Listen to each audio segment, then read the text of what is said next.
Chapter 461. Mysterious Guest _1 introduced by 182 Jianghu. She would describe this using the words not boring? Those who can get to the fighting arena on Bakhtur Street more or less have some connection with Bakhtur Street. Ordinary people don't dare to enter, and there are many urban legends about Xiangqing. That's why most of the fighting arena is only broadcast on platforms. Not to mention domestic variety shows, even those from other countries, none has ever recorded a show on Bakhtur Street. Who would have the guts? Miss Bai really knows how to give out tickets. Jianghu retracted his gaze. Okay, I'll take them there tomorrow. Although Yen Lu was a few years older than Bai Lian always listened respectfully when Yen Lu spoke. She took the tickets and looked down at them. Can this event be broadcast?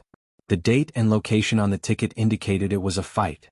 The arch-shaped entrance printed on the front was majestic, the likes of which she had never seen before. Yen Lu had left Xiangqing since she was little and didn't know much about it. Only today did she find out that there was such a large-scale fighting arena here. Taking teacher Mei Yi to watch a fight was better than staying at home and having an awkward chat. It can be broadcast, but only 5 people are allowed in. Bai Lian put her hand back in her pocket, her eyebrows raised lightly. You decide which 5 people will go. Give me the list tonight and I'll lead the way tomorrow. Yen Lu just nodded. It sounded very strict. Are you going to the east side of the city tomorrow? Jianghu asked leisurely after the two had finished speaking. It was already a hot spot for new internet celebrities, and the production team wanted to catch some popularity. Yen Lu was very direct. I'm also promoting my hometown in passing. Okay, Jianghu tapped on his phone, seemingly unconcerned. Someone will contact you later to arrange your filming for tomorrow. Yen Lu replied with a single word, all right. Cameras were being installed in the yard, and Bai Lian did not enter with Jianghu. After she gave the tickets to Yen Lu, she left with Jianghu. When the director saw the two who were both so outstanding leave, and that imposing man was left with only his back in sight, he jogged over. Yen Lu, were those two also your friends? Did you invite them to your place as guests? Those two could also create a trending search on social media. The entertainment industry hasn't seen such divine beauty yet.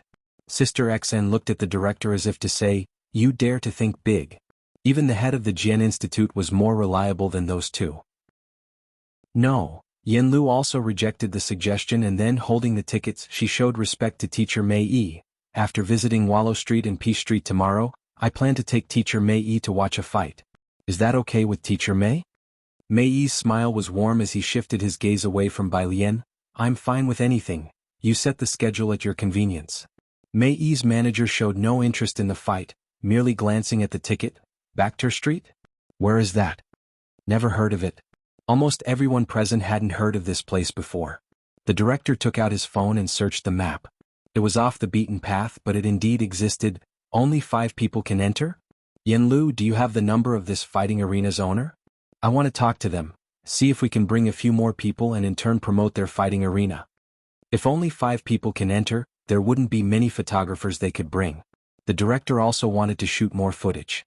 Yen Lu looked down at the ticket, which had a customer service number that seemed like an overseas one.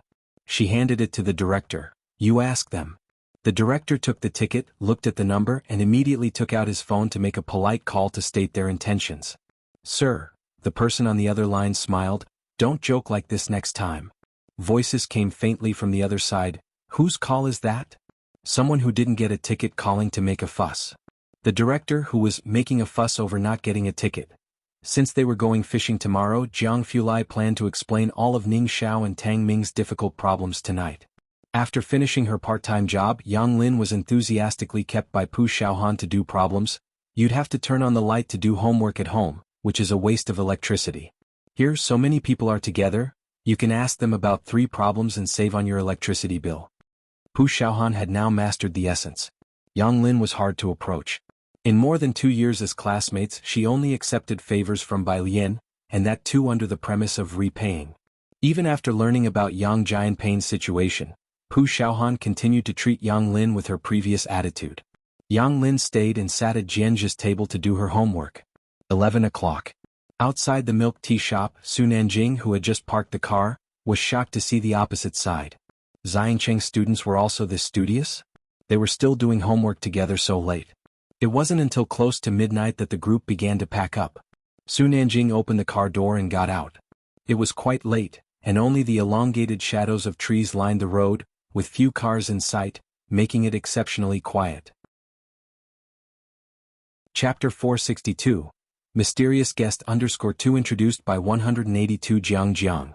You send them home. Jiang Fulai glanced at the car Su Nanjing drove today, a four-seater, referring to Pu Xiaohan, Yang Lin and Tang Ming who lived in the same direction. It was too late today so Jiang Fulai didn't let them go back on their own. Jianzhe picked up his phone. He'll call a car to go back, don't worry him of age. Jiang Fulai nodded slightly. He himself was taking Ning Xiao and Bai Lian home, as they were also in the same direction.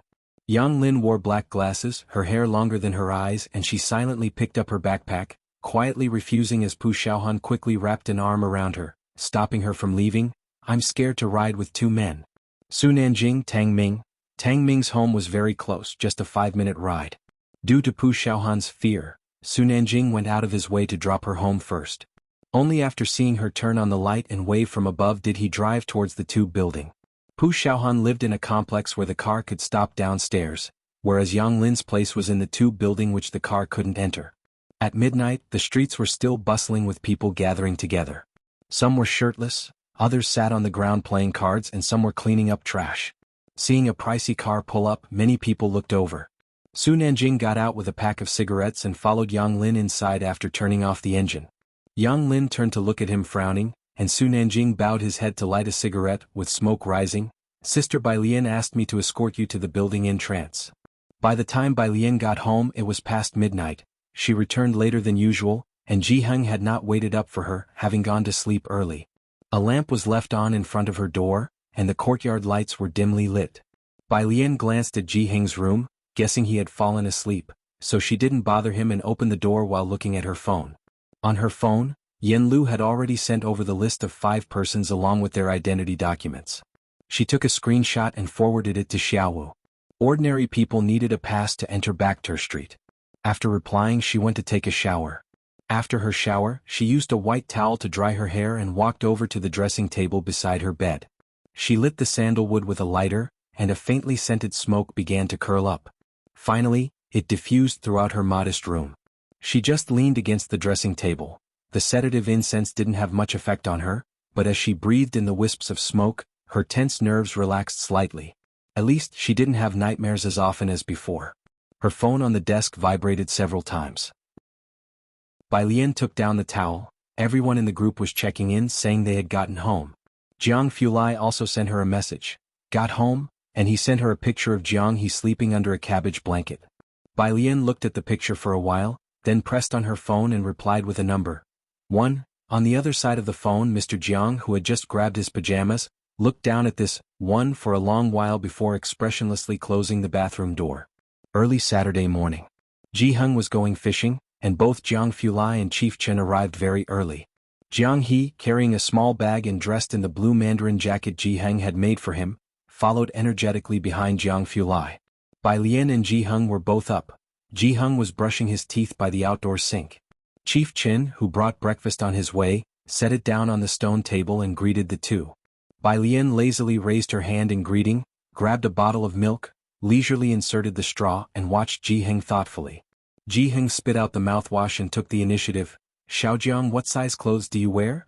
Jiang Fulai was momentarily startled. Then after a moment he seemed to understand. I don't know. Jianghu leisurely finished brushing his teeth and washed his face outside.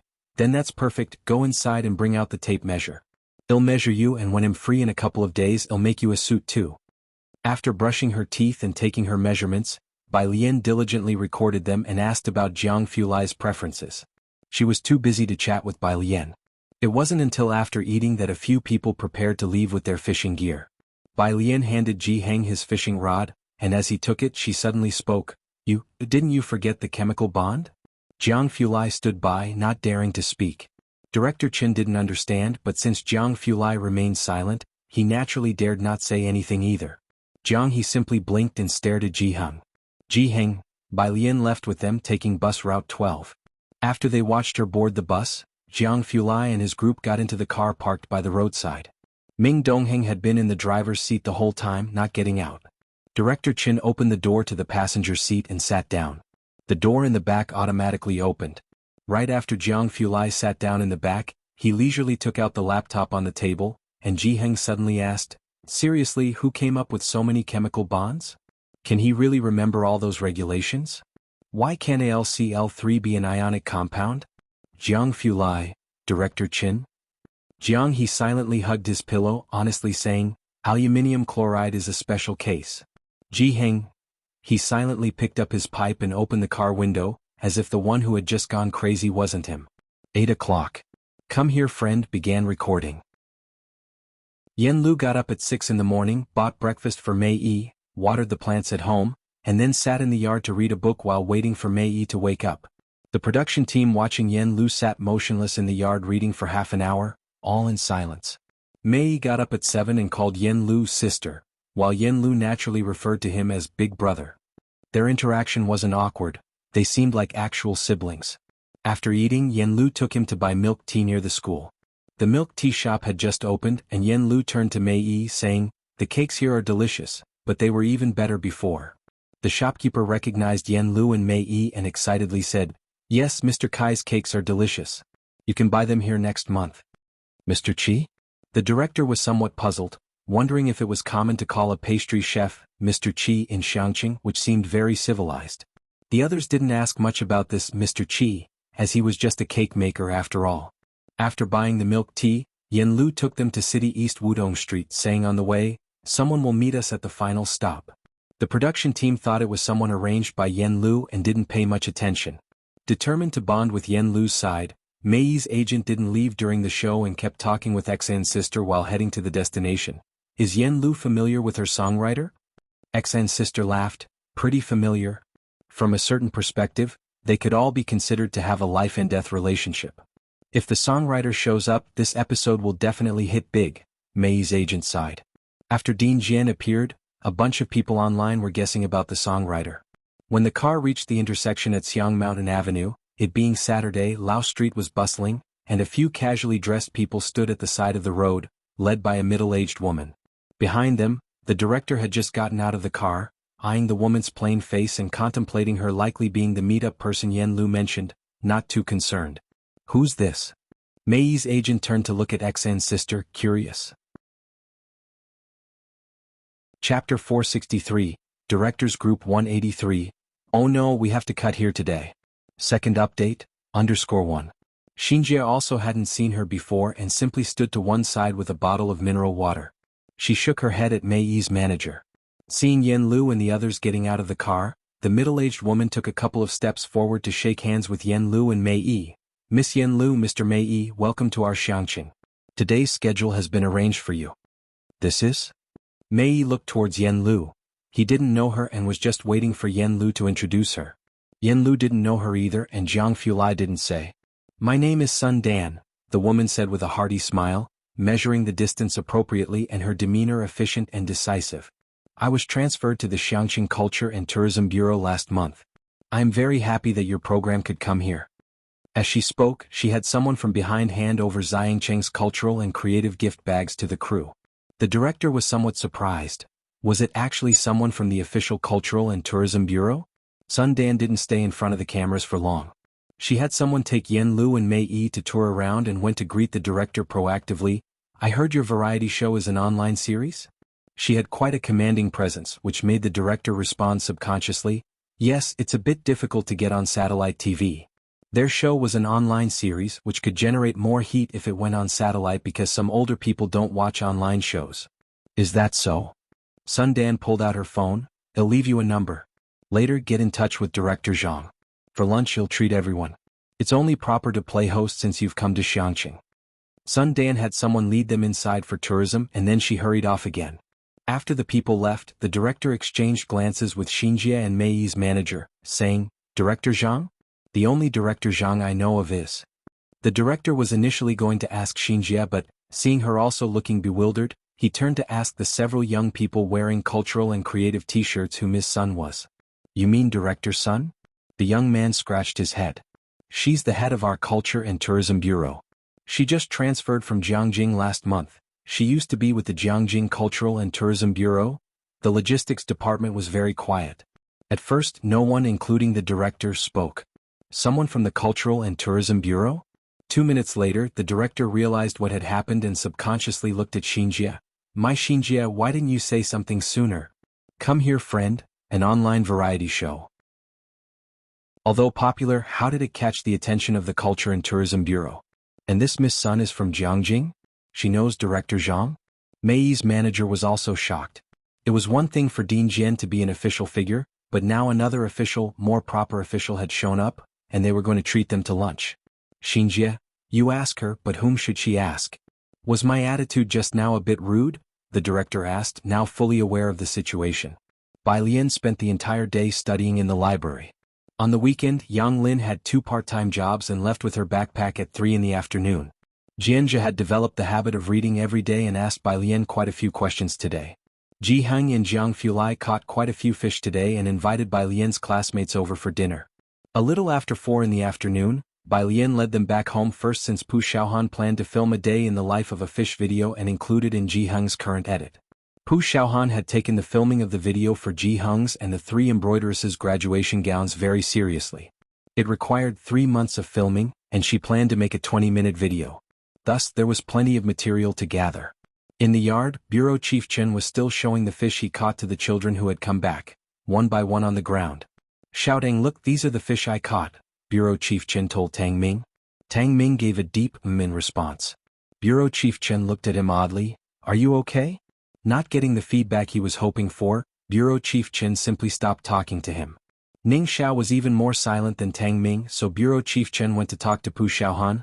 This one I caught, this one is by Master Jiang, this is Uncle Ji. Pu Xiaohan was very considerate to Bureau Chief Chen. She captured footage of the fish he caught with her camera. After showing his friends, Bureau Chief Chen saw Jiang Fulai casually holding a basket of vegetables. In a jolt, he quickly stood up. You and Miss Bai should rest. I will take over the cooking. Bai Lian handled the knife, slowly sizing up the fish. The back of the knife gleamed coldly. It made it seem as though she was about to dissect the fish into pieces. Upon hearing, she looked over at Bureau Chief Chen, raising an eyebrow. You? Certainly, said Bureau Chief Chen with confidence. He had specifically consulted with Qi Lu before returning to Jiangjing, so he set the basket aside and took the knife from Bai Lian's hand. Don't worry. If worst came to worst, he would video call Qi Yundai. Bai Lian stood aside, watching Bureau Chief Chen skillfully slice the fish into fillets, and that's when she believed him. Chapter 464, Directors Group 183. Oh no, we have to cut here today. Second update, _2. Apart from Director Chin, there was Ji Heng and an embroideress in the kitchen. These 3 did not let a group of students get involved. Outside, Ning Xiao washed the fruits they bought, cut them, and placed them neatly on a plate to bring out. There were 2 embroideresses working on their embroidery at one side. After Pu Xiaohan finished photographing the fish, she went to take pictures of them, while Jiang He sat on a high stool nearby, his eyes wide open watching. Ming Dongheng stood with his arms folded next to Jiang He, occasionally speaking when Bai Lian and Jiang Fulai called out to him.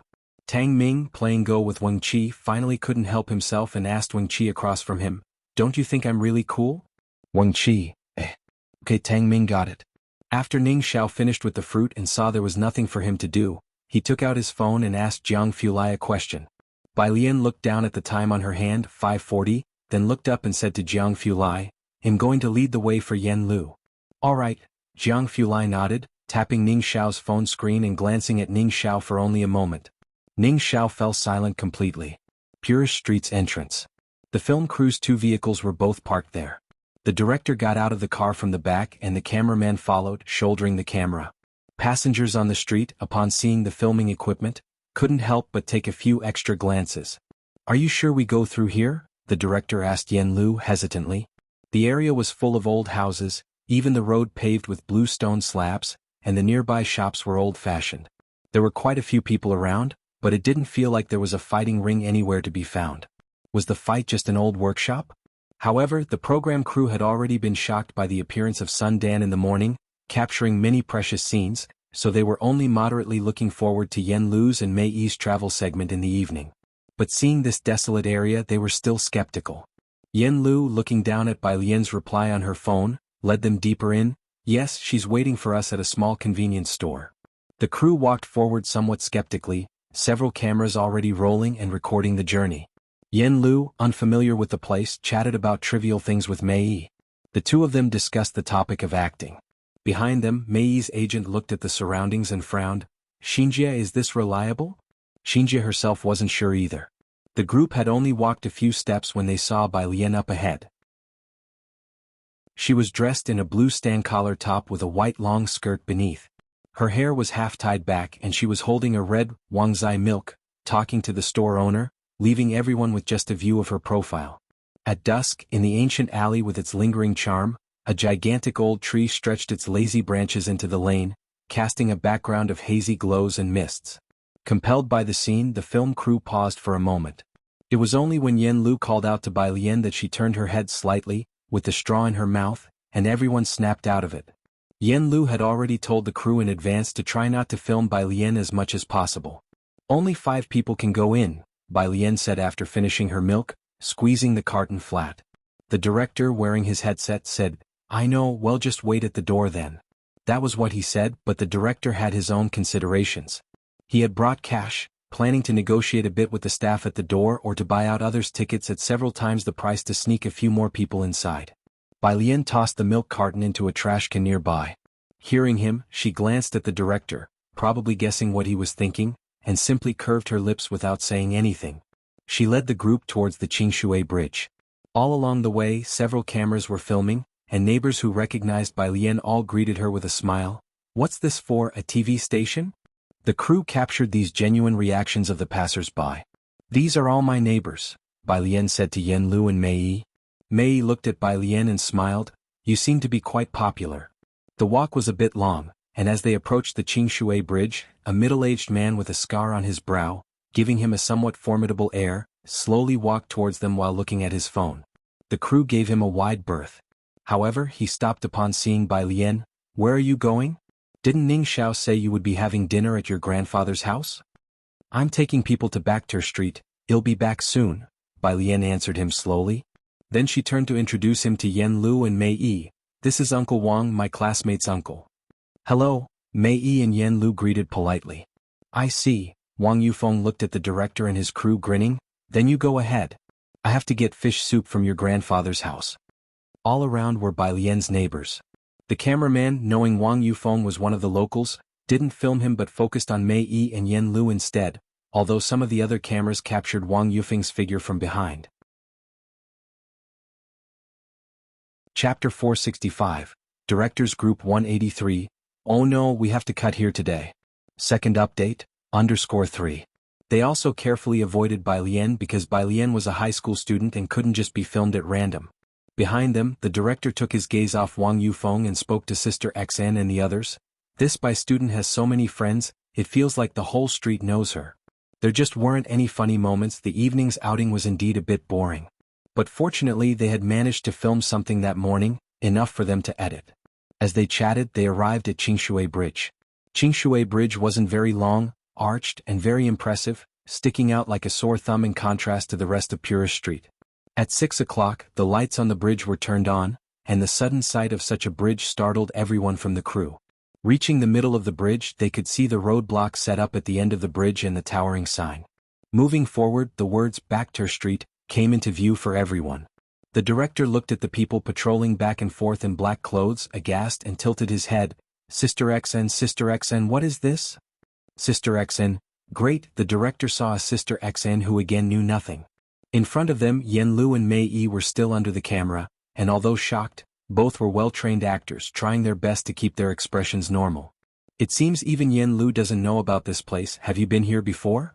Mei Yi asked Bai Lian as he looked down. He was tall and had long legs, a refined gentleman, very well known as an unassuming guy in the circles. Bai Lian, holding her phone, had already seen Xiaowu talking to someone. She explained, "To get to the fight club you have to go through here." By the time she finished speaking, Xiaowu had already seen them and he hurried out. "Sis."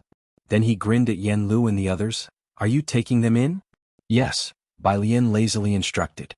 Although Bacter Street often saw fights and brawls, no one dared bother the people from the bar and the auction house. "Call me if there's any trouble." With his striking red hair, Xiaowu assured her, "Don't worry." As the two talked, the crew nearby was silent, not daring to utter a word. Xiaowu had already prepared access passes for 5 people ahead of time. He asked the 5 people to come out and enter with him. These 5 were Yen Lu, Mei Yi, the director, and 2 cameramen. The director stiffly followed Xiaowu, and suddenly one of the staff members remembered something. "Director, didn't you say you'd bribe them to let us all in?" "Director, annoying, what's with all this bribing? Do you think you're the only one who can talk?" After watching them go in, Bai Lian slightly turned her body and lifted her chin towards Sister Xn. "Do you want to wait here or go back?" Sister Xn snapped out of her daze and replied, Let's go back. Inside. The director was flanked by 2 cameramen who dared not record the show at this time, and quietly set down their cameras, nervously following Xiaowu inside. These were people recommended by Bai Lian, so Xiaowu was very polite to them. The group passed the checkpoint and saw the vast Backter Street and the Qinglong Bar directly ahead. Xiaowu enthusiastically explained Backter Street to Yen Lu and Mei Yi, and seeing that the 2 cameramen hadn't started recording yet, he scratched his head, somewhat puzzled.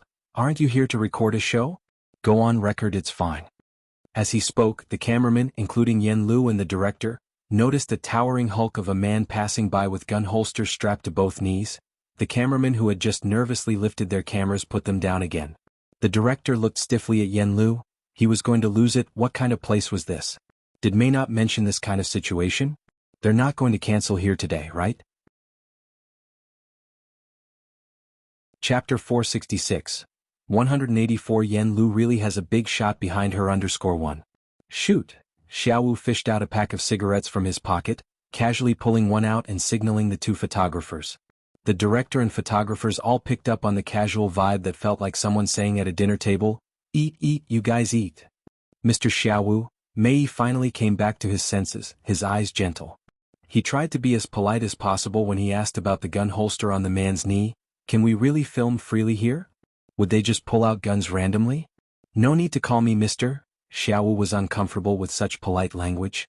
He enthusiastically introduced himself to them. Backter Street. Nicholas. Street Fighter. Mao 5. All titles self-proclaimed.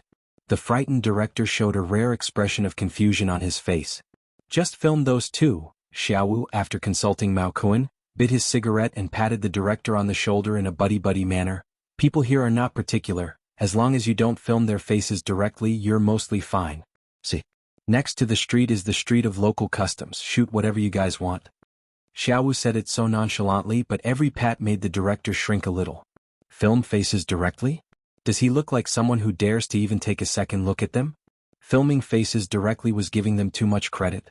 There's an old saying, "Since you've come already." The director had the 2 photographers turn on their cameras and they gingerly lifted the cameras to follow behind Yen Lu and Mei Yi. The director walked with Xiaowu outside of the frame. They were still a bit away from the fighting ring, and Yen Lu and Mei Yi felt a lot of pressure too. The 2 went into a local shop where the owner lazily sat in the back, surrounded by a variety of items such as bows, knives, climbing ropes, everything. Upon seeing the camera, the owner's eyes narrowed and he was about to get up, but then his gaze settled on Xiaowu next to the camera, lingering on his black attire for a moment before he lazily sat back down. After filming local life, the group finally reached the fighting ring through a long, narrow alley. All along the way, many people curiously stared at the crew holding cameras. But on this street, you never know, anyone might be carrying a pinhole camera or a chewing gum bomb. Those openly holding cameras looked foolish and not threatening. Of course, that's because when they saw Xiaowu, they recognized him as someone from the Qinglong Bar, so they treated it like a show. The crew finally realized there was no danger and started to relax. As they followed the winding path, the crew finally saw the semicircular fighting ring. In the middle, a huge stone was carved with the motif of the fighting ring, and on the right hung a poster of a man with a mask. At the entrance stood 2 rows of burly men with dark skin, obvious daggers and guns inserted in their knee pads, eyes like eagles, and a bloodthirsty aura about them. The director, recalling that he was the one who called this place yesterday asking them to help with the promotion, he pinched the philtrum of his nose. "What's wrong with you?" Xiaowu stuffed his hands in his pockets, tilting his head in confusion as he looked at the director. "Director, Backter Street. Nicholas. Street Fighter. Mao 5. Do these people have?" As he spoke, he ran his hand across his neck. Xiaowu nodded. "They are mercenaries. They've definitely done it before. No need to call me mister. What mercenary hasn't tasted blood on the blade's edge?" This was it. The director swallowed hard. Would they triangulate on him? Qingshui Bridge. After Xiaowu brought Yan Lu and his group inside, Bai Lian headed back. Originally, these people aimed to spend big on extra tickets to get in, but now, let alone spending money, they didn't even have the courage to stand at the entrance. As soon as Bai Lian left, they all followed her. They had arrived in a buzz of excitement, but now were silent. All instinctively took out their phones and searched Bakhtur Street, where online information on Bakhtur Street was scarce, without any formal introduction, and most mentions of the name were hushed and full of taboo. There was no need to search, really. Just seeing the boundary, passing the guards at the entrance was proof enough that this place was not meant for ordinary people. Bai Lian walked at the forefront of the group, pulling out her Bluetooth headset to put on, starting her audio reading. Yiwen happened to message her at this moment. Both highly intelligent, they had also become friends online, especially since there were many things that Yiwen didn't dare complain about to others, only to Bai Lian. Yiwen, dude, are you also in Xiangqing? Yiwen normally addressed Bai Lian with great respect as boss, but later got used to being brief and changed it to dude. Chapter 467. 184 Yan Lu really has a big shot behind her _2. Bai Lian had told him her name, but he never changed it, calling her oldie. Latterly, Bai Lian stopped bothering with small talk and let him call her as he pleased. Bai Lian typed with one hand, she was now proficient at it, but her responses were still brief. 1. Yiwen, I got a holiday and there was a hefty subsidy for the new year. Do you have time to come out? I'll treat you to a meal, Yiwen. And about the recent research papers, in the scientific research community these were the big events. Yiwen had talked about it with his team members, but some things could only be gotten by those on the same wavelength. When Jianghu Lai introduced Bai Lian to Yiwen, it was also because he felt that the two had extraordinary talent in mathematics. Bai Lian, 1. After replying to Yiwen, she switched back to the reading app. Sister Xan was walking to Bai Lian's left. She was the only one who took things relatively in stride, since she was directly involved in Zhang Shi's case. From Qi Yundai to Bai Lian, every person involved was extraordinary. The group said their goodbyes on the road outside Pura Street. Only after Bai Lian's figure had vanished at the entrance of the alley did Mei Yi's agent lean in closer. Staring at the mouth of the alley, his heart still pounding, he said, Sister Xn, that friend of teacher Yan Lu, who is it? 2 honorifics in one sentence. Mei Yi's agent started to address her with, teacher even. Yan Lu is still a newcomer, Sister Xan said with a helpless smile, correcting Mei Yi's agent's address. Just call her Xiaolu. Don't worry, I assure you that tonight's agenda with teacher Mei won't be boring. That was all Sister Xan had to say. Mei Yi's agent nodded, seeing that Sister Xn didn't want to elaborate and choosing not to press any further. On the way here, they had thought this place to be excessively run down, but as night fell, the bright streetlights cast a layer of mystery over these old houses. Mei Yi's agent had actually noticed how excessively reverent Yan Lu and Sister Xn were towards Bai Lian, which didn't seem typical of just friends. There were rumors in the circle that Yan Lu must have some big backer, but within the nearly secret free industry, no one knew who it could be. Later, everyone let it go, assuming Yan Lu was just lucky. But now, Mei Yi's agent withdrew his gaze from the alley, realizing that Yan Lu really did have someone supporting her. He went back to the roadside, boarding the production team's vehicle to wait for Yan Lu and Mei Yi to finish their recording. In Jianghu's courtyard, Ning Xiao had just finished a problem when he received a message from Wang Yufeng, saying he was at the corner. Jianghu had just handed a thermos to Ning Xiao when he suggested, why don't you ask your uncle to join us for dinner? He's busy, needs to go back to check on my grandmother. Ning Xiao politely declined on Wang Yufeng's behalf. Wang Yufeng had a terrible temper, fierce and intimidating, and Ning Xiao had introduced Bai Lian and the others to him only because he had no other choice. After saying this, he took the thermos and left. Around the corner, Wang Yufeng stood under a streetlight making a phone call with his mobile. Seeing Ning Xiao, he gestured for him to come over.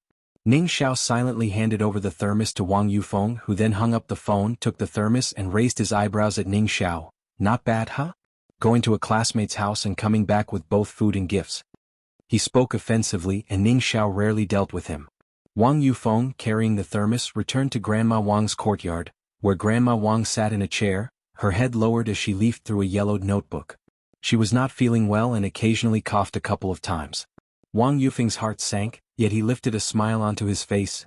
Godmother, look at that kid, he went to his classmate's house and brought back some fish soup for you, he said as he twisted open the lid. I have to say, it smells really good, I'll go pour you a bowl. He went to the kitchen to grab a bowl. Hearing that Ning Xiao went to a classmate's house to eat, Grandma Wang's face also filled with a smile. He has many friends now, which eases my mind. The fighting ring. It was packed with people. Xiao Bingwen and Su Nanjing both sat in the front rows watching the exciting combat. To his right was Chail. Xiao Bingwen was seated on Su Nanjing's left. During the intermission, Su Nanjing sent messages in the group chat. Su Nanjing, I didn't manage to snatch it at Ming Dongheng. The white vest had a match today, and the officials were still selling his autographed photos. Ming Dongheng had asked Su Nanjing to help him grab one, but Su Nanjing also failed to get it. Why isn't Mr. Ming here today? Xiao Bingwen retracted his gaze, leaning back, very puzzled. The white vest had reached the pinnacle. There weren't many chances to compete. Such a rare opportunity. Su Nanjing and Xiao Bingwen both joined the excitement, but Ming Dongheng didn't come? He left with young Master Jiang. Su Nanjing stroked his chin, squinting. It said that they went fishing with Bai Lian's sister's grandfather. As for why he'd rather go fishing than come to watch the white vests match, Su Nanjing still didn't understand. Fishing? When did they start liking to fish? However, for Ming Dongheng, was fishing really more important than the white vests match? How are things going with Professor Huang? After replying to the messages, Su Nanjing turned his head slightly, ignoring Ming Dongheng's ellipsis. Didn't he talk to you about rare metals? Xiao Bingwen waved his hand dismissively. The fighting ring was hot. He took off his jacket quite helplessly. You're not unaware of how stubborn these scientific researchers can be. Explore new avenues like the legendary Liang Wuyu and that he won. Su Nanjing sprawled lazily with his leg propped up, scanning the crowd at the fighting ring. If you can recruit them, that would be a win. Liang Wuyu is still early, but you know where to find He Wen. In the country, no one could compare to the laboratories of these two people. Jianghu Lai, Director Ma. He Wen was in the top 10 historically on the app. Not even Professor Huang could match him. Given enough time, his accomplishments might compare with Director Ma. Jianghu Lai really had insight. No one had expected that He Wen, initially oppressed and had his papers stolen by his supervisor, would possess such high talent. A person who could potentially stand toe-to-toe with Director Ma in the future, who wouldn't want to recruit him. But He Wen was also smart. He knew no family could be offended, so he directly followed Jianghu Lai into the research institute to cloister himself. No one could contact him. I don't dare poach from the Qin family's Liang Wuyu. Xiao Bingwen paused, sighing. And He Wen, you also know who can find him? Jianghu Lai's lab had signed non-disclosure agreements. That was indeed the case. The last time Su Nanjing asked Jianghu Lai about Director Ma's matters, Jianghu Lai lightly glossed over with only a few words. Jianghu Lai never favored any side. Wanting to recruit someone from his side was a matter of each party's own abilities. Even when the Gao family wanted to use their connections to get into Jianghu Lai's lab, they were ruthlessly rejected. Let's wait for him to open the back door. Su Nanjing was speechless too, unless there is snow in June. Speaking of this, he suddenly fell into a weird silence. All rules are made for those you don't like, but what if it's Bai Lian? Chapter 468, 185 Lucky Show Crew, Epic Meetup, Second Update, _1. The fight came to an end, and the surrounding crowd all stood up to applaud as if on cue. Xiao Bingwen rose to his feet and joined in the applause, vaguely spotting two camera lenses on the opposite side. Someone dared to bring in cameras here? He narrowed his eyes slightly, looking again. And he happened to see someone who definitely should not be here. Yanlu? Why was she here? Xiao Bingwen struggled to accept this, and she even brought a camera? Was this some sort of entertainment venue? Su Nanjing noticed Xiao Bingwen's odd reaction and followed his gaze. What's wrong? I think I saw Yanlu. Xiao Bingwen couldn't associate someone from the entertainment industry with this place. He pondered thoughtfully. No way, it's one thing for her to come here, but why would she bring a cameraman? Were the people at the fight club this easygoing? At the very back of the crowd. Yanlu and Mei Yi hadn't left yet. Xiao was taking them to the backstage for filming. Backstage. Mao Kuan sat on a stool, took off his mask, and when he saw Xiao, Yanlu and the others, he waved his hand at them and grinned. Hey! The director had gone from initial shock to now being numb to it all. He frantically directed the two cameramen. Shoot, shoot, shoot, capture the expressions of Mei Yi and Yanlu and all these in the background too, get them on film. He had already anticipated the reaction after tonight's episode aired. The director was not afraid of dying at the moment, but rather counting in his mind how many trending searches they would hit when the episode was aired. A life completely different, bloody and truly bizarre, unmatched in the entertainment industry. Who else could do this? Having finished shooting the fight club, Xiao then took them to the auction house. This is our biggest auction house, but you've missed the auction. Even though there was no auction today, many people were setting up the venue for an auction in a couple of days. When the director came out, he turned to see the glowing name behind him, White Tiger Auction House. White Tiger. The director paused. He wasn't familiar with the Fight Club, but White Tiger Auction House seemed somewhat familiar. But the director couldn't remember at that moment. He followed Xiaowu out towards the exit on Backter Street, which led to Qinglong Bar. Xiaowu, holding his phone, was fixing his red hair when he stopped and looked at Yen Lu. Bai Lian just arrived at the bar. Do you guys want to go take a look? The director and the cameraman were eager to try it out. There was a Qinglong bar in Jianghu too, but the one in Jianghu wasn't open to just anyone. The director had heard from big shots in the circle that anyone you met at Qinglong bar was a power player. Mei nodded in agreement as well. The bar's lights were dim and smoke swirled around. With people coming and going, the director's keen eye spotted quite a few in the corner fiddling with guns. He felt a chill in his heart and hurriedly withdrew his gaze. Mei Yi and Yen Lu immediately spotted Bai Lian sitting at the bar. When Mei Yi and the director had arrived on Backter Street, they had realized that Bai Lian was no ordinary person. Seeing her sitting here now wasn't surprising. Miss Bai, Yen Lu approached with the others. A row of people took their seats. Bai Lian greeted them courteously, still dressed in the evening's gown, leaning back on the bar stool with one hand lazily supporting her chin, the other knocking on the bar. How was your time? She asked Mei Yi and Yen Lu. Mei Yi saw the bartender hand Bai Lian a desk lamp and hesitated for a moment before answering. The fight was thrilling and the auction house was luxurious. Today's cooking is moved to tomorrow. Thinking of seeing Zhang Xiai's the next morning, Yen Lu postponed cooking until noon. He'll be cooking with teacher Mei. Do you and Xiaohan want to come over? He'll ask the cameraman to try not to film you all. That's fine, but I'm busy at noon. Bai Lian casually picked up a pen and pulled out a homework sheet, starting to write. The light shone on her profile, showing her seriousness. Dressed in light casual wear, Mei looked very refined, and after thinking for a bit, then let's do evening. Okay. Bai Lian didn't think too much and slowly wrote another line down without lifting her head. Elusive Xiaoqi appeared after Yen Lu and the others had finished talking with Bai Lian to discuss the Chinese medicine appointment for tomorrow. The director and Mei Yi didn't interfere. They went out to book a booth and ordered drinks. It was their first time seeing someone doing homework in a bar, complete with a desk lamp, so out of sync with the chaotic atmosphere of the bar. Approaching 8 p.m., Mei Yi and his party finally left Purist Street, reeking of smoke and alcohol. Director, the film crew had finished for the day. Mei Yi's agent finally turned to Mei Yi and the director, unable to contain his curiosity. What's really inside there? Chapter 469, Fortune 185 Show Crew Epic Meetup Second Update. Understood. I can only say, the director took a sip of alcohol, his face flushed red, he pressed his brow, tone deep. This time our program crew struck big and you guys too. These were the thoughts of Mei Yi's manager when they saw Sun Dan in the morning, and he whispered, after the program airs, Liu Yang's team. He clicked his tongue and did not continue. The director looked at the car ahead, murmuring, Yen Lu, this friend is not simple. But it's true, even President Jian composes for her. Should have figured, is President Jian someone you can just invite at will? Indeed, the manager sighed and then remembered something important. Tomorrow, are we taking that Ms. Bei's friend out for a meal? Right. The director nodded. Bai Lian's classmates were all from Xiangqing, none of them as interesting as Sun Dan from Backter Street. He reminded Mei Yi, never mind about the program's effect. Today's footage is enough for our editing. Tomorrow is mainly about taking them out for dinner. The next day, Xiangqing prison. By the time Bai Lian arrived with Jiang Fulai, Zhang Xiai's had already been taken to a small room in advance, his hands adorned with silver bracelets. A year had passed and he had become much more composed and dignified. Half a year of prison life was busier than the first several years of his life. Besides daily labor, all his time was spent studying and sometimes acting as the boss to resolve disputes among a group of people. It was evident he had changed somewhat over the past 6 months. But as soon as Bai Lian and Jiang Fulai arrived, the face he had been maintaining immediately fell. He slumped and said with an aggrieved face, Sister Bai, Brother Jiang, I've lost my vocabulary book. Perhaps it was because Zhang Xiai's had beaten the previous boss. He had a notorious reputation in the prison.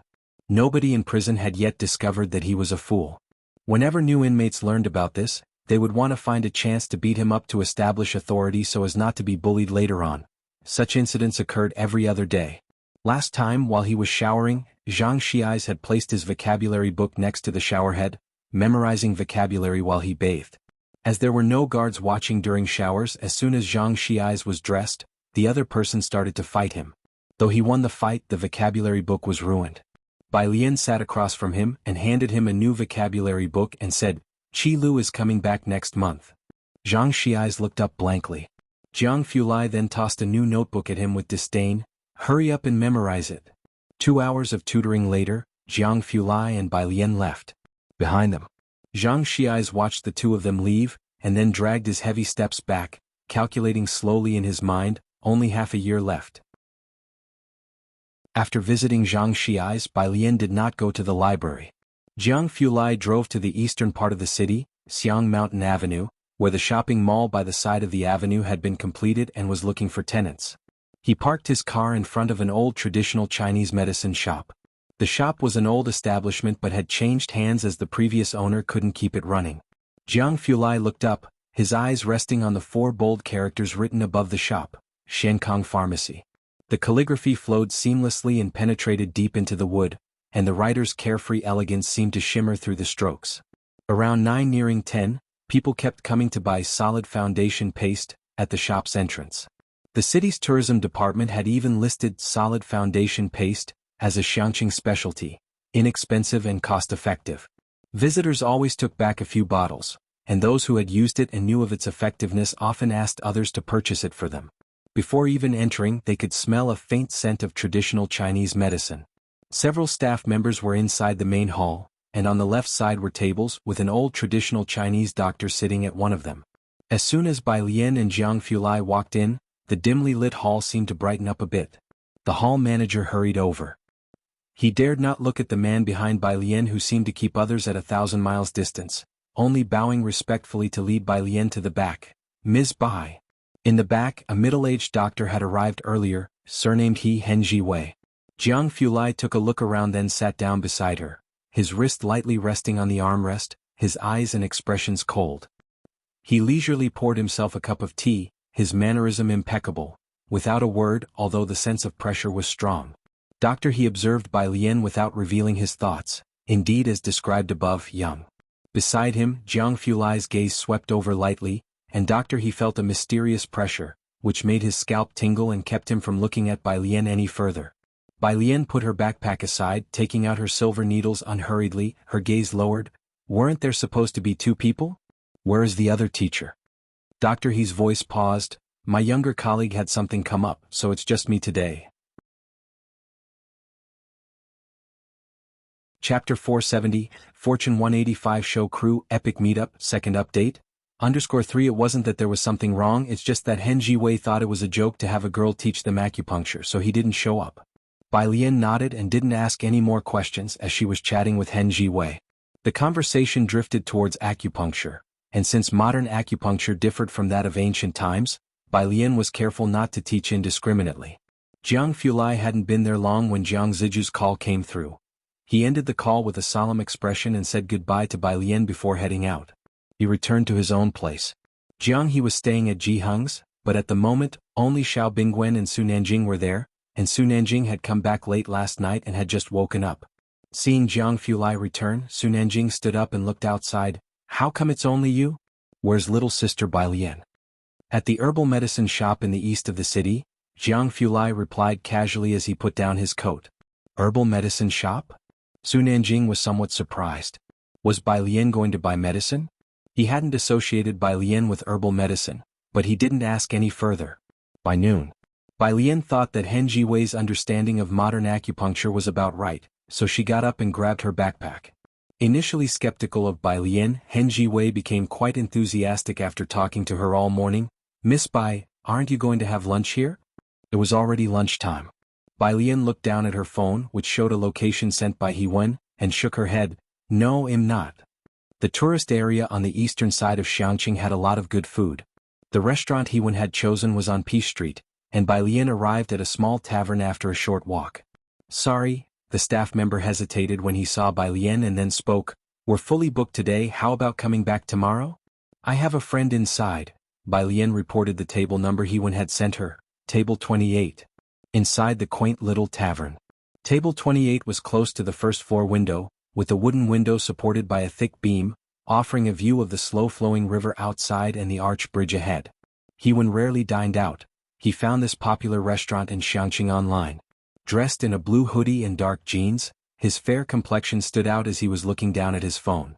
He returned to WeChat to check the message he had sent Bai Lian. Bai Lian hadn't replied yet. He reopened the document and leisurely browsed through the files. Until he heard the waiter's voice overhead, "Miss, table 28 is here. Senior?" A jolt of excitement hit Hewen, and he immediately stood up, looking over as the waiter stepped aside to reveal the person behind him. It was a very young girl. The girl, dressed in a long green dress, casually glanced his way with her dark almond-shaped eyes, which reflected Hewen's stunned expression and her lazy brows. Some say that a research paper is the best beauty treatment in academia.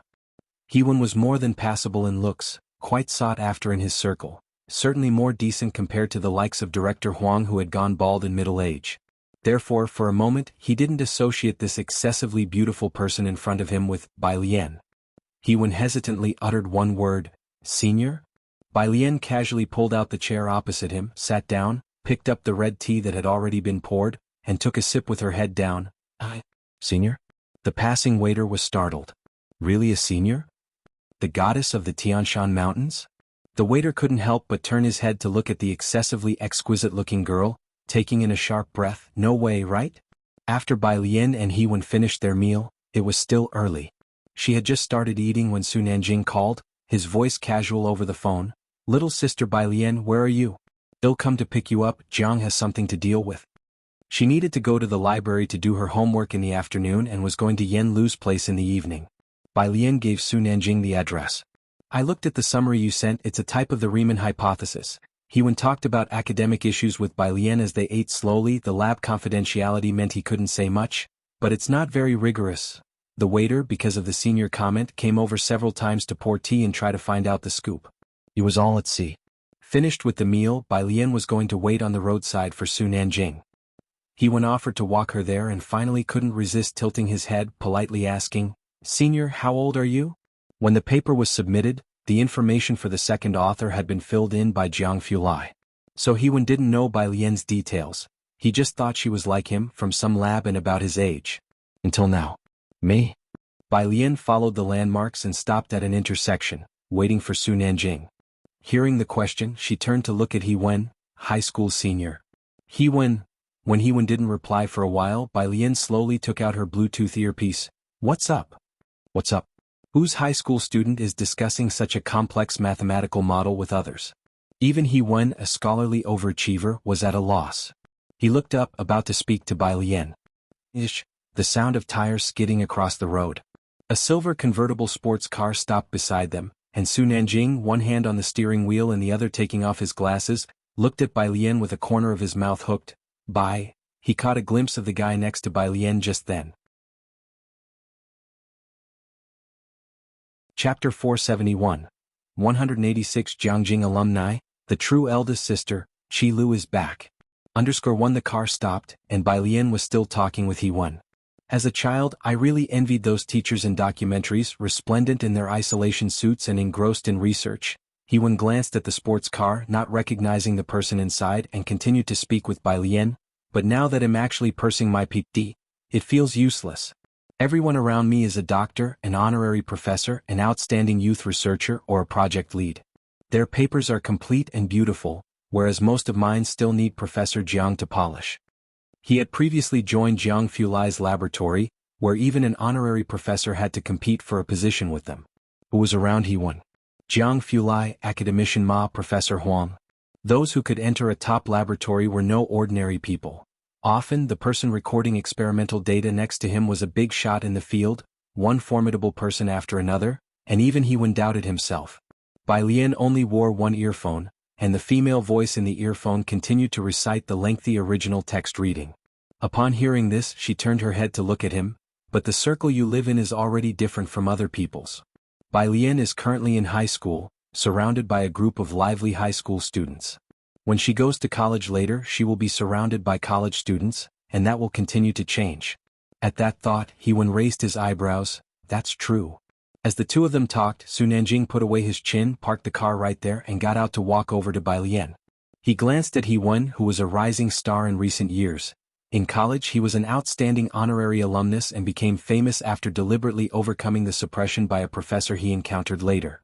Su Nanjing had heard his name more than once and had seen his photo. Sister Bai Lian, Su Nanjing, who had his sunglasses hooked on his hand, first spoke to Bai Lian before turning to He-Wen. "Hello."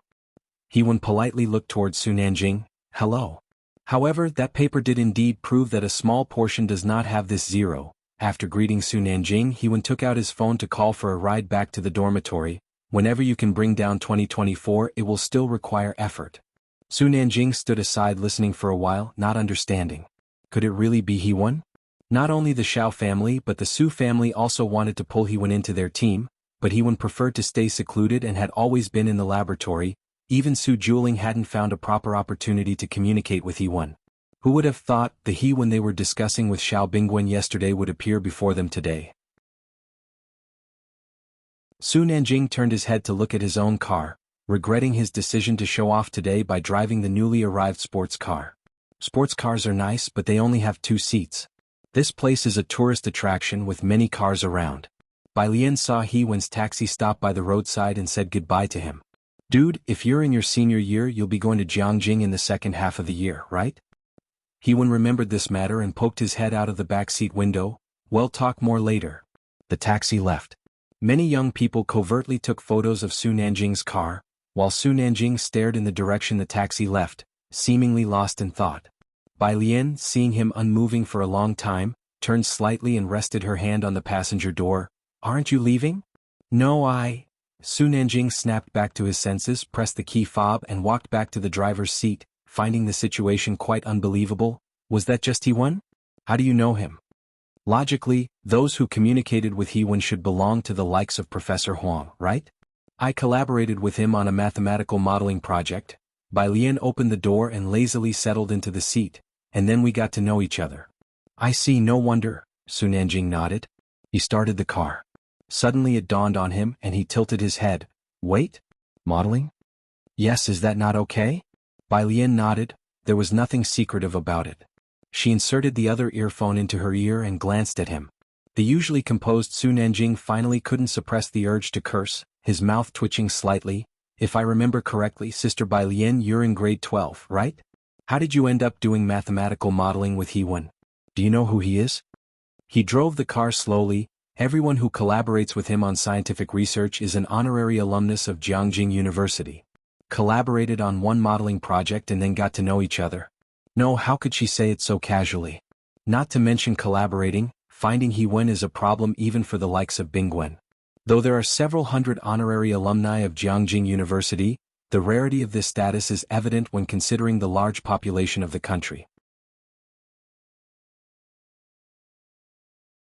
Chapter 472, 186 Jianghu Alumni, the true eldest sister, Qi Lu is back. _2 Su Nanjing only had 2 honor alumni friends he was close to, Jiang Fulai and Jiang Shijue. I see. Bai Lian nodded, her right elbow casually propped on the car window, her demeanor relaxed and she absent-mindedly fiddled with her phone in her hand. The convertible, the wind blew her fringed hair apart. How did she manage to speak with such calm and nonchalance? Su Nanjing took the time to glance at her and was thoroughly impressed. Of course, about the honor alumni. Su Nanjing wouldn't know, let alone honor alumni. If one really did the math, Bai Lian was the senior of all the honor alumni at Jianghu University. After all, the first president of Jianghu University was her immediate mentor. In the west of the city, 2 building. You're about to take the college entrance exam, said the old grandmother with graying hair, holding Yang Lin's hand in her left, her hand backs all furrows, her gaze gentle.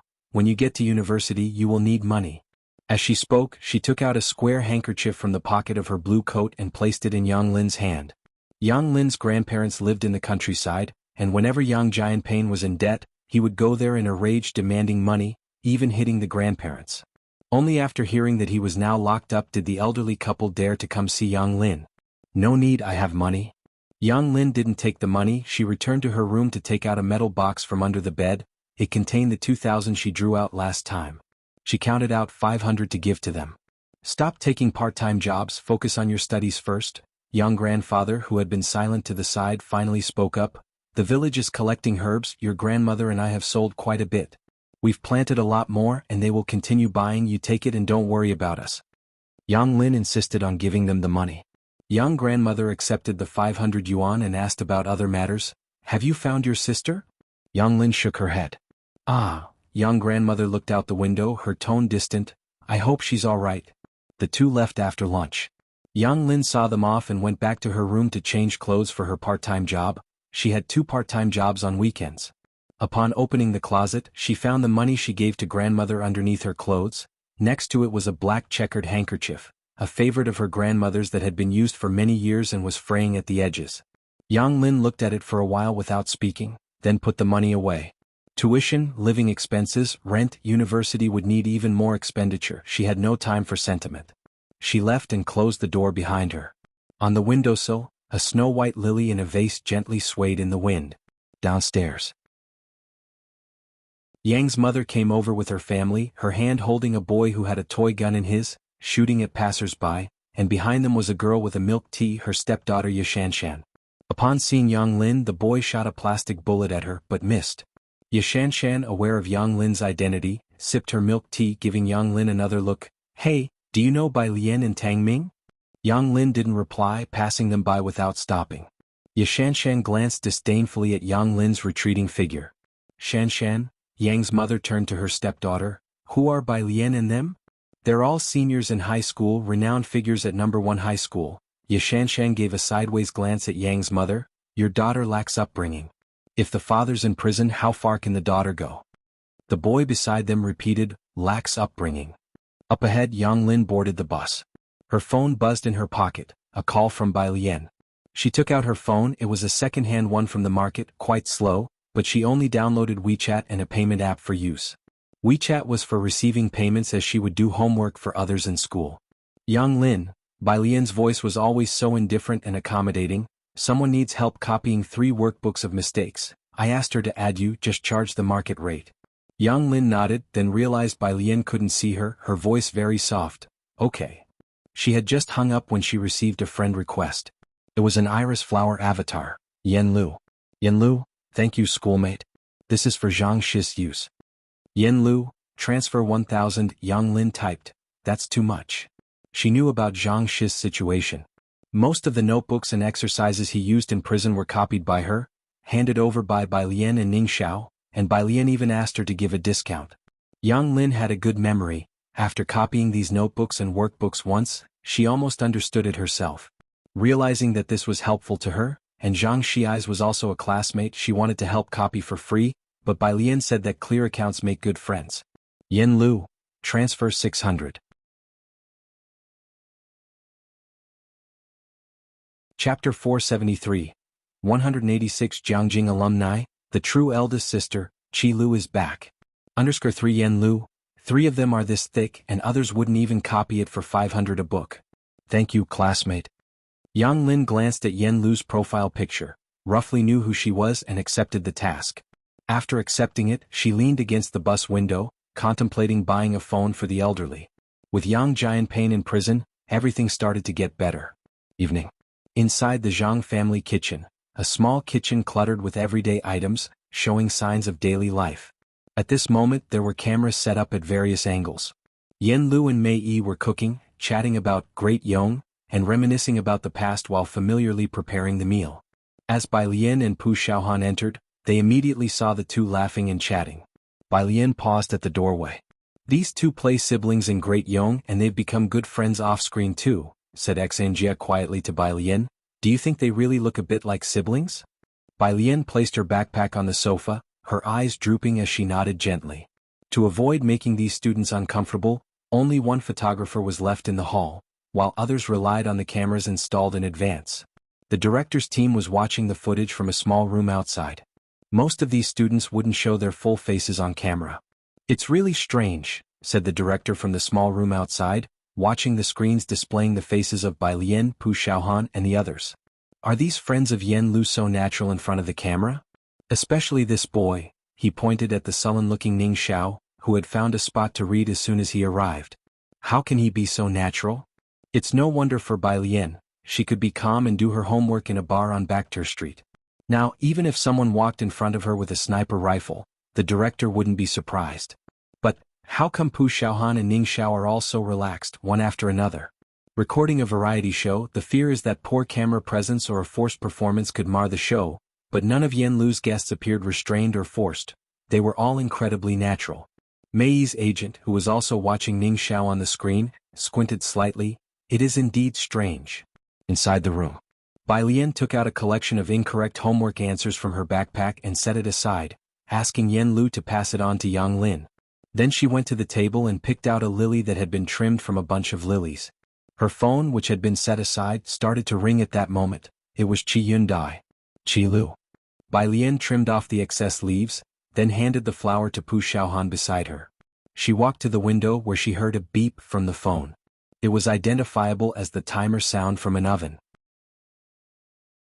But Ming Dongheng had said that Qi Lu was very busy recently and wouldn't be back until next month. Miss Bai, I'm near the school, Qi Yundai explained and then remembered something. Has Zhang Shi's study progress dropped? Bai Lian leaned against the windowsill, a mini camera above her head. She explained for Zhang Shi eyes. Too many people are looking for trouble with him. His textbooks can't keep up with how often he changes them. For instance, this vocabulary workbook. Qi Yundai let out a cold laugh. Bai Lian remained silent, only lighting a virtual incense for Zhang Shi eyes in her heart. There are some details about the store in Jianghu that I need to discuss with you in person, Qi Yundai said, bringing up official matters. When are you free?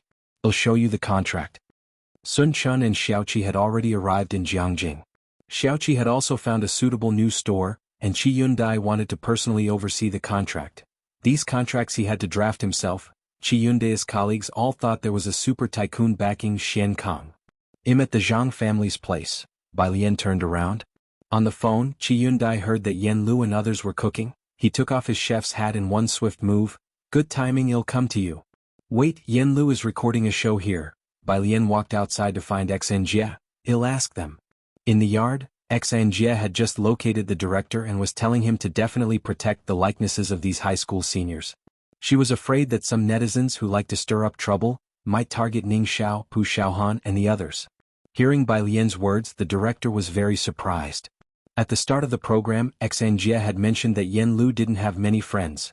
Now one after another was showing up, each more enigmatic than the last. Who is it? Asked the director. Chapter 474. 187 An ordinary lawyer, upgraded to a master. Second update. _1 After all, it was Bai Lian who asked, so the director subconsciously asked an extra question. Bai Lian was still holding her smartphone and after thinking for a bit she said, Qi Lu, he's a lawyer. A lawyer, how? The director let out a sigh of relief, confident that a lawyer would definitely abide by the law and not cause any accidents. Welcome, is he okay with being on camera? He remembered this matter, as this should be a mutual friend of Bai Lian and Yen Lu, wanting to do Bai Lian a favor. We will give him an introduction in post-production, which is also a great opportunity to become famous. Wang Xin's mouth twitched slightly, and she couldn't help but give the director another glance. Bai Lian still hadn't hung up the phone, and she only quietly asked the person at the other end. Qi Yundai didn't care as he was instructing someone in the bubble tea shop to keep an eye on the fire for him. All good. Once it was confirmed that he was okay with it, Bai Lian informed the director, then turned around and went back to the hall, where Pu Xiaohan had arranged the lilies to one side, Wang Qi had positioned the flower pots in the room, and Ning Xiao had finally completed a practice problem on the app. And he discussed the maximum value with Bai Lian. Wang Qi, seeing them so absorbed in the discussion, couldn't help but come over to look at the problem, then left with a dazed expression. Xiaohan was taking pictures of the flower pots with her smartphone. She went over to look after seeing Wang Qi's actions, then silently left. There was only one cameraman in the room. After filming the kitchen for a while, he heard through his earpiece the director's instruction. Go film what Miss Bai and her classmate are doing. What kind of problem are they writing? The director was curious, as after all Ning Xiao was almost expressionless, showing other expressions only at this moment. The cameraman was the same one from last night. He carefully avoided Bai Lian and Ning Xiao's faces, filming their smartphones instead. Both the director and Mei's agent moved in to take a look at the camera. Ning Xiao's smartphone appeared on the screen. It had no brand, was black, and looked like it was custom-made by some second-hand store, not any brand available on the market. On the smartphone screen was a practice problem displayed by an app. On the side were the words, NO14 Ning Xiao. In the middle there was a long problem about a ball with a negative charge in a vacuum, and how many photoelectrons would there be when shown with ultraviolet light of wavelength 280. How long does one shine ultraviolet light to just determine the electric potential? What kind of problems are these? The director and the others had all attended high school, and although they had forgotten their high school knowledge over time, they remembered clearly that they definitely didn't have such problems back in high school. After all, whose high school taught about the maximum escape velocity of photoelectrons? Ranked 14th in the entire school, huh?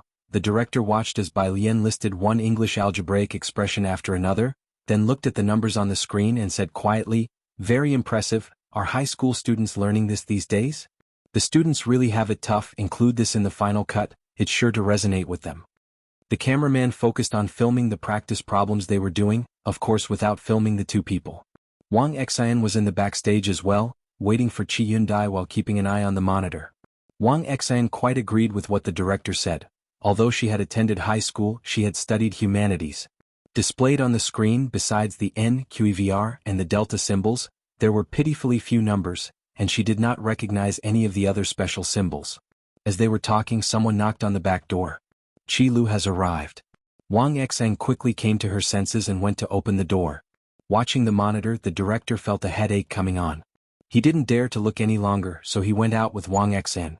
Qi Yundai was dressed in a black plaid shirt, and his chef hat and robe had been removed before he even left the shop, his right hand holding a bag of freshly made cakes.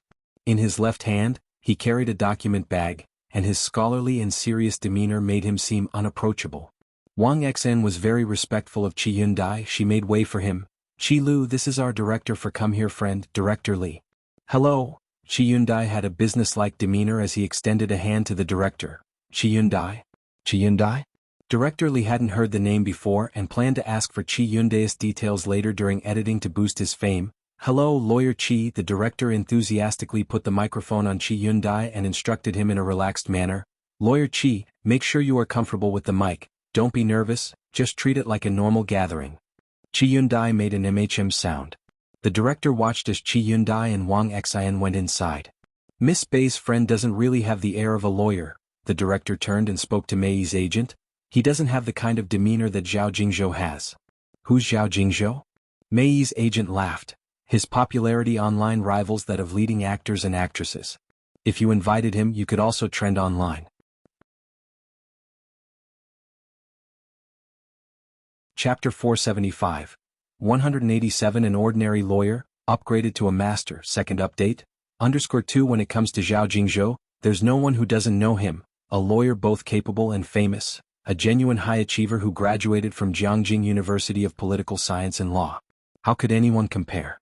You make a good point, the director nodded as he returned to the small room to check the cameras, but I'll tell you this lawyer Qi is even more relaxed than the others, which really is strange. It was a puzzle he couldn't unravel. Come Here Friend was already in its third season, and many guests had invited friends from outside their own circles.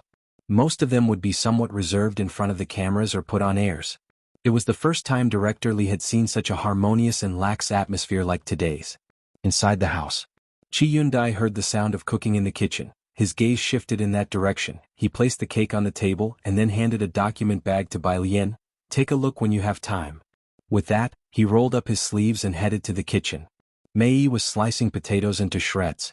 He had cooked before, and among ordinary people, his culinary skills were considered good. Even the potato slices he cut were acceptable, at least better than Yen Lu's. Qi Yundai looked disdainfully at the big chunk of potato and turned his head to Mei.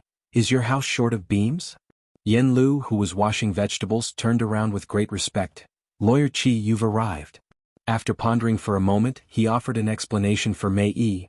"Teacher Mei is really good at cooking."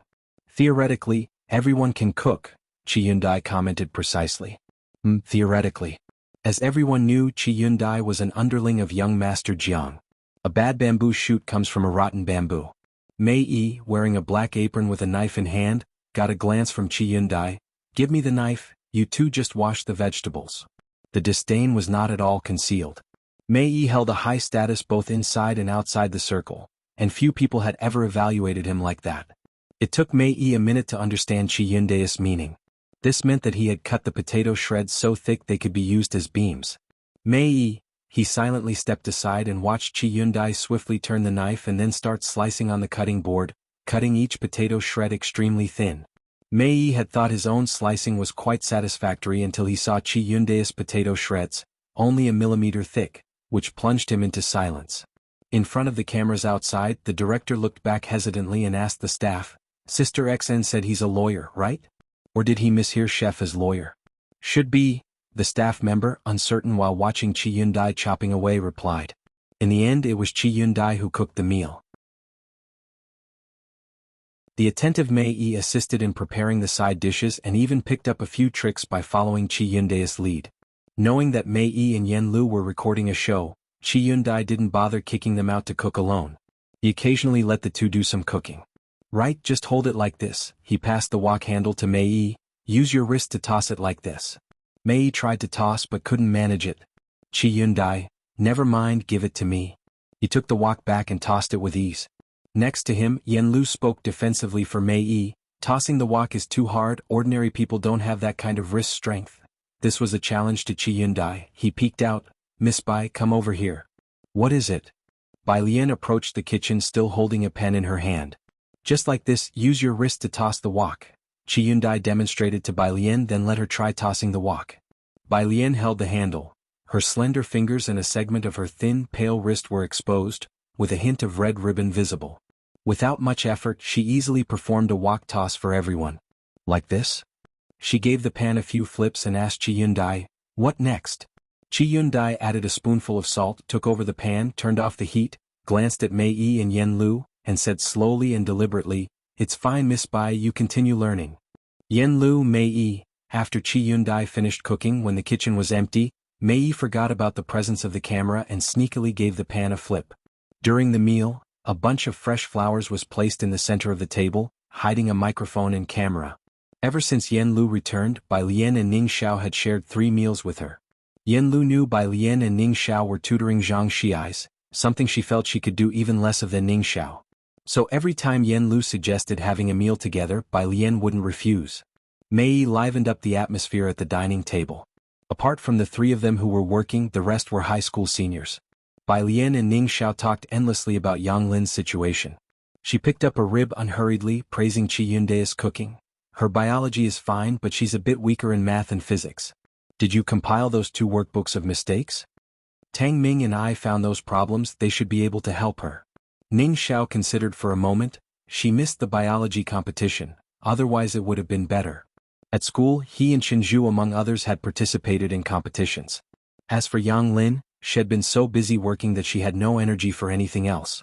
Chi Yundai also found an opportunity to discuss the contract with Bai Lian, while Pu Xiaohan asked Yen Lu about fun stories from filming Great Yong, and when the inside scoop would air. Yen Lu's participation in Come Here Friend was originally for promoting Great Yong, so when Pu Xiaohan brought it up, she smoothly responded. Pu Xiaohan also boldly asked to add Mei on WeChat. As the table grew lively, Mei held up his phone to Bai Lian, wanting to add her on WeChat. Bai Lian put a piece of bok choy into her bowl and then lifted her eyes, speaking slowly, sure, well let Yen Lu send them all to us later. After the meal, Bai Lian and the others were ready to leave. She looked down to unlock her phone. Several messages popped up on the screen, the first one from Jianghu Lai. He sent a photo indicating he was across the street. Bai Lian replied unhurriedly, 1. Then she picked up her backpack and jacket and went out, with Yen Lu and Mei seeing them off. The director and Sister XN also came out of the small room to see off Bai Lian and her group. The next message was a WeChat business card sent by Yen Lu, with an English name and an animated avatar. Bai Lian glanced at it, which must be Mei's. She tapped to add him as a friend. Chi Yundai was by Bai Lian's side, chatting with her about things in Jianghu. Once the group of students left, the Zhang family courtyard seemed to quiet down again. Slapping his thigh, the director laughed. Sister XN, I think today's footage is good too, enough for an episode. Though Chi Yundai wasn't as famous as Zhao Jingzhou, his cooking skills were simply astounding, and he even performed a straw raincoat cut for Mei. He already had thoughts for the trending searches when the show aired. Of course, the director was still unaware that he was thinking too small. We might not go viral, Mei's agent approached him and said, laughing, but Lawyer Chi is really meme-worthy. Ha Mei, you provided the biggest laugh of the episode. Beam, and secretly flipping the pan were indeed too funny. Mei ignored his agent, taking out his phone and opening WeChat. He tapped a few times then froze. What's wrong? The agent peered down curiously. Mei's WeChat was on a newly verified friends page, featuring an ancient tower avatar without a verification message. The agent scrolled up to see the person's WeChat name, by Jian. Fuck. The agent couldn't hold back the facade, blurting out a classic expletive. You added Yen Lu's mysterious composer god. Chapter 476. Miss by 188 Have a good meal _1 now. Yen Lu's songs are more popular than she is. In the current entertainment industry, few are serious about making music. Only some old predecessors are. Although Yen Lu became famous because of 3 songs, the songs themselves have far surpassed her in popularity. Many people know these few songs but don't recognize Yen Lu. The quality of the 3 songs is too high, particularly in the mixed bag that is the music industry. Both the composition and the arrangement are worthy of being called Hall of Fame level. Everyone knows that the arranger is Jian Zhongyo, but Jian isn't only skilled at arranging. He's even more famous for his compositions. He is one of the current top 10 composers, and his works like Autumn Peace, Hometown Sounds, Kangshen's White Snow, and others are widely circulated. Netizens unfamiliar with this type of traditional musician only found out about Jian Zhongyi's influence after he became a hot topic. With his status as a Hall of Fame level composer yet arranging for another composer, everyone is speculating about who this by Jian could be. However, aside from a Weibo account, the person has not revealed any information, and although there are no secrets in the entertainment industry, even insiders do not know by Jian's identity. Just like the initial days of Jian Zhongyo. Seeing the WeChat page for a second, the serious castle profile picture, and the straightforward WeChat name, his manager's first thought was of Yen Lu's composer. I don't know, Mei said, eyes and brows lowered as he clicked to accept the friend request, giving it only a moment's thought, but it should be Miss Bai. He was easygoing, with sharp, handsome features, and his eyes shone like the divine under the light.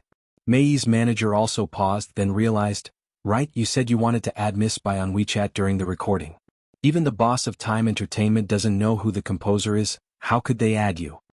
He looked down and saw Mei had sent a message asking if she was Bai Lian. The other party replied with a 1, and Mei added a note.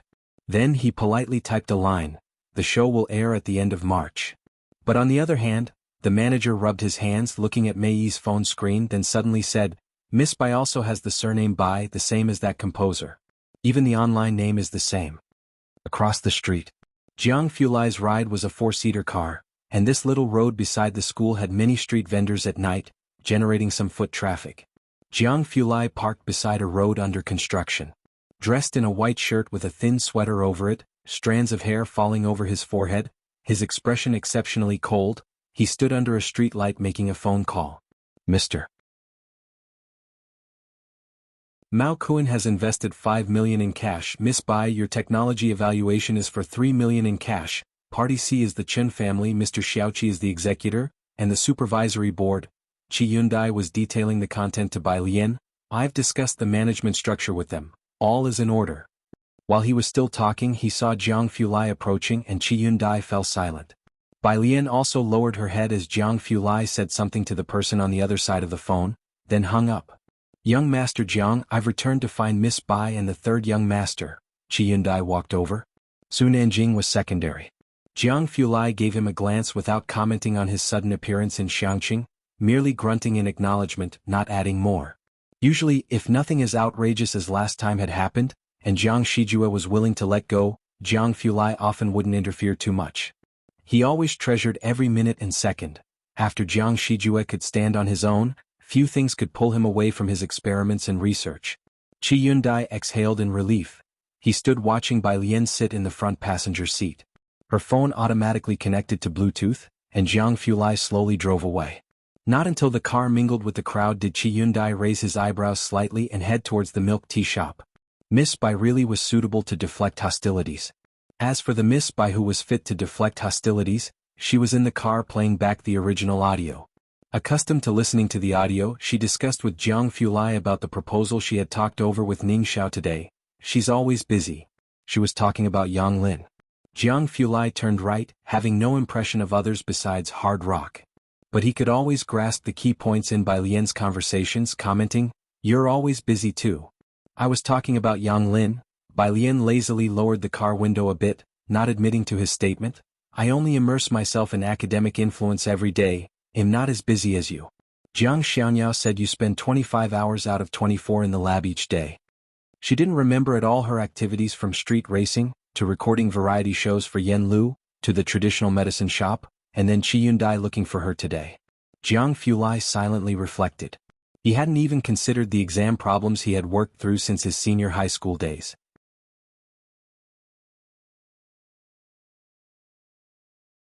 Chapter 477. Miss by 188, have a good meal _2. Of course he didn't dare to contradict what Bai Lian had said. The car stopped at Purist Street and he got out to walk inside with Bai Lian. Bai Lian put on an earpiece and noticed a new email in her inbox, so she clicked to read it.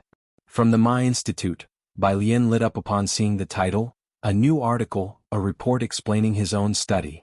Such articles required devoted reading and understanding.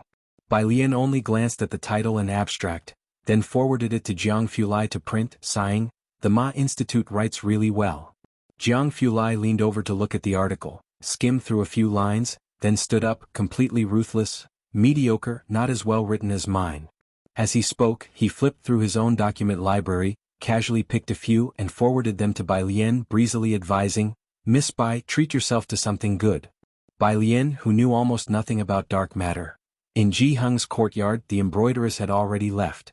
Jiang He was sitting on the stone table, puzzling over complex Lego sets. When he saw Jiang Fulai approaching, he clumsily covered the puzzle with a small jacket lying nearby. Jiheng sat on the embroidery stool, holding a needle and contemplating the dark garment on the embroidery frame. "Grandfather." Bai Lian crossed the steps to enter and as usual greeted Jiheng. Jiang Fulai was right behind her and casually closed the door to the courtyard, glancing at Jiang He without saying a word. Upon seeing Jiang Fulai, Jiheng showed him the floral design on paper. "Xiaojiang, does it look like this?" Bai Lian also looked over. Jiheng had drawn a Dunhuang auspicious cloud pattern. It looked very wealthy. Jiang Fulai stood beside her, eyes and eyebrows lowered, his voice somewhat gentle. "That's correct." "Then it's settled." Jiheng nodded, casually picked up the nearby smoking pipe. Having finished the drawing, he now had a plan in mind. Recently he had been embroidering the same pattern, and he intended to use Jiang Fulai's piece to fend off boredom. Jiang Fulai took Jiang He home with Jiheng escorting them out the door. Jiang He waved at Jiheng reluctantly. Jiheng lit a cigarette and stood in the doorway watching them leave. The alley had streetlights installed a few months ago, and he stayed until they turned the corner. It wasn't until they were out of sight that he turned back into the courtyard. Bai Lian had never liked watching people leave. The first time she saw someone off was when Ji Xiaojun suddenly went to Jiangjing, but that time she left before Ji Xiaojun did. Jiheng didn't demand this of her. When he turned to close the door, Bai Lian was uncovering Jiang He's jacket to look at his creation, an image he had drawn himself and had made into Lego to scale. "This is custom ordered by Jiang He himself." Jiheng exhaled a ring of smoke, speaking nonchalantly, "He has to pre-assemble it. I heard it's a birthday present for his brother." Jiang He had confided quietly to Jiheng about this. Purist Street. Jiang Fulai strolled casually ahead, with Jiang He trying to keep up with large strides behind him. His phone vibrated. It was a message from Bai Lian about his paper. Applause? After opening it, the two little hands even enlarged for a moment and Jiang Fulai raised an eyebrow. As the tall and the short reached the car, he pressed the car key to unlock it and to Jiang He's disbelief, opened the back door for him. Jiang He hesitated before climbing in.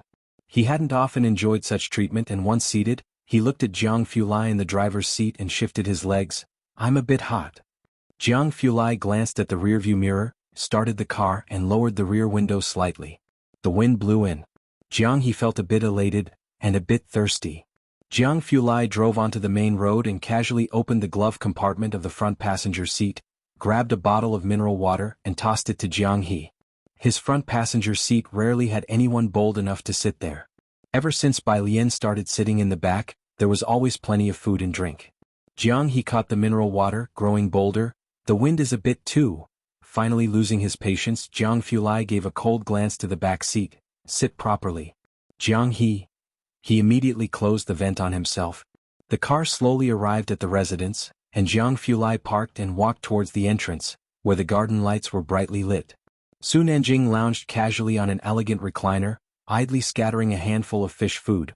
The koi that he had fed all day were too lazy to nibble again, barely flicking their tails. Seeing Lai return, he sat upright, tossing aside the fish food. Jiangji. Lai nodded towards him and continued inside, while Jianghe trailed behind, clutching the bottle of water. Su Nanjing greeted Jianghe. Jianghe didn't even lift his head, ambling along and ignoring him.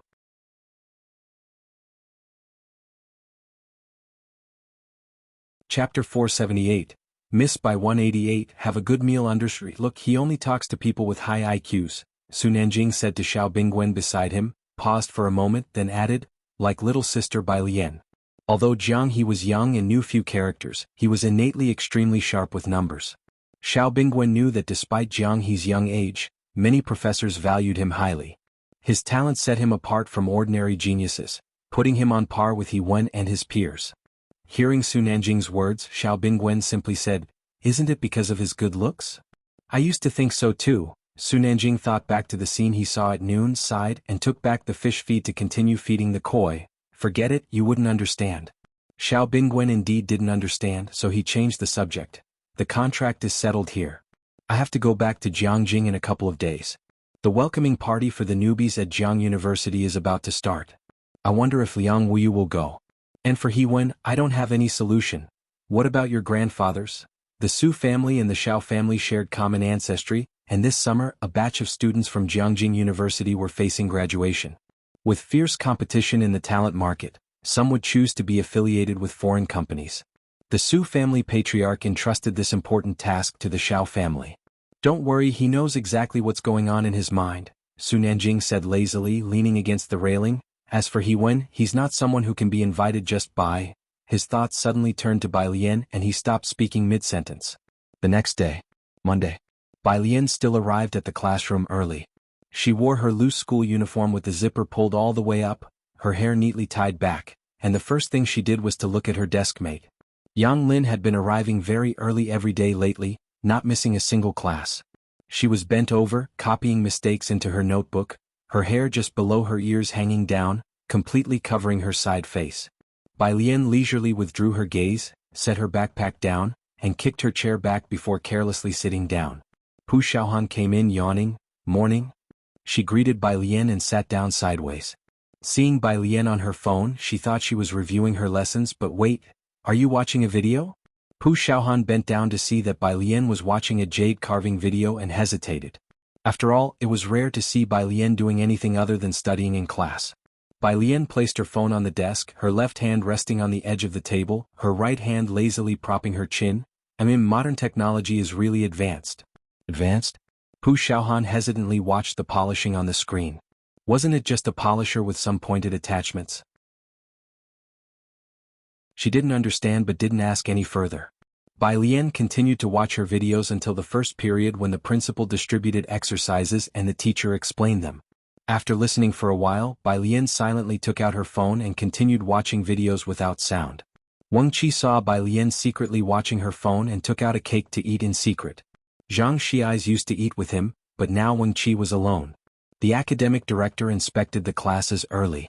Seeing Wang Qi not paying attention and sneaking cake, asking his desk mate if they wanted some, the director knocked on the back door and called him out. The academic director was serious. "The college entrance exam is coming up, and you're not paying attention in class. What are you eating?" "Taro xiaobei cake." Wang Qi touched his head. Academic director. As everyone knew, Zhang Xiais and Wang Qi from class 15 were both fools. Wang Qi reacted only after being called out and returned to his seat with the cake. The chemistry teacher on the stage looked at him coldly. Wang Qi silently put the cake down and glanced at Bai Lian. Bai Lian was still openly watching her phone. Could the chemistry teacher and the academic director not see her? The chemistry teacher on stage could clearly see the conduct of all the students below. It was the first time the chemistry teacher had seen Bai Lian playing with her phone in class. She must have her reasons for being on her phone. The chemistry teacher even suspected she was studying a difficult problem on her phone. "No way, big sister Lian." Wang Qi, sitting on Zhang Shi's desk, one foot on the ground, leaned over to watch for a long time before realizing it was just a video of jade polishing. "Are you watching this for hypnosis?" Bai Lian slowly looked up, her slender fingers sliding to the next video. Anyway, I don't eat taro xiaobei. Damn, haha, taro xiaobei. Several others in the class laughed, and from then on Wuxia, like Zhang Xiai's, forever lost his own name. Xiaobei, Xiaobei. Xiaobei. Monday afternoon's last period was always homeroom. The students in the class worked much harder this semester than before, so Lu Lingxi didn't have as much to remind them about. After the class, she asked Bai Lian to stop by the office. Class had just ended, the hallway was crowded, and Bai Lian didn't push through the crowd. Pu Xiaohan, Ning Xiao, and the others were waiting in the classroom for Bai Lian. Bai Lian had been watching videos for almost the entire day, and now she finally opened the app to check this month's challenge questions. Her ranking climbed quickly, already surpassing Ning Xiao. She received many messages, but most of the red dots were blocked by the plugin Jianghu Lai sent her. Only the official message turned from a private message into a banner at the top. The 5.1 app meetup will be held at the Jianghu University Auditorium. Transportation and accommodation expenses will be reimbursed. Please fill out personal information as required. http://JJDX. Bai Lian glanced at it and swiped past. She didn't fill it out. 3 minutes later, the crowd thinned out and Bai Lian picked up her phone and walked outside as an unfamiliar phone call came in. A landline from Jianghu. She guessed it was a call from Su En's office and answered it. Hello. The voice on the other end was unfamiliar, tinged with curiosity. May I speak with Bai Jian?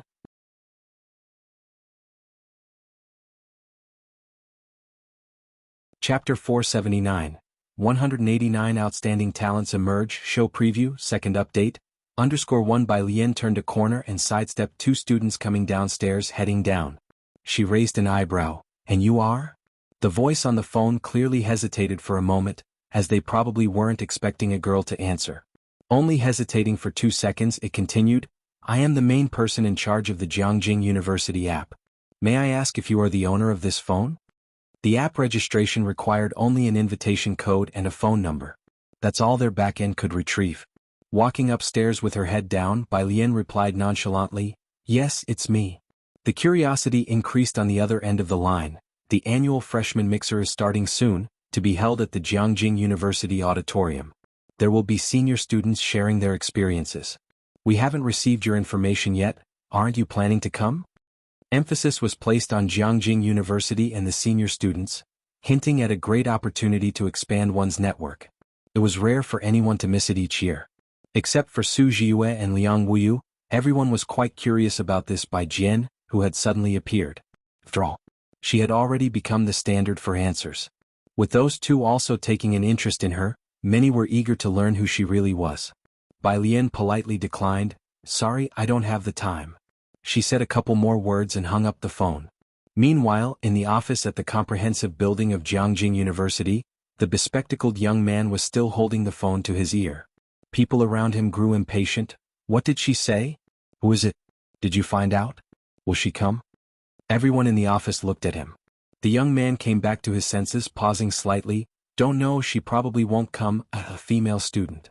Ask her again. Someone beside him grabbed his arm pleadingly. You must convince her to come.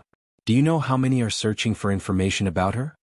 On the second floor, when Bai Lian arrived at the office, only Lu Lingxi was there. Seeing Bai Lian, she smiled gently without speaking right away. Bai Lian was in no hurry and patiently waited on the side. About 2 minutes later, Lu Lingxi finally opened a drawer and took out a stack of money. Bai Lian, this is Yang Lin's medical fee. She handed the money to Bai Lian. Bai Lian tucked her phone into her pocket and did not accept the money, only looking at Lu Lingxi, her eyes deep and inscrutable. Is this from you on her behalf? She knew that Lu Lingxi had always been concerned about Yang Lin, and that for a time even Yang Lin's tuition fees were paid by Lu Lingxi. No, it isn't. Lu Lingxi sighed lightly, knowing she could not deceive Bai Lian. It's from someone else on behalf of Yang Lin. As to who it was, she did not say. Yang Lin will pay back the money she owes me herself, Bai Lian said calmly, still very polite. Is there anything else, teacher? Lu Lingxi may have anticipated this response. She put the money back into the drawer, sighing deeply. Forget it. I'll give it back to her. You better head home. Bai Lian noticed the teacher's use of ta, and returned to her class, leaving with Pu Xiaohan and others. What did Lu Mom want with you? Pu Xiaohan asked Bai Lian curiously. Yang Lin had dashed off right after class for her part-time job at the milk tea shop. Bai Lian started to fib. She asked if I was under a lot of pressure.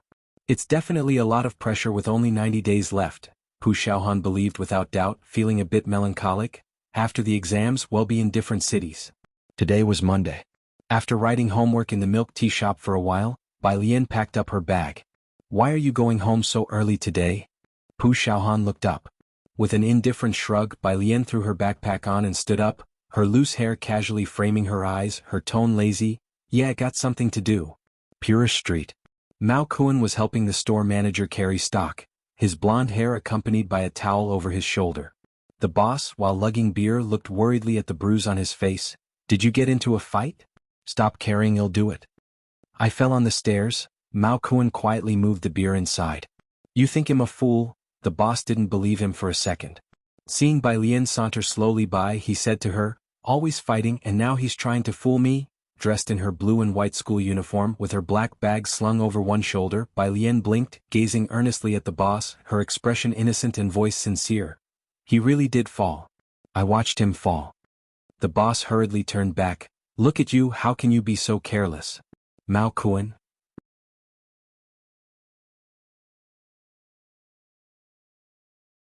Chapter 480.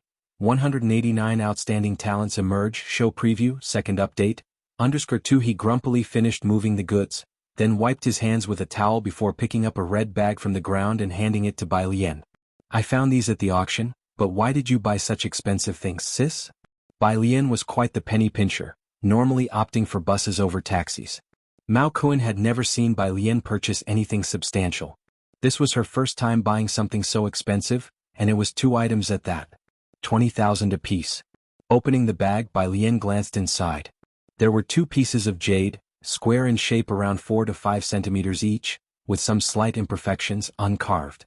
She took out one piece and held it up to the streetlight, squinting. The clear base with water-like inclusions in the jade made her complexion appear cool and pale. When it was bought, Mao Kuan didn't think it looked very nice, but now, under the streetlight, he thought his sister had a good eye. Where are the tools? She asked. I'll take a few more days, Mao Kuan replied, sipping on the milk the boss had given him, his eyes slightly narrowed. They're rare in Xiangqing, usually shipped from Danping City. Okay. Bai Lian stuffed the jade back into her pocket and took a box of Wangzai milk, methodically unwrapping the straw. Have you signed the contract? Signed it ages ago, Mao Kuan grinned.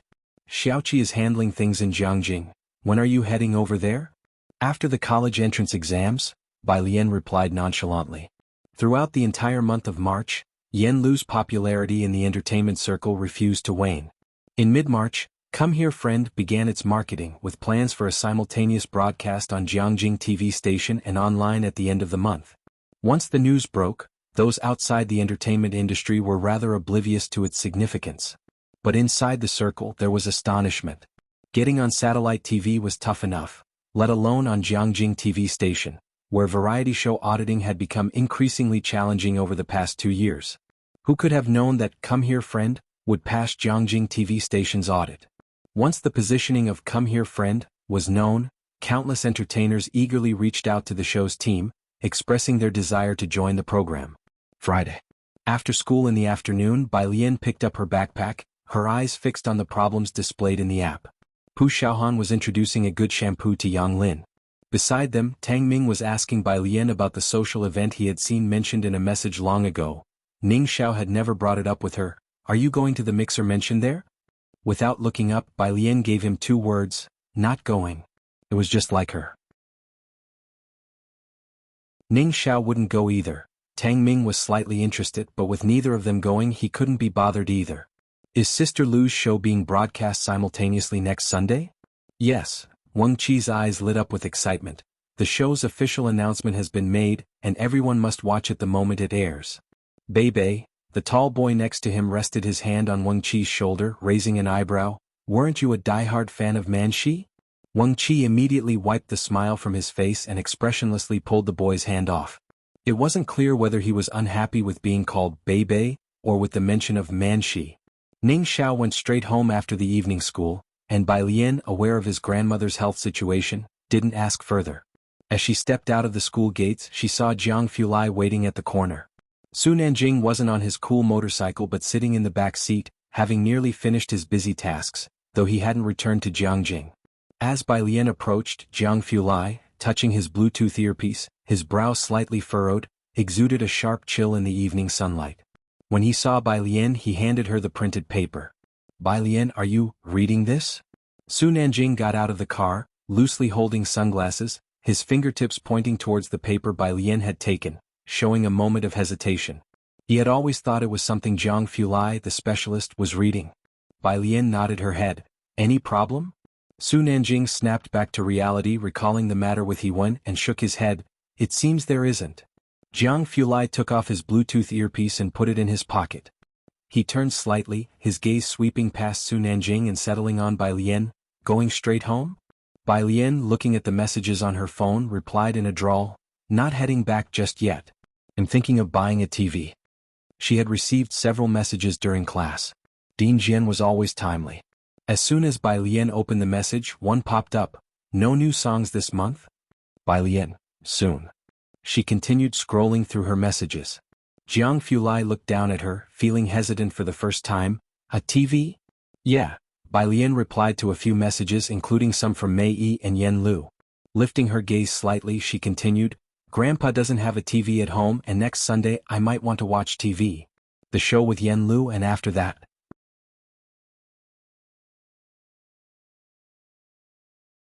Chapter 481, 189 Outstanding Talents Emerge Show Preview Second Update, _3 There was also Daong. Ji Hung liked to listen to the radio, he didn't have a TV at home. Next to him, Su Nanjing reacted quickly, "Little sister Bai Lian I brought." Before he could finish, he saw Jiang Fulai standing beside him with the car keys, tall and elegant, watching him with a calm and lofty presence, his eyes cold and proud as if nothing had changed from before. But Su Nanjing could sense a hint of lethal intent spilling from those light-colored eyes. He forcefully changed the subject. "My big brother Jiang, he has a great eye for selecting TVs."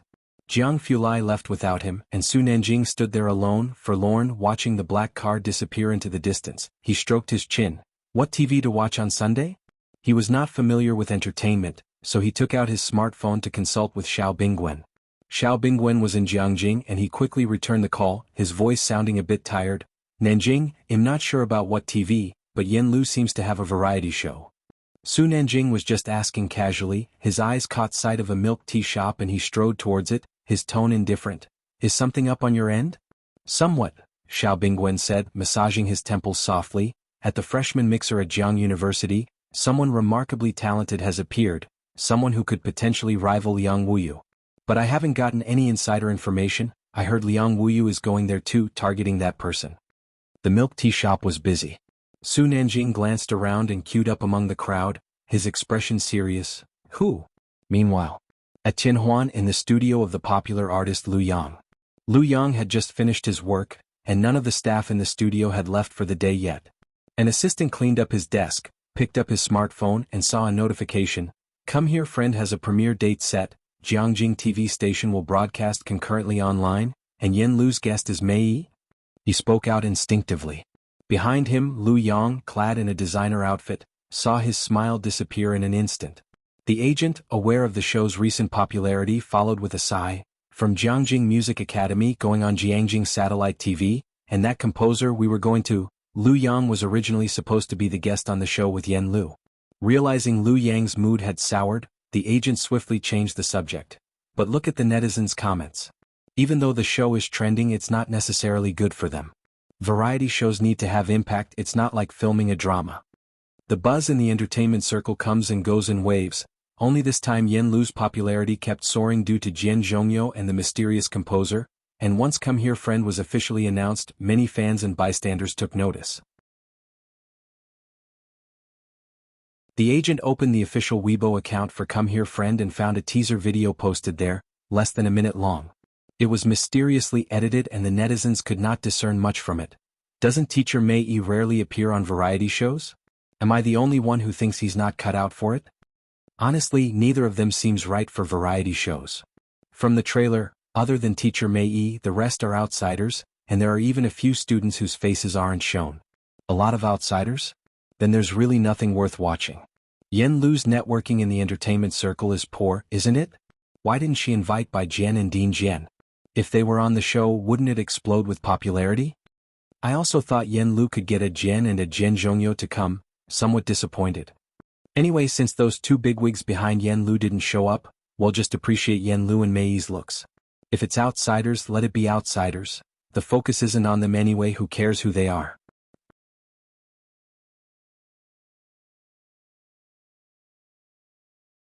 Chapter 482. 190 Lien and Mu families true prodigy _1 suppress each other. Look, Lu Yang's agent shrugged nonchalantly, netizens all say there's nothing worth watching. Yes, netizens say there's nothing to see. But they didn't say they wouldn't watch. Given Yen Lu's and the show's increasing popularity, as long as the two of them didn't make any major mistakes, the program's heat would still be very high. Most importantly, Yen Lu's arranger, Jian Zhongyo, was a true master of art, and the lyricist and composer who hadn't appeared yet, although not yet seen, had a name that resonated through the music world. Lu Yang looked down and slowly fastened his buttons, saying nothing. He had debuted with the persona of a noble son, and at the time Yen Lu was being criticized all over the internet, the studio worried about affecting his image, and after weighing the options they decided to give up on this opportunity. My fault, the agent stared at the phone, sighed, I shouldn't have let them make that call. It's too rare to receive charcoal in snowy weather, to form such a modest but precious friendship. Now all they could hope for was that "Come Here Friend" would not become a huge hit, so that Lu Yang and his heart could feel a bit better. As soon as "Come Here Friend" was officially announced, the buzz didn't die down. All the major video self-media were riding on this popularity, analyzing what the refined Mei Yi and the cold beauty Yen Lu could possibly do together. Xiangqing Electronic City. Bai Lian took off her coat, wearing only a Chinese button-up shirt.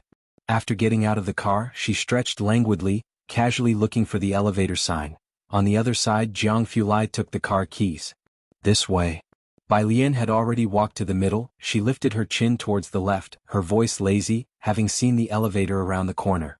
The phone rang, still that call from Jiangjing. If it wasn't for the fact that the caller was from Jiangjing University and, in a way, belonged to the same lineage as her, Bai Lian was a little tempted to block the number. Classmate, the man's voice on the other end of the phone was already helpless, having tried to persuade her for so long to no avail. His eyes darted around, we have a top 10 app commemorative gift, can I have an address to send it to you?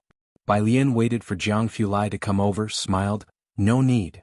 Ah, the voice on the other end sounded disappointed, it's a unique cultural creation of our first president, a little copper figure. The first president? Bai Lian's hand tightened, unsure if it was the person she was thinking of. Can I pick it up myself? Ah. The person was not accustomed to this request, paused. Oh, that's fine, I'll give you the address. He quickly repeated the address, then added, is it too long or too complicated? Haha, I'll add you on WeChat and directly send you the detailed address. Thank you, Bai Lian slowly said, I'll have my uncle come and pick it up. Clearly she remembered it. The other person. On Friday evening, there were more people in the electronic city than usual. When Bai Lian and Jiang Fulai stepped out of the elevator, they attracted quite a few stares. Both had straight backs and were exceptionally stunning to look at. You too. The salesperson saw them coming in, and even though they were in a mall, it felt like she was suddenly dazzled by sunlight and said with uncertainty, Are you here to buy a TV? Bai Lian wore a Chinese button-up shirt with blue school uniform pants, a white earbud in her left ear, and loosely held a Huami phone in her hand. Upon hearing the question, she smiled politely at the salesperson and nodded, yes. Jiang Fulai followed behind her without a word. His daily life was dull, accompanied most often by books and computers, spending much of his time in the laboratory. He kept his brows restrained, his usual aloof demeanor. The salesperson was captivated by Bai Lian and led her to the TVs, making introductions as they went. Because of their distinguished presence, she subconsciously directed them to the high-end area. Bai Lian glanced at the prices, tilted her head slightly. Are there any cheaper ones? The salesperson was momentarily stunned, then quickly guided them to another section. These are considerably less expensive. Bai Lian nodded, looking at the TVs without showing much understanding. Behind her, Jiang Fulai picked up a nearby brochure.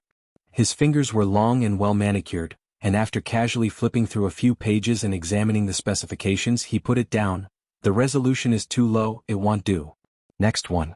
This one is too small, not suitable for your grandfather's house. Refresh rate is too low. It doesn't even support HDR, why buy it?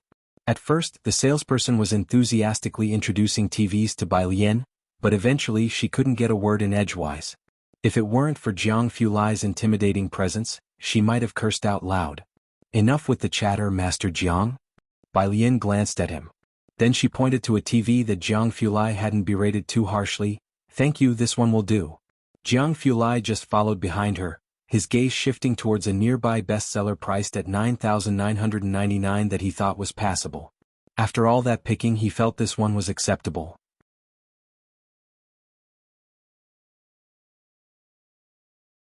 Chapter 483. 190 Lien and Mu families true prodigy _2 suppress each other. His gaze on the 99.99 was too obvious.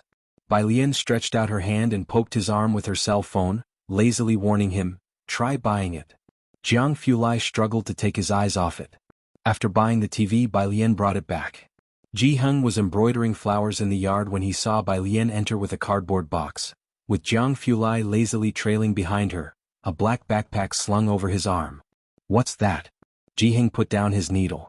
A TV. Bai Lian placed the television set in the living room, cleared the tobacco and a heap of messy wires off the left cabinet, along with the big cabbage plush pillow, and moved them onto a nearby chair, preparing to set up the TV there. Ji Heng followed behind, took a look and brought the pillow back to his room. His living space used to have few possessions: cooking utensils, furniture, tobacco and a tobacco pipe. Now the living room was filled with puzzles belonging to Jianghe, odd pieces of disassembled electric motors and copper wires that Bai Lian had brought home, not to mention the plush pillows. There was even a small machine in the storehouse a while ago. Ji Heng felt that his courtyard was about to explode with stuff. Uncle Ji, an embroideress, walked by and upon seeing smiled, "Alien bought you a TV. Now your home will be lively. I've long said you should watch more TV when you have nothing to do." With his tobacco pipe in hand, Ji Heng grunted in agreement as he watched Jianghu Lai flip through the manual, connecting the TV to the network.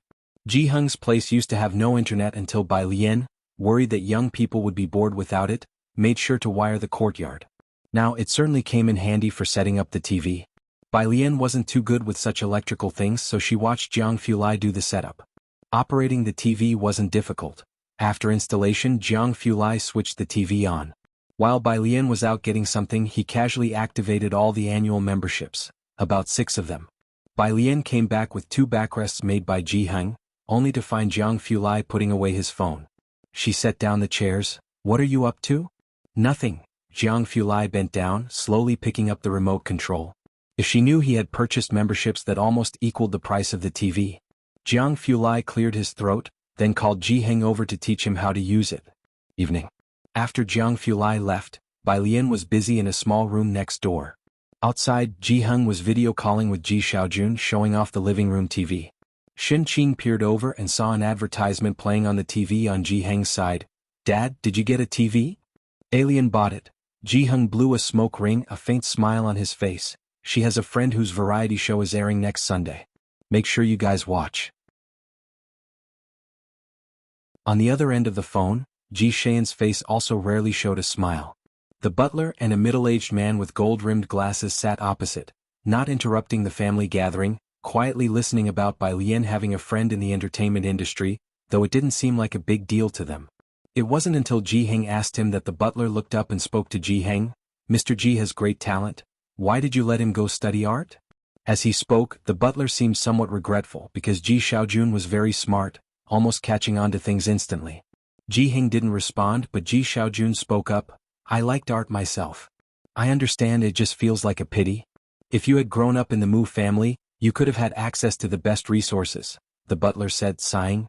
"Perhaps you would have worked on research with Mr. Mu Qiong?" "Mr. Mu Qiong?" Ji Xiaojun and Shen Qing heard this name for the first time. Mr. Mu Qiong is the only son of the second master, a rare genius appearing once in 100 years in the Mu family, the butler said with bright eyes. "He skipped grades all the way, started his doctorate at 22, a Mensa member. Back then, our Mu family had such glory." He didn't continue after that. Ji Xiaojun knew about the young generation of the Mu family almost being completely gone and didn't ask further. Shen Qing picked up the phone, changing the subject. "Dad, where's Alien?" She took the phone to her room to talk with Bai Lian, and Bai Lian's voice faintly came through. "Aunt, can you and Uncle help me pick something up tomorrow? After the others went in, the butler turned to Ji Xiaojun. Why doesn't your father want to come to Jianghu? He was asking about Jiheng. He want leave. Ji Xiaojun closed a file and paused, then added, but that was before. What do you mean? The butler sat up straight. You know, alien. My dad has never bowed his head for anybody over these many years for my sister. But she is different.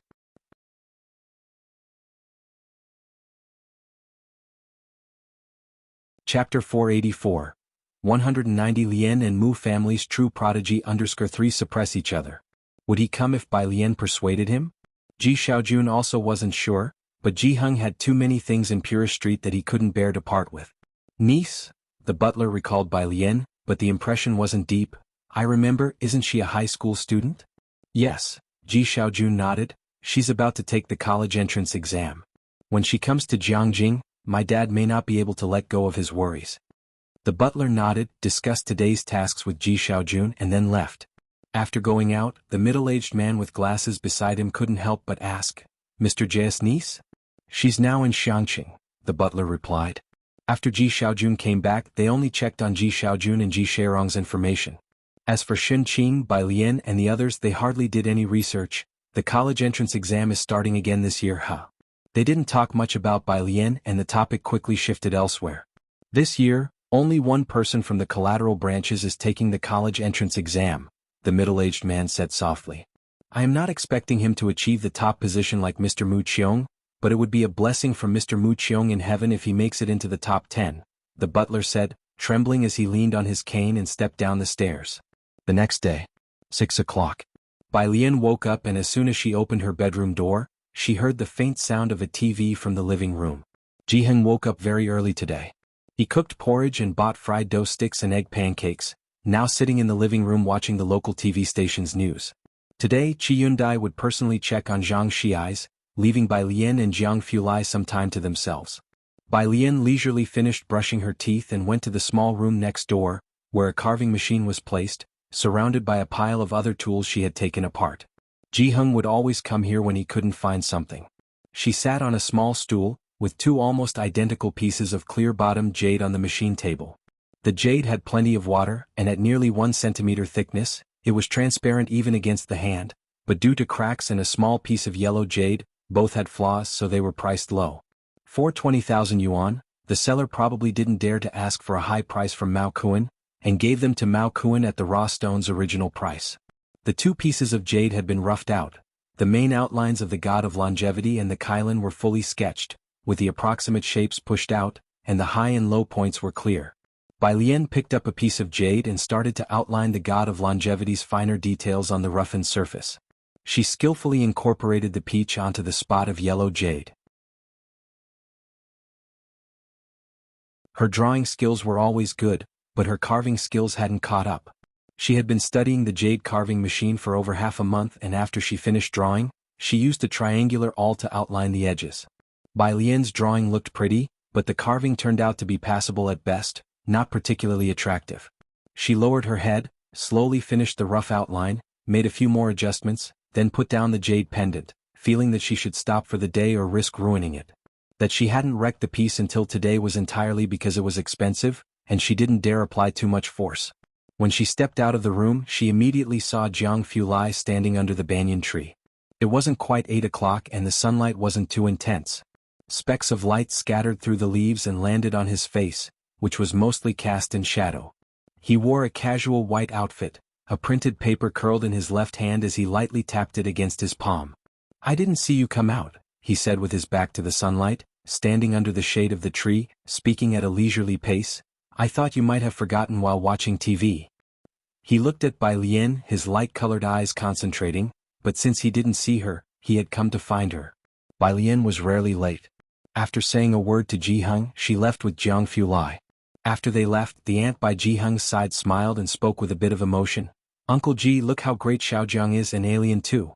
When little Shen was sick, you saw how she was even steadier than you. If my own child could be 1% as worry-free as they are. Jiheng put down his needle, heard the words and just smiled without responding. Bai Lian and Jiang Fulai were both young, merely naive youths stepping into society in Jiheng's eyes. Having been through so much, Jiheng knew well that no one is born invincible or phoenix reborn. It takes immense ups and downs in life to reach such a state. After all his experiences, he felt he was not as stable as the two of them. Meanwhile, in Jianghu, Shen Qing and Ji Xiaojun both got up early. Ji Xiaojun had finished his training and then asked his teacher for leave. During his time in Jianghu with Shen Qing, when they had neither training nor classes, they rarely went out. This was the first time he asked the training manager for leave, who was momentarily stunned and quickly reported to the butler. The call from the butler came swiftly. Ji Xiaojun had just left, and Shen Qing was checking the unfamiliar bus schedules. Are you going out?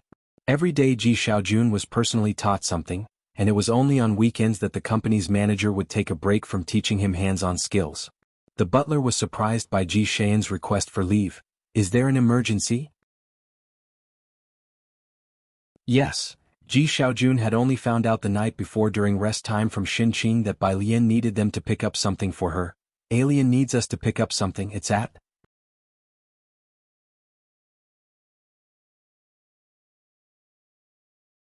Chapter 485.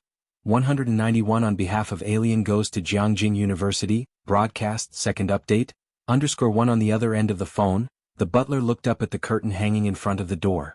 He slowly let out a breath. When he received the manager's call, he thought Ji Xiaojun must have had some important event to attend to and had no choice but to ask the manager for leave. He was now calling to ask if Ji needed any help. After hearing Ji Xian's explanation, did he realize it was not a big deal but rather a task of fetching something for his niece? The butler was somewhat puzzled. From what he knew of Ji Xiaojun, Ji was smart and could prioritize tasks. It seemed unlikely that Ji would do this. You mean you're taking leave? The butler interrupted Ji Xiaojun, discussing with him, just to fetch something for your niece? It's not easy for the manager to find time to teach you. Is this thing so important that you have to fetch it? Alien rarely asks for my help. Ji Xiaojun explained. Unable to persuade him, the butler said, all right, then come back early. After hanging up the phone, the butler looked towards the direction of the curtain, from behind which an aged voice asked, Ji Xiaojun? Yes, him.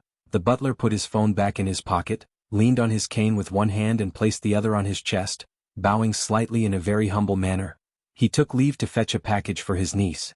Actually, Mr. Ji is quite intelligent. The aged voice answered indifferently, then fell silent. He didn't ask what Ji Xiaojun went to do, nor did he inquire who the niece was.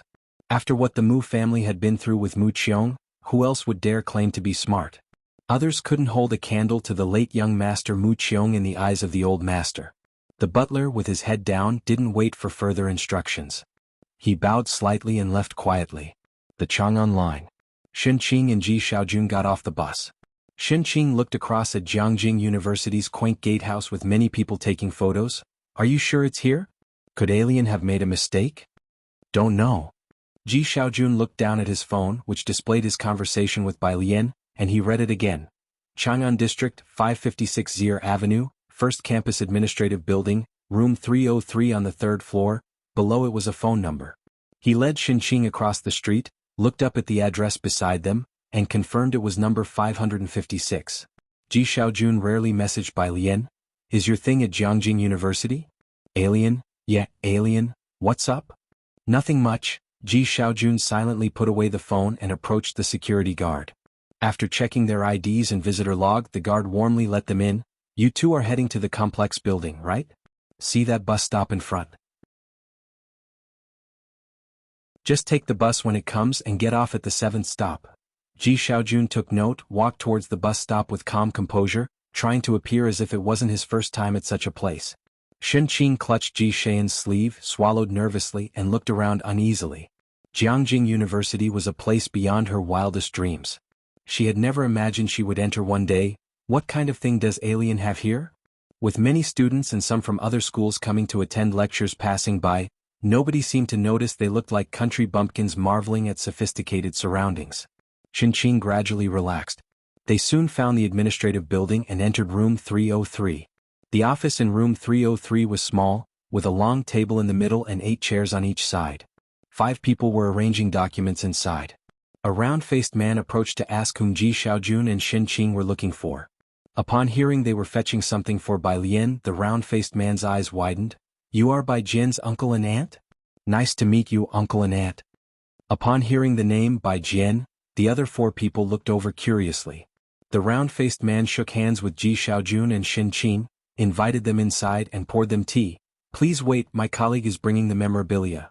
In the meantime he tried to subtly gather information about Bai Lian. Ji Xiaojun was cautious, always able to keep his composure. Holding his teacup, he expertly avoided their probing questions. The office staff didn't manage to learn much and were slightly disappointed. 10 minutes later the memorabilia was delivered. The man handed it to Ji Xiaojun with a formal gesture. This is by Jian student's commemorative medal. Ji Xiaojun looked at the exquisite gift box in the man's hand, with a landscape painting on the outside and just the word, Liang. Not knowing what was inside but seeing how seriously the man regarded it, he accepted with both hands. Thank you, comrade. You're welcome, the man smiled looking down at the medal. This medal is quite hard to come by. Only 8 newcomers received it this year, and your niece is the first to not collect it in person.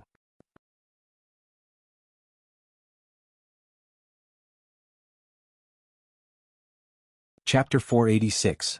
191 On behalf of Alien goes to Jianghu University, broadcast, second update, _2 Upon hearing this, Ji Xiaojun was even more surprised. In his mind he wondered what kind of medal had Bai Lian actually received. At the end of March, the 31st, Sunday, Bai Lian came back from the library very early and after asking Wuxia about, "Come here friend," airing on the channel, she sat down in front of the TV with a stack of papers by 7 o'clock. Since there was an extra television in the house, Jianghu had made 2 new chairs with backs in the last couple of days, placing them opposite the tea table. The TV screen wasn't big but Jianghu's living room was small so the distance was just right. Director Qin sat near the door with Jianghu beside him, Jianghe next to Jianghu, and Bai Lian and Jiang Fulai beside Jianghe. What's on TV today? Director Qin didn't know what was playing today. He sat beside Jianghu and the two of them shelled peanuts together. Is Great Yong airing yet? No, Director Qin remembered that Great Yong wasn't set to air until May. Yen Lu's variety show. Bai Lian listened to the commercial jingle and leisurely flipped a page of her paper. A pen was wedged between her right hand's pinky and ring fingers. Yen Lua. Director Qin remembered this girl. He had dealt with her case before. Bai Lian's phone was on her lap, continuously vibrating with messages. The Class 15 group chat. Wuxia, at, email protected, everyone pay attention. Come here friend, is about to start. Wuxia, at, email protected, everyone pay attention. Come here friend, is about to start. Wuxia, at, email protected, Bai Lian, who's the admin, get him to manage this. Within 2 seconds Wuxia had been removed as an admin. Wuxia, Pu Xiaohan, hey Bebe. Bai Lian switched back to WeChat where Ji Xian's video call had come through and she answered it, turning the camera towards Jianghu's side. On this side of the phone, Ji Xiaojun greeted Jianghu and Director Qin, and upon seeing Director Qin there so late he asked, Xiaoqin, why are you all there? Yen Lu's TV show. Director Qin leaned in to explain to Ji Xiaojun, they are all prepared to support Yen Lu. Ji Xiaojun also remembered, right, I'm about to watch it too. As he spoke, Ji Xiaojun turned on the TV and asked Director Qin which channel it was on. Shin Qing didn't know how to operate the TV here so she left it to Ji Xiaojun. Just then the doorbell rang. She went to answer it. It was the butler and Xiaojia. Butler. Shin Qing always behaved very formally towards the butler. She stepped back to let the butler in. The butler walked a couple of steps inside just in time to hear Ji Xiaojun calling out to Xiaoqin. Who is he talking to on the phone? He was a bit surprised. Ji Xiaojun had very few friends besides a group of students and colleagues, and the name didn't sound like Bai Lian or Jianghu's. After closing the door, Shin Qing explained, he's on the phone with his family. Alien's Friends TV show is starting tonight. Xiaoqin is at her grandfather's house watching with Xiaojiang and Jianghe. As she spoke, Shin Qing started to feel homesick. The butler felt a headache listening to the litany of names and raised his hand to stop her from continuing. Ji Xiaojun adjusted the TV and a smile appeared on his face. Right, the show hasn't started yet. Also, Alien, should I send you your medal? No need. Bai Lian's voice, somewhat distorted, came through the radio. He'll come to pick it up during the summer vacation. The butler quietly sat down on the sofa and placed his walking stick to the side. Shin Qing talked to the butler. Alien's medal, it's very beautiful. The butler, lost in thought, gave a perfunctory upon hearing this, clearly not paying attention to Shin Qing's mention of Bai Lian's medal. After Ji Xiaojun hung up the phone, the butler finally looked towards him. Now that the initial assessment phase is over, Mr. Ji, Are you ready to change your surname and transfer your household registration? Ji Xiaojun was also quite silent. He had moved his household registration away when he got married to Xin Qing. These things didn't matter, but changing his surname? Xiaojie stood next to the butler. Mr. Ji, once you transfer your registration, you'll have Jiangjing household registration, still within Chang'an district. Nowadays, so many people couldn't get Jiangjing registration even if they wanted to. I know, Ji Xiaojun nodded. I'll discuss it with my father tomorrow and then transfer. The butler knew Ji Xiaojun wouldn't refuse these things. He talked with Ji Xiaojun about some details and prepared for the gene verification. 8 o'clock. Come Here Friend started airing on the TV station on time. After the opening credits, the show featured Yen Lu welcoming teacher Mei Yi. They were fine on the variety show. It's just that they didn't talk much, lacking chemistry. The live commentary was blunt. These two are a bit dull, huh? Surely the whole episode isn't like this? They should bring on some industry insiders. There's another episode later. Aren't there a few students in the promo video too? What's Yen Lu doing like teacher Mei Yi hasn't eaten every kind of cake? Alright. The butler glanced at the television screen, where he saw a group of stars he didn't recognize in a car, apparently heading for a trip to Xiangqing. He withdrew his gaze. You should call me when you've decided on a good time. He picked up his walking stick and turned to leave with Xiaojie following him. In the moment he left, the television displayed a group of people exiting a vehicle. A middle-aged woman had an upright back, exuding authority. Hello, I'm Sun Dan. Who is this random person trying to get some screen time? She doesn't even know Yen Lu. In Beijing. In Lu Yang's studio, his agent breathed a sigh of relief. As you can see, the result is truly mediocre. He turned to Lu Yang. Lu Yang was reading a script with his head down and glanced at the computer screen without saying anything. The agent chuckled and relaxed his back. His greatest fear was that this variety show would also blow up, but it seemed that there was little chance of that happening. Until, looking back at the TV again just a minute later, the direction of the live comments shifted. Wait, Sundan? Oh my god, Chengdu came back. It's really her. What's the meaning of this? The agent frowned, quickly took out his phone, opened Chengdu and searched for Sun Dan. The first page that popped up was all about her. The ID photo matched the person on the TV screen exactly.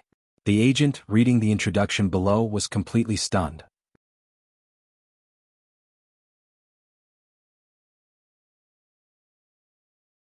Chapter 487. 192 hits a new high. Who exactly is Miss Bai? _1 Sun Dan, formerly the Deputy Director of Jiangjing Cultural and Tourism Bureau. Now the Xiangqing Cultural and Tourism Bureau Chief. Being the Xiangqing Cultural and Tourism Bureau Chief was one thing, but the line above was unsettling. What average person could climb to a high position in Jiangjing? Why would this person be in Xiangqing and even appear on Come Here Friend? That was until her family relations were introduced. Her grandparents' names could be found in recent history, and then there was her husband, a name almost everyone in the entertainment industry had heard of, Zhang Weiji. Lu Yang's agent, looking at the profile on Chenka, seemed to understand why Come Here Friend was broadcast on the satellite channel. He subconsciously looked towards Lu Yang. Next to him, Lu Yang was looking down at his phone, probably having received a message about Sun Dan. Even as an agent, he found himself speechless and unable to offer comfort to Lu Yang. We shouldn't have refused Yen Lu, otherwise we might have added Madame Sun on WeChat. If Dean Jian seemed like the moon out of reach, someone they would never cross paths with in their lifetimes, then Sun Dan and Zhang Weiji were the flowers of earthly riches. Not to mention Yen Lu herself, with the show, Come Here Friend, cuddling up to the powerful leg of Jiangjing TV station. Was the wealth that awaited in the future even in question? Lu Yang's lips pressed together, his facial lines extremely stiff, his heart filled with regret and frustration to the point of nearly suffocating. Brotherly is still okay, a nearby assistant murmured. The one who should regret the most must be In-Chi. Everyone in the circle knew that In-Chi had bundled up with Yen Lu for their debut. After becoming popular, he immediately brushed Yen Lu aside along with their CP, and started public relations with Man Shi. Moreover, he had PR smear Yen Lu for constantly leeching In-Chi's popularity. At the time, he had cut ties with Yen Lu so cleanly and decisively, probably never considering the possibility of her making a comeback. But who knew Yen Lu really did make a comeback? Even before Great Yong was broadcast, her popularity had already caught up with the top tier. When Come Here Friend was aired, her popularity soared even higher. Purist Street, Ji Heng's home. Director Chen was casually watching television. On the screen, Mei Yi and Yen Lu were already walking along the two internet celebrity streets of Xiangqing, with many tourists waving at the camera upon seeing the filming, and the crew didn't avoid any of them. After checking in at the puppet shop, Mei Yi and Yen Lu went to the martial arts school across the street.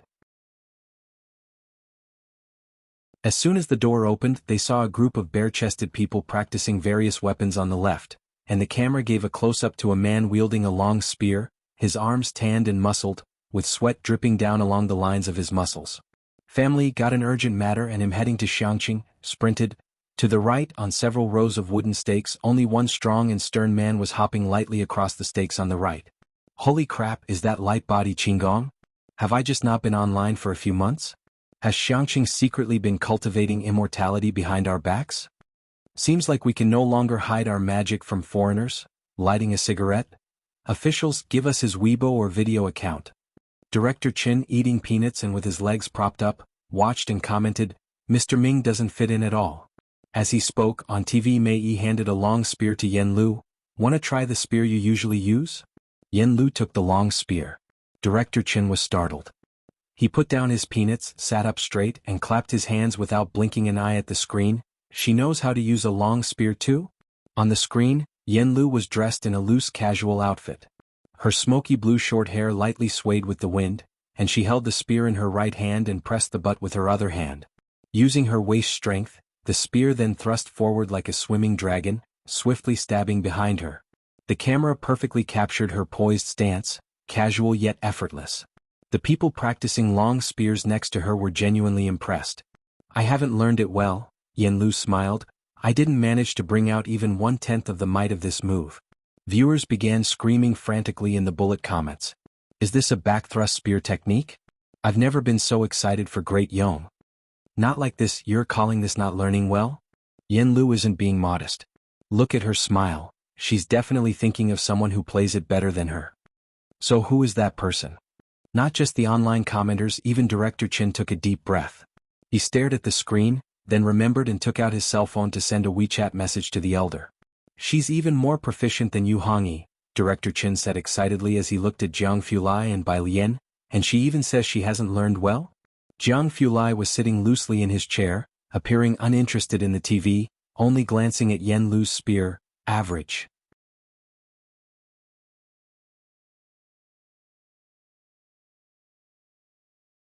Chapter 488. 192 hits a new high. Who exactly is Miss Bai? _2 Bai Lian collected her gaze leisurely, offering no particular comment. She just lowered her head to look at the message on her phone. It was from Mao Kun. Sis, for the April 18th auction, my godfather has reserved an invitation for you. Every time there was a major auction at the White Tiger auction house, Mao Kun's side would provide Bai Lian with a VIP card. Most of the time Bai Lian would sell it for a high price. Any auction that Mao Kun personally reported to Bai Lian was very important. Bai Lian, received. Beside her, Director Chen silently withdrew his gaze. After a series of commercials, the variety show resumed and evening approached. On Purish Street, that little path, Yen Lu and Mei Yi were going to watch some fighting. I can't find any information about fighting venues in Xiangqing online. Who's the miss speaking next to Yen Lu? Her voice is so nice, why didn't she show her face? Her voice is soft, she is not wearing a mic, is she a friend of Yen Lu? The barrage decreased significantly until the crew arrived at Bakhtur Street. Many shots were not permitted to appear, leaving only a small portion of footage. Everyone saw the words Bakhtur Street under the night sky and the Qinglong bar, glowing with a dim light. Zaiwa's half-red hair made an appearance, as did a group of tough-looking men and women of various skin colors on the street. Barrage, why are they blurring out the legs? Why do most people only appear from the waist up? This person glanced at the camera. Why do I feel like he wants to cuss me out? The audience also realized something was amiss and began to question soulfully, hey, where exactly is this? The show continued to air, and Come Here Friend quickly snapped up several trending searches in advance. Jiangjing TV station. Sudden urgent trip to Xiangqing? Where is Bakhtur Street? The first episode of the program ended just as they reached the fighting venue. There had yet to be a breakout variety show since the beginning of the year. Come Here Friend was the first to rank in several hot searches right after its debut, skyrocketing viewers' curiosity to an all-time high. Once an issue becomes hot, countless fearless people will delve into it. News about Bakhtur Street had already begun to disseminate in secret. After the variety show ended, Jiang Fulai took Jianghe back home. Jianghe's cabbage backpack was still aside, and Bai Lian picked it up to hand it to Jiang Fulai. Jiang Fulai hooked it with a finger, looking disgusted but didn't throw it away. He looked at Bai Lian and paused slightly. "I'm going back to Jiangjing tomorrow." "Tomorrow?" "Yes." Jiang Fulai withdrew his gaze, his long bangs drooping down. Bai Lian nodded in acknowledgement without saying much. "Is Jianghe going back with you?" Jianghe kept his head down and remained silent. Director Chen hovered awkwardly to the side, and only after Bai Lian had finished speaking to Jiang Fulai, he approached. "Miss Bai, do you have Yen Lu's WeChat?" He knew Yen Lu, but he had just learned that Yen Lu was skilled with a spear. "Yen Lu?" Bai Lian glanced at him. "I'll ask around." She looked down, pulled out her phone, found Yen Lu's profile picture and explained the situation. Yen Lu remembered Director Chen, and without asking for the reason after Bai Lian had finished talking, she directly asked Bai Lian to recommend Director Chen's WeChat to her. Bai Lian flipped to Director Chen's WeChat and passed it to Yen Lu. Director Chen left first with Jiang He, while Ji Heng took out a tobacco pipe to see the two off. Bai Lian still had that document in her hands, unread. Jiang Fulai remained in the courtyard without leaving, only glancing at the thesis in her hand. "He-Wen is just being lazy, asking you to sort out his thesis for him. He can't get through it." Bai Lian leisurely made an excuse for He-Wen. "Everyone else can get through it, so why can't he?" Bai Lian knew this was not a good time to speak up for He-Wen. She took a few steps and stopped under a banyan tree, a large lamp overhead. Bai Lian slightly tilted her head, revealing a pair of beautiful almond eyes, deep and dark. These eyes always held a lazy indifference as if nothing mattered to her. Before she could speak, Jiang Fulai bent down, his arms casually extended, and his palms gently rested on her lower back. The shade of the banyan tree cast shadows over his face, and he tilted his head down, his hair brushing past her ear as he spoke in a lazy tone. "I'll be back on Sunday." The popularity of "Come Here Friend" was still soaring, creating a new high for Xiangcheng's tourism industry, especially concerning the news of Bakhtur Street. Right after the program ended, the director of "Come Here Friend" watched the trending searches on Weibo with a smile. It didn't cost them a penny. "I said choosing Yen Lu was the right choice," he told the planner. "You see," before he could finish his sentence, his phone rang. He took it out to see the number was from Jiangjing and answered with puzzlement. "Hello, good day." "Hello, I'm Zhang Weiji." A deep voice came from the other end of the phone. "Zhang Weiji?" The director jumped up in shock, standing straight up. Their program had been approved by Jiangjing TV station, but the person who contacted them was Zhang Weiji's secretary. As for Zhang Weiji himself, the head of the national station, was he someone the common folk could contact? "Heiress the thing," Zhang Weiji sounded casual. "I heard your crew was filming in Bakhtur Street? You must be quite familiar with the people of Bakhtur Street, right?" Anyone who could film in Bakhtur Street had to have non-trivial backing. Zhang Weiji was forthright. "I want to ask, could you get an invitation to the 418 White Tiger auction house? If you can get one for me, I will surely show my gratitude." The director hung up, stunned. White Tiger auction house, the program hadn't even got to that part yet, but he had seen it. Why was Zhang Weiji asking him about the auction house invitations? While he was pondering, his phone rang again. This time it was from his biggest investor, who sounded very kind. The calls were all because of Bakhtur Street being shown that evening. In that brief moment, the director received calls from countless bigwigs in the industry. Finally, sensing something was off, the director came to a delayed realization. Hold on, exactly who is Yen Lu's friend?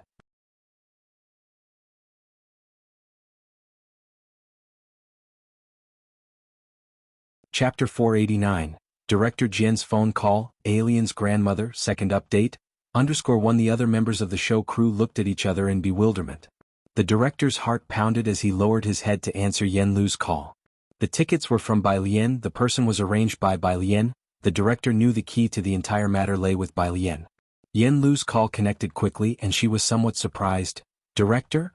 "Heiress the thing, Yen Lu." Since it was Zhang Weiji's call, the director didn't dare to conceal. "President Zhang just called." He concisely recounted the whole event. Yen Lu hung up the phone and pondered for a moment. President Zhang and Sun Dan were family. Sun Dan was introduced to her by Jiang Fulai. She hadn't mentioned it to Bai Lian but instead sent this piece of news to Jiang Fulai. It was Monday afternoon after school. Bai Lian idly followed a crowd out, with earphones in her ears, carrying a black backpack in her hand. She was listening to English. Her phone rang a few times.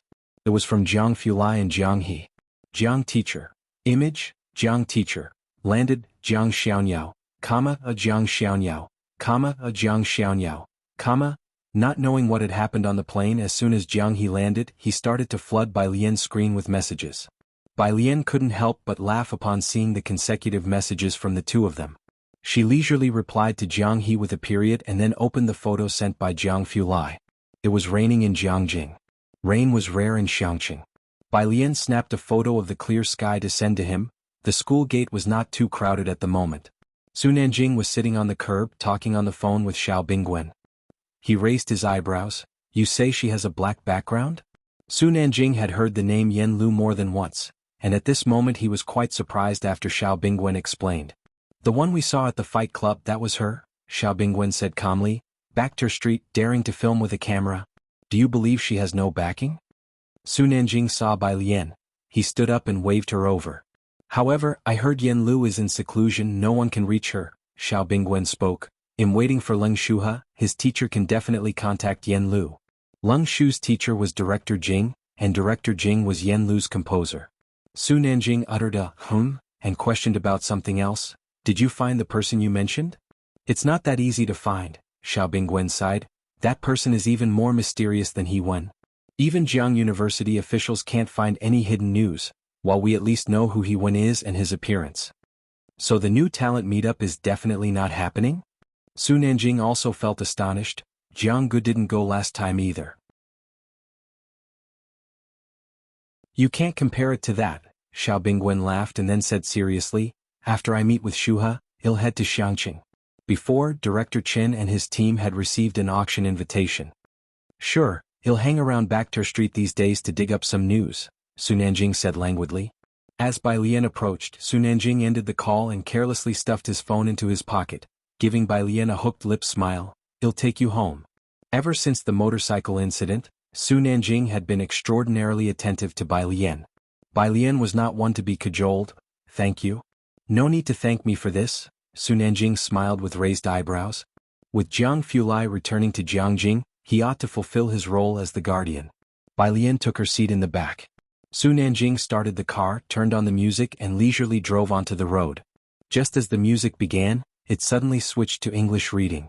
Su Nanjing was startled by the sudden appearance of complex English, and in the back seat, Bai Lian lowered the car window and rested her elbow on it, lazily tapping on the window as the sound of reading echoed inside the car, also causing her to pause. The car Su Nanjing was driving was often used by Jianghu.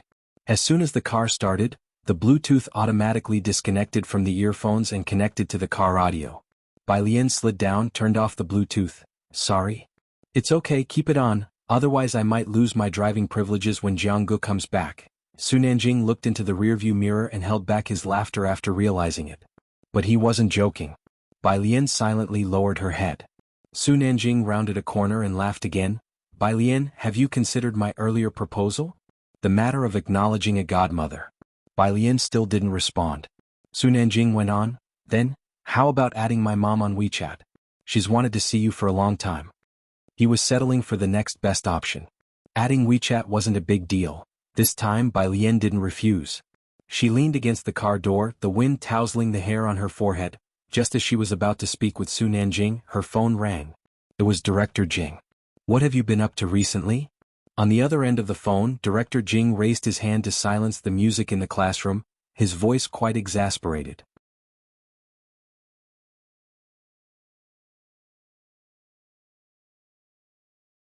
Chapter 490. Director Jin's phone call. Alien's grandmother. Second update. _2 A bunch of people were trying to get information from him in a roundabout way. That included old Master Chen. Dean Jin had never realized how much in demand he was until he asked Yen Lu and found out that Bai Lian was the source. In the classroom, when the others heard Dean Jin's voice, they looked at each other, puzzled. Dean Jin was usually very stern, and even when dealing with his 3 apprentices he was quite harsh. His teaching videos were said to be the work of a crazed demon. Besides the rumor that he had taken the initiative to greet a senior high school student, this was the first time they had heard him speak in such a gentle tone. The man exchanged glances with the woman beside him, hiding their astonishment. Bai Lian raised her eyebrows. She put her bag aside and said languidly, "No, get over it." Dean Jian was somewhat speechless, but this was Bai Lian. "Okay, you'll get over it. So, where's your new composition? I've been waiting for over a month." "It's coming soon." Bai Lian fobbed him off with the same two words. "Can't you show some respect for your talent?" Dean Jian was exasperated. Bai Lian had this natural talent and she wasn't using it. He felt sorry for her. Bai Lian realized the questioning was a pretext. Pressuring her to turn in her composition was the real motive. She brushed him off with a couple of casual remarks and hung up the phone. Dean Jian looked down at his phone.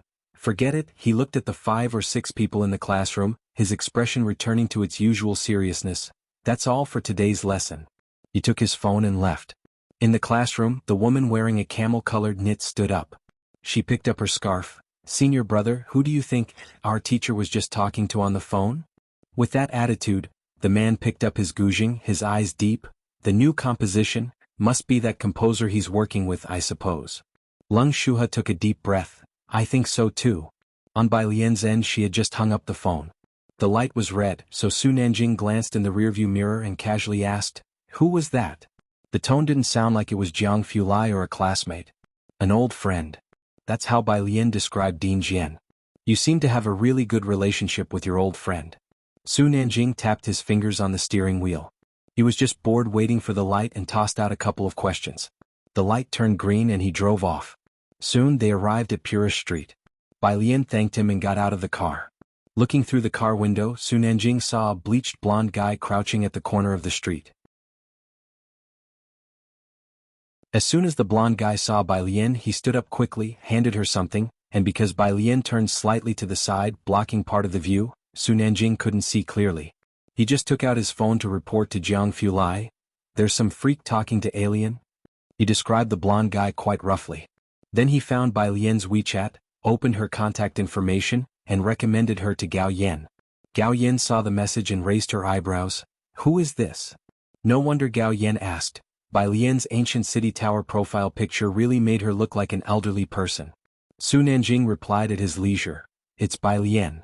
Gao Yan couldn't be bothered to reply to Su Nanjing and tapped directly on Bai Lian's contact card to add her as a friend, including a message. "Hello, I'm Su Nanjing's mother." Friday was tomb sweeping day. A 3-day holiday was coming up. On Thursday night, Ren Wanxian received a call from Ji Xiaorong. "Dad." "Wanxian," Ji Xiaorong sounded very tired. "I've been busy recently and haven't had the time. Your uncle isn't around either. Tomorrow is tomb sweeping day, could you go and pay respects to Grandpa with me in my place?" Ren Wanxian was still doing her homework. She didn't want to waste any time. "Dad, I still need to visit Grandpa." "Wanxian?" Ji Xiaorong's voice was rare in its sternness. Ren Wanxian merely uttered an "oh." The next day, early in the morning, Ren Wanxian got up, her expression not very good. At the dining table, Ren Qian glanced at her. "If your dad asks you to go, just go and see." In past Qingming festivals, Ren Wanxian had never gone back once, and Ren Qian would not let her go back. But today Ren Qian seemed to be softening. After all, the Ren family was no longer as grand as it had been, and the Su family was there too. Ren Qian didn't want that relationship to fade. Reluctantly, Ren Wanxian changed her clothes and went to the Ji family's home. Upon reaching Purist Street, she got out of the car with disdain, but her gaze caught sight of a black business car on the other side. If it was any other day, Ren Wanxian would definitely ponder why such a vehicle would appear here, but today she wasn't in the mood to pay attention. Walking on the cobblestones of Purist Street, she reached Ji Heng's home, complaining about why the Su family hadn't moved Ji Heng to a different place. When she knocked on the door, Ren Wanxian moderated the disdain on her face, as Ji Heng opened the door from inside. "Grandpa." Ren Wanxian walked in casually, her eyes scanning the courtyard stone table and chairs, but she didn't sit down. Instead, she said to Ji Heng, "My dad told me to join you all for the memorial ceremony." She behaved very politely. Ji Heng was dressed in a black outfit today, holding a tobacco pipe in his hand. He stepped to the side, looking at Ren Wanxian, who was wearing a pink foundation garment dress. The cut was delicate, and she had 2 red ladybug hairpins on her head, a particularly meticulous miss dressed in splendid and beautiful clothing. Meanwhile, Bai Lian came out holding a zither. Bai Lian was dressed in a linen-colored buttoned-up shirt with black ice silk trousers below. her hair still simply up with a wood-colored hairpin in her usual plain style. When Bai Lian saw Ren Wanxian, she did not speak. Jianghu had mentioned the night before that Qingming festival required attending a memorial service. Having been in this world for so long, Bai Lian had only ever seen Bai Kaiming's ancestral temple. She had never seen her grandmother's spirit tablet, and nobody in the Ji family mentioned it, except for the elusive Ji Xiaorong, and her grandmother whom she had never heard of. As for Jianghu, there were so many valuable fabrics at home that Bai Lian could recognize. She wouldn't ask if Jianghu didn't mention them, just like Jianghu wouldn't pry into Bai Lian's affairs. The grandparent and grandchild knew each other had secrets, and they kept an unspoken understanding. Bai Lian wasn't curious about what Ji Xiaorong was doing. She was just curious about the grandmother whom she had never seen or heard of. Was she finally going to see her today? Jianghu looked back at Ren Wanxian. He struck an old-fashioned match and lit his pipe. The place for the ceremony is quite far, and there's a long mountain road. Can you manage? Hearing that it was far and involved a mountain road, Ren Wanxian's expression changed. But she remained silent, her hands grasping the hem of her dress. You should go back, Jianghu said. His voice was muffled as he looked down with turbid eyes. Alien has a good constitution for climbing mountains. Your health isn't as good as hers. His implication was that she could skip the visit. Ren Wanxian felt secretly delighted, but her expression showed hesitation. Is that okay? But my dad said, he'll talk to your dad. Jianghu exhaled a ring of smoke, murmuring softly, don't worry, it's fine. Okay, Ren Wanxian took out her phone, stifling her eagerness. Then Grandpa, shall I head back first? Be careful on your way. Jianghu waited for her to leave the yard, then raised his head and spoke to Bai Lian in a deep voice. Get ready, we'll leave shortly. He turned and went back into the room to fetch the items for the ceremony. Okay, Bai Lian nodded, watching Jianghu's retreating figure thoughtfully. At the Purist Street intersection, Ming Dongheng saw Jianghu and Bai Lian carrying chrysanthemums and a variety of items, and promptly got out of the driver's seat, the back door of the car opening automatically. Miss Bai, Elder Ji. He did not say what he was there for, but his meaning was clear. Jianghu glanced at him, pondered for nearly a minute, and ultimately did not refuse. Thank you. He and Bai Lian got into the business car. Elder Ji, where to? Ming Dongheng buckled his seatbelt, looking into the rearview mirror. Jianghu gave an address in a low voice. Ming Dongheng turned on his phone to input the address, and upon seeing the destination he froze.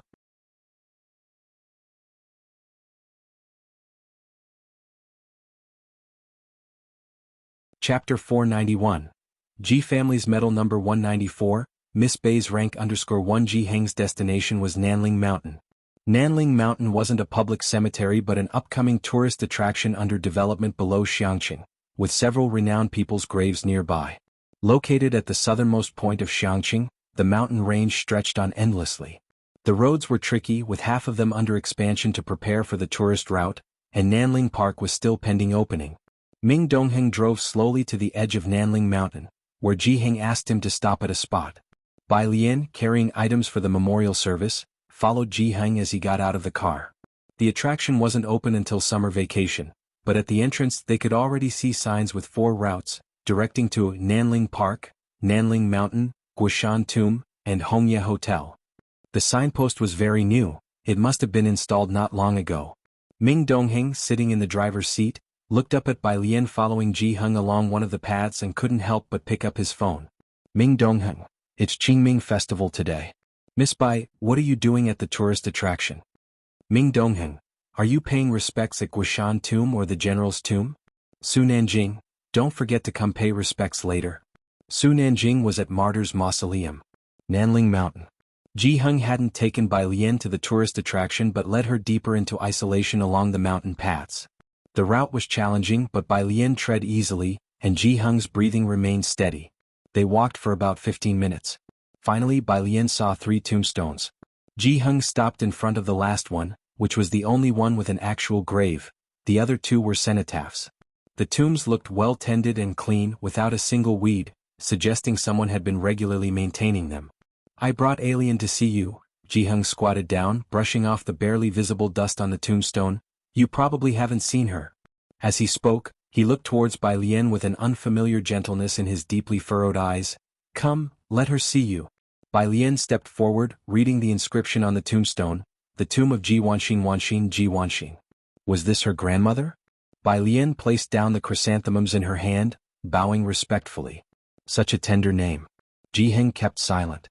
Kneeling before the grave, he burned an embroidered handkerchief with lilacs on it, waiting until it was entirely consumed by flames. Then he took out from the basket some alcoholic drinks and 3 cups, placing them neatly in front of the 2 other tombstones, pouring the liquor to the brim, and poured a cup for himself as well. You can call them Grandpa, he quietly said to Bai Lian, sitting casually to one side, drinking with the 2 tombstones. 20 minutes later. Ji Heng left behind the liquor pot and cups and got up. Let's go, don't keep Xiaoming waiting. Bai Lian followed him down the mountain but looked back while descending the steps. Mist lingered among the mountains, with the wind gently brushing through the trees and sunlight casting the tombstones and leaves in a golden hue. Seeing her repeatedly look back, Ji Heng raised an eyebrow. Have you seen your grandmother's photo before? Bai Lian shook her head. Figures. Ji Heng might have had a bit to drink, his thoughts somewhat unclear. He became more talkative with Bai Lian. He'll look for one and show you when we get back. I have quite a few. On the way, it turned out Ming Dongheng was heading to Martyr's Mausoleum. Ji Heng sat upright, asking Ming Dongheng to take them along. The Martyr's Mausoleum was on the way and a bit secluded, but there were many people at the entrance today, with the towering monument of the martyrs visible from afar. Several young people were handing out chrysanthemums for free at the entrance to the mausoleum. Standing beneath the giant martyr's monument at the entrance, Bai Lian heard a familiar cough. She instinctively looked up and, as expected, saw Ning Xiao supporting Granny Wang in front of her. Granny Wang was still wearing the same oversized camouflage uniform, which didn't match her build, and she seemed somewhat better today with Ning Xiao silently assisting her. Neither of them noticed her. Bai Lian didn't call out to them. Instead, she remembered the 3 obituary photos she saw on her first visit to Granny Wang's home. Ahead, Granny Wang paused for a moment. She put her hand to her mouth, coughing twice, then looking at a group of people gathered in the second row, she thought for a bit. Let's visit your brother and his father first, they're at the back. There are too many people at your grandfather's, we'll skip him for now. Strictly speaking, Ning Xiao wasn't Granny Wang's biological grandson but Ning Yiruo's half-brother through their mother, who, upon discovering his defects, he neither cried nor laughed, sent him to Xiangqing to be with Granny Wang. Today, with many people coming to pay respects, the 2 stopped in front of a tombstone. Ning Xiao squatted down, looking at the photo of Ning Yiruo with a radiant smile, and placed the large bouquet of sunflowers on top of it. He resembled his brother in looks, though their personalities were worlds apart. Granny Wang always worried about him.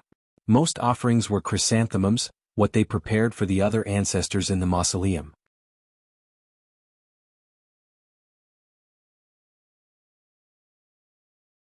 Chapter 492.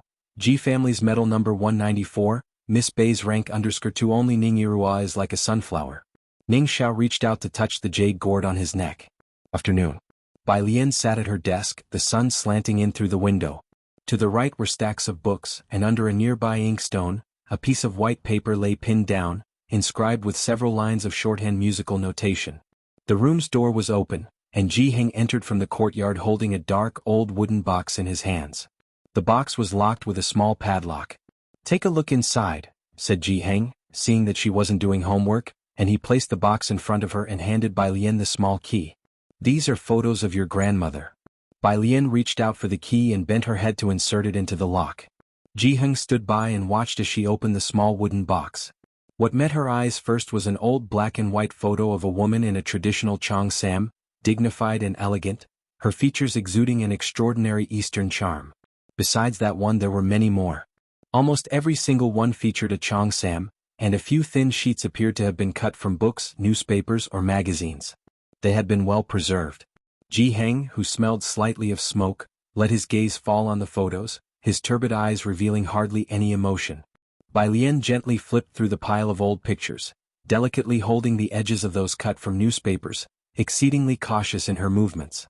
When the old photos had all been looked through, beneath them in the box Bai Lian saw 2 small medals. The medals seemed quite old, with a letter inscribed in the middle and 2 small leaves on either side. She had never seen such medals before. Just take a look by yourself, don't take them out, Ji Heng remarked casually as he saw her handling the medals. Then he withdrew his gaze, looking through Bai Lian's window at the embroidery stand in the courtyard and suddenly said, I didn't expect your uncle and your mother, with so many people in the family, to be uninterested in academia. Instead it's you. Do you want to go back to the Mu family? The Mu family? Bai Lian lifted her head, hearing this name for the first time. The Mu family?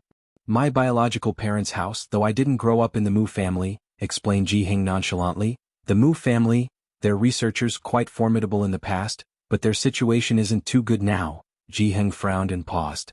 The Mu family was indeed on a declining path, even though a skinny camel was still bigger than a horse.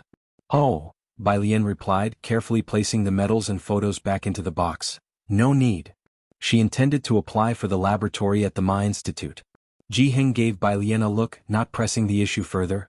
If you change your mind later, let me know. 5 in the afternoon. Bai Lian packed up her books and picked up her phone to leave. Today she was going to Jianghu to print out new materials. Jianghu hadn't returned yet, and the courtyard was bustling. When Bai Lian arrived, Su Nanjing was sitting in the pavilion talking to Xiao Bingwen. You're saying there's no news of her? Shuha is still in communication, Xiao Bingwen replied, putting down his teacup and shaking his head. You know what kind of place the White Tiger auction house is? Didn't Chief Chen say they had to buy their invitation off the black market initially? Indeed, Bacter Street with its foreign powers made even the Su family cautious with exerting their influence. Su Nanjing was contemplating this when he saw Bai Lian enter. He stopped his conversation and waved at Bai Lian. Sister Bai Lian. Beside Su Nanjing, Xiao Bingwen quickly stood up, slightly awkward. Miss Bai. Bai Lian lazily lifted her hand in greeting, not approaching to disturb their conversation. Instead, she went straight inside to print her documents upstairs. Ming Dongheng, practicing his boxing on the empty lot, stopped when he saw Bai Lian and walked over. Miss Bai, why didn't you call me when you arrived? He was a bit chagrined. I know the way, Bai Lian replied, her voice lackadaisical as she scanned through the files Professor Ma had sent on her phone. Seeing Bai Lian heading upstairs, Ming Dongheng didn't follow. He brewed a pot of tea for Bai Lian and placed it on the table in the pavilion, then sat on a nearby stool and turned on his phone. As soon as he opened a video, a notification popped up. A blogger was dramatically narrating, a certain martial arts school in Xiangqing has been hot lately. Today we're going to scrutinize the components of this school. Let's start with the hall master of the school, who is a 5th Dan in martial arts. Yes, despite being a hall master, he only holds a 5th Dan. Since Pu Xiaohan's time, Xingyi Martial Arts School had seen a surge of enrollment, and with the rise of short video traffic, the school also had an official account, attracting many followers through Pu Xiaohan's videos. A week after Come Here Friend was broadcasted, Xingyi Martial Arts School's popularity had skyrocketed.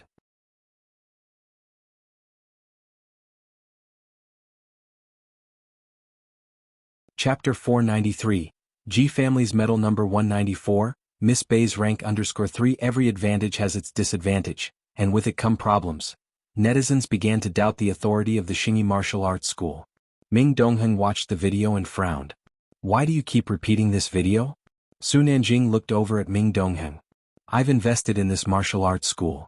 Ming Dongheng was typing out comments seriously, explaining that the hall master of the Xingyi Martial Arts School was a senior teacher, just that he hadn't taken any ranking exams before. No sooner had he posted it than a bunch of trolls started flaming him. Su Nanjing, with his legs crossed in a lordly manner, had listened several times. To him, this type of business battle was nothing special. It's simple. Just find a master and put them in the position of teacher at your school. Next to him, Xiao Bingwen also explained, Mr. Ming, you should ask Miss Beixian, doesn't the Chen family have someone from Dongwu? Their martial arts should be very good, or you can invite your teacher to come out. Ming Dongheng gave him a glance and kept silent. Their suggestions were really too simplistic. Xiao Bingwen was referring to Yu Hongyi. Ming Dongheng furrowed his brow, not planning to ask her. As for his teacher, Ming Dongheng was even more helpless. His teacher wasn't paying him any attention at all now. However, Ming Dongheng looked ahead. After a while, Bai Lian came downstairs. Jiang Fulai was not there today, and Jiang He hadn't returned either, so Bai Lian didn't plan to stay any longer.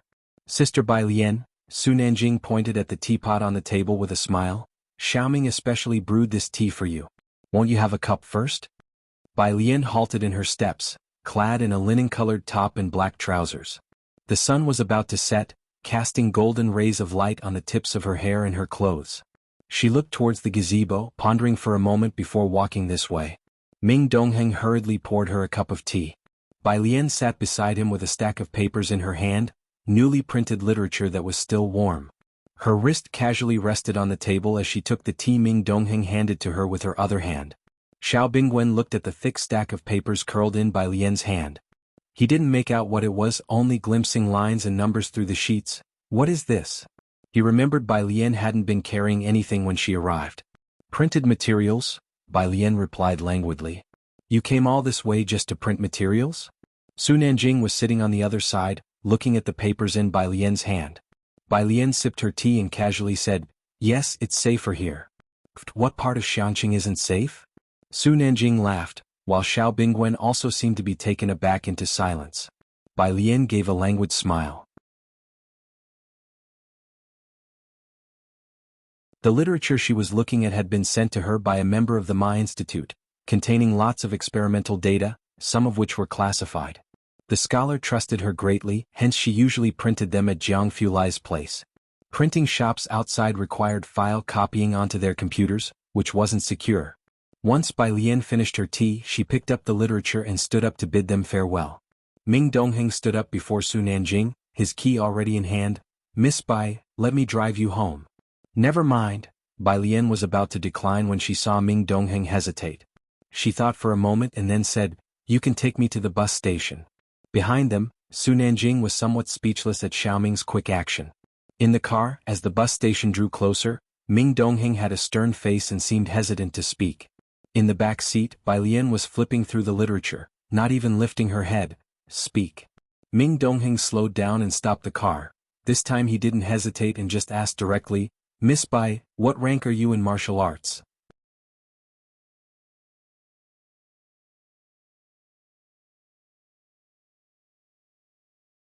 Chapter 494. Crisis at 195, Brother Jiang returns, second update. _1 Ming Dongheng had witnessed Bai Lian's footwork. Although Bai Lian usually appeared lazy and indifferent, sometimes Ming Dongheng felt she gave him even more pressure than his own teacher did. Not to mention those few moves she executed while standing in stance. Despite practicing for a long time, Ming Dongheng still hadn't achieved half of her proficiency. His teacher was an 8th Dan, and Bai Lian in Ming Dongheng's opinion, should also be at least 8th Dan. Perhaps her young age meant she had the ability but not the seniority, so at least she should be 7th Dan. Me? As the car stopped, Bai Lian looked towards the nearby bus stop, unhurried. Theoretically, I have 8 or 9 Dan. Theoretically? Ming Dongheng pressed a button, and the rear door automatically opened. He didn't understand what Bai Lian meant by theoretically. Bai Lian got out of the car very calmly, because I've never taken the test. Ming Dongheng was somewhat frustrated. Why wouldn't you take the test? Looking at Chen Jingyu, Yu Hongyi, and the others, every one of them seemed eager to test twice a year. What's the matter? Bai Lian stood outside the car window, speaking while also glancing at the mobile phone in her right hand. She was probably memorizing vocabulary. Ming Dongheng's expression was always cold, and he replied without a change in his demeanor, I just feel it doesn't match your temperament. Bai Lian, by coincidence, the bus also arrived and Bai Lian boarded. Ming Dongheng left the car where it was, watching the bus drive away before taking out his phone to report to Jianghu Lai about Miss Bai coming to print and then immediately leaving. After finishing his report and just putting down the phone, it rang. It was Jin Kai, the current hall master of Xingyi Martial Arts School. While starting the car, Ming Dongheng pressed the hands-free button. Hallmaster Jin, do you only have 5th Dan? Bai Lian was unwilling to take the test. Surely she had her reasons like studying hard. But Hallmaster Jin was from a martial arts family. They had run a martial arts school since he was a child. Why hadn't he taken the test? After spending so much time together, Ming Dongheng knew Jin Kai's skills far exceeded 5th Dan. You already know? Yes, I only have 5th Dan. Jin Kai was startled and then chuckled bitterly. After the martial arts school closed down, I went to work on construction sites and didn't seriously test for any level. I tested last year and now I'm still at 5th Dan. His real skills were definitely higher than 5th Dan. But to continue testing for higher levels, he had to wait until his 5th Dan reached the 6-year mark before he could test for the 6th Dan. He had missed over a decade. This wasn't something he could make up for in a short time. Now, with certificates and reputation being significant, even if Jin Kai had the skills of a 6th Dan or 7th Dan without a certificate, he couldn't convince outsiders. Ming Dongheng drove slowly. Besides you, how are the other masters doing? 2 fourth Dan and 1 fifth Dan, the rest are all third Dan, Jin Kai answered. They all had sat for the tests only after starting at Xingyi Martial Arts School last year.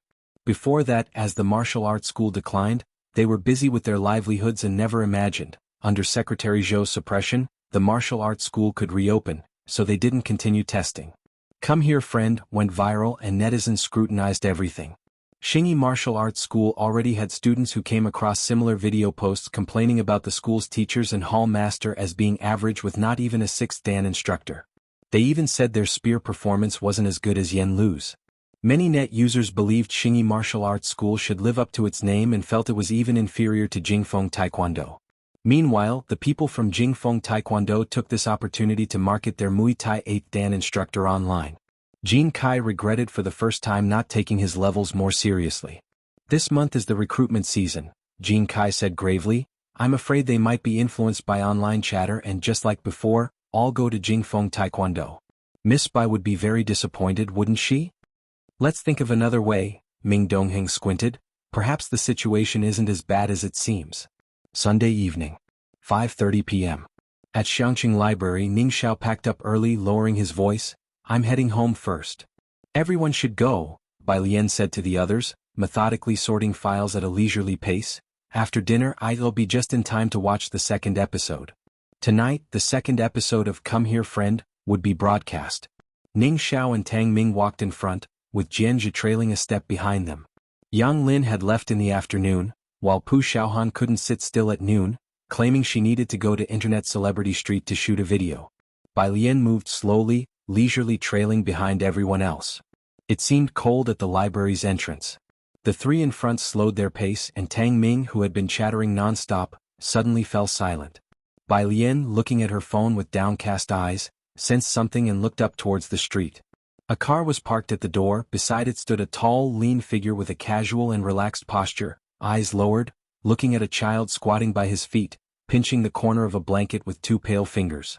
In one hand he held a phone, only revealing his proud, cold profile. Ning Xiao, Tang Ming and the others stopped walking. Having not seen him for several days, they seemed even more intimidated by Jiang Fulai, speaking in hushed tones, "Brother Jiang." Jiang Fulai withdrew his cold glance from Jiang He and looked up to nod at Ning Xiao and the others. His gaze fell on the person behind them. Bai Lian stood at their rear with a black backpack slung over her shoulder, her eyes pitch black, her skin luminescently pale, hair tied up but slightly undone, with wisps being gently blown by the wind onto her brow bone.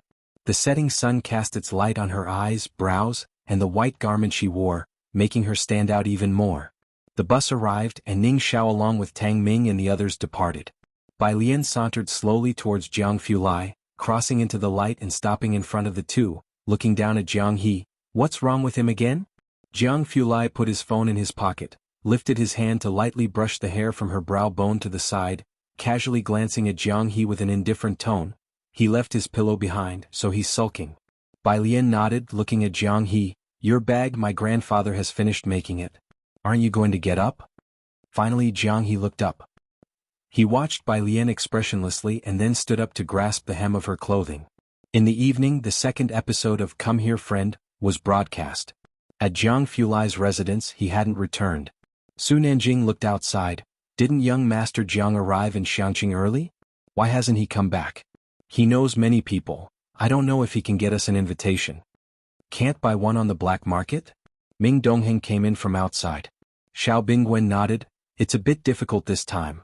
They're auctioning off the last of the encrypted currency. You know how many around the world are waiting for it.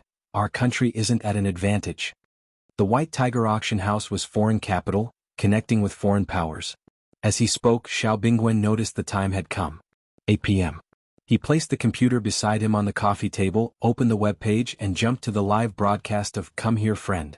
The computer emitted the sounds of Yen Lu and Mei Yi. There was also the cheering of the crowd and commentary from the fighting ring. 5 minutes later. Are you watching the TV program Yen Lu's? Su Nanjing recognized the match they had watched back then. He wasn't much interested in variety shows, leaning back lazily with a teacup, giving the computer only a glance, sipping lightly. Why bother watching without seeing her? Before he could finish, a giant logo of White Tiger Auction House appeared on the screen. Then the camera panned up from below to capture the majestic lion. Su Nanjing coughed violently, cough cough.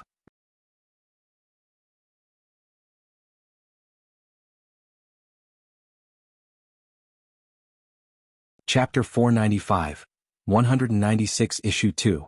Only by Lien and her classmate are strong. Third update, _1 after the last episode aired, Come Here Friend saw its discussion soar on various platforms. Ordinary people have an innate curiosity, especially about places like Bakhtur Street, which they had never heard of before. Initially, major media outlets began educating the public about Bakhtur Street, but later many videos were censored by officials, and netizens only dared to share videos in private. If the authorities hadn't acted, they might not have cared, but once they did, the public's curiosity only intensified. At this moment, the right side of the screen kept flashing. White tank top. Sandai King. White tank top's previous battle had gone viral online. He could be ranked within the top 10 UFC fighters, and being the second to emerge in China, he had a big reputation in the world of Sanda. Production team, who exactly are you? How could you even film this?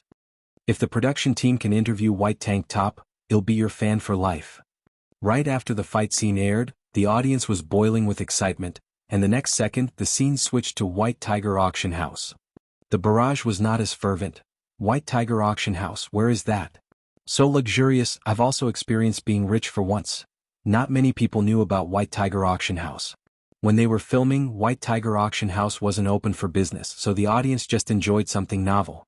The filming of Bakhtur Street stopped there, and on Weibo, Sandai King slowly climbed to the top of the trending searches. No, said Su Nanjing, placing his teacup on the table. He stopped coughing and eased the shock in his heart, turning to look at Xiao Bingwen beside him. What kind of production team did Yen Lu join? Even the calm Su Nanjing had trembling fingertips at this moment. Although White Tiger Auction House was not open for business, if Su Nanjing stood outside wanting to get in, those bodyguards of White Tiger would throw him out from a distance, let alone allow filming. Didn't you say there was nothing interesting to watch? Xiao Bingwen took a deep breath and looked up. Su Nanjing, Xiao Bingwen slowly withdrew his gaze.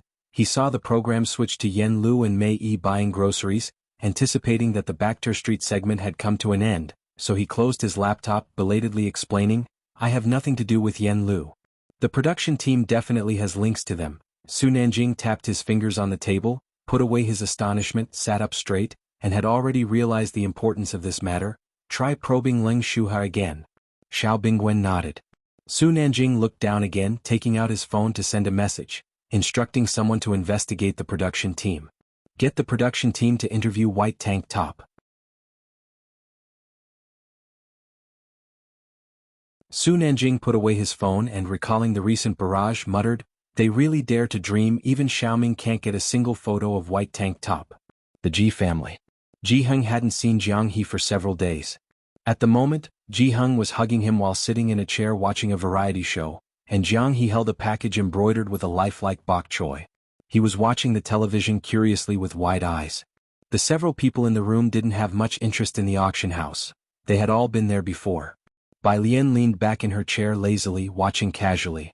On the screen, Yen Lu was telling Mei Yi that a few friends would come over for a meal. The number of synchronous barrage comments had significantly decreased, and some were guessing, are they the students from the preview? Not as exciting as before. Yen Lu is really brave.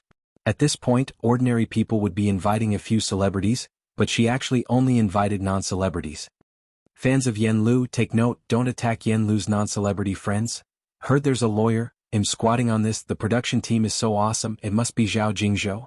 Jiang Fulai took off his jacket, sitting beside her in a loose white t-shirt. Recognizing one of the blurry figures as Bai Lian, he saw that her teacup was empty, took the teapot, slowly poured her more tea and asked in a low voice, Why didn't you come out as a composer? The compositions were average. Bai Lian evaluated her own music, but she looked at Jiang Fulai with surprise. The show wasn't over yet. How could he know she hadn't revealed herself? Jiang Fulai casually refilled his own and Ji Heng's cups with water and, glancing at her, replied. Jiang He, hugging his package and looking down at his little cup. Ji Heng glanced sideways at the aloof expression on Jiang Fulai's face, and the corners of his mouth twitched almost imperceptibly.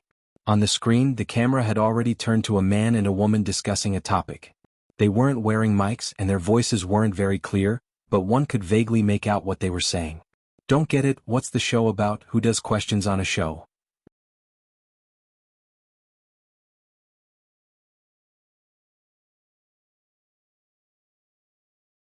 Chapter 496. Second issue of 196. The Strong Ones are just by Lien and her classmates, third of 3 updates, _2. Yeah, at home I'm too lazy to even write down equations, but that hand looks like it could play the piano. On the screen everyone could see a pale hand holding a pen and writing on paper, slender and fair with smooth knuckles. It looked like a piece of art under the camera. As the comments continued, the camera suddenly provided a high-definition close-up of the mobile phone. Everyone could see the problem displayed on the phone, a small ball in a vacuum, illuminated by a 280 nanometer wavelength ultraviolet light, asking for the maximum kinetic energy of escaping photoelectrons, speed at infinite distance, number of photoelectrons. The production team added an image of a little yellow face kneeling with the caption, "High school students really don't have it easy these days. I can understand each problem individually, but when they're combined, I'm lost. You better confirm this is a high school problem. The production team, you're really outrageous. I've put up with everything else, but which normal high school student would solve this kind of problem? The character setting is too obvious, at least understand what we regular high school students study." Comments continued to flood in, with several mentioning Jianghu. Jianghu looked at these comments, his delicate brows betraying some hesitation. Is this problem difficult? It's alright. Bai Lian lazily sipped water. I know the answer, it's just that Ning Xiao didn't have enough time. Jianghu leaned back and commented indifferently. He's always been a bit slow. Next to them, Jianghu understood nothing. He felt like he was one of those netizens commenting. However, it was only for a moment before Qi Yundai's arrival shifted the topic again. The moment Qi Yundai appeared on screen, the production team highlighted his full title. Qi Yundai, a 39-year-old practicing lawyer. Yen Lu respectfully called him Qi Lu. Qi Lu? Never heard of him, is this to hype him up? +1, I thought the production team would invite Zhao Jingzhou. You were so good in the first half, why did the quality drop in the second half? Soon, the scene of Qi Lu cutting potatoes made viewers satisfied. Just admit it, production team, he must be a 5-star chef, right? Haha, teacher May had me dying of laughter. He actually went back to secretly cut potatoes. Come here friend, made the hot search once again because of the Sonda King. The last episode was a smash hit. This episode's first half was even more explosive than the previous one, especially since White Tank Top was already famous in the fighting ring. Now his popularity soared even higher, to the point where there were inquiries about White Tank Top's social media account. It was only the latter half that dragged on. At least Qi Yundai managed to earn the nickname 5-star chef from netizens. But viewers found the segment with the physics problems critically poor. At Yen Lu's place. As someone who had been consistently disparaged, her sixth sense was sharp. She immediately called Wang Xn. Sister Xn, didn't you watch before airing the episode? Wang Xn had also seen the online sentiment. She rubbed her brow. I did, but we had no idea the problems Miss Bai and the others were working on were so hard. If I'd known, I wouldn't have allowed the director to air them. The director was trying to evoke empathy from senior year students who had left school for so long, thinking that the current senior students must be very strong. Little did he know it was only Bai Lian and her classmates who were strong. Yen Lu opened her computer, and there were already people spontaneously joining the backlash online. A new entry appeared on the trending search. The hard-studying Miss Bai and classmate Ning's 12th grade problem. The program had edited together some sound bites of Bai Lian and Ning Xiao's names, and now these two terms were being mocked coldly and derisively online. Yen Lu furrowed her brows at this entry, then moved to the one below. Xingyi Martial Arts School Hall Master. Her expression tightened. In the information age, a hot show came with its benefits. But with those benefits came corresponding impacts. Yen Lu, accustomed to being maligned, was indifferent. But she didn't want to see Bai Lian getting dragged down. She hung up on Sister Xin and called the director directly. Cut that segment out?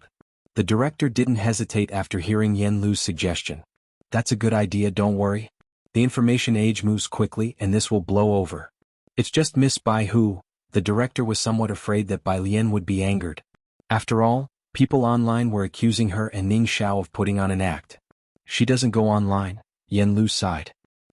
She believed that Bai Lian wouldn't be bothered by others' opinions. That's good, the director was relieved.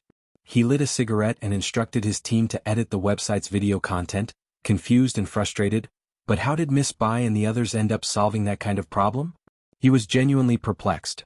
Bai Lian and Ning Xiao were students from Shangqing. How could education resources there have such outlandish problems to excite netizens like this? This stumped Yen Lu.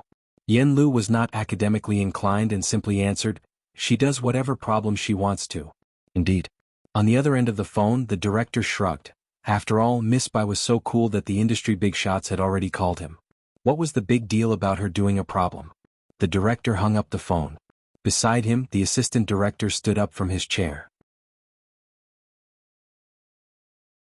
"They're editing it now. Hopefully the audiences will quickly forget about Miss Bai and Ning Xiao."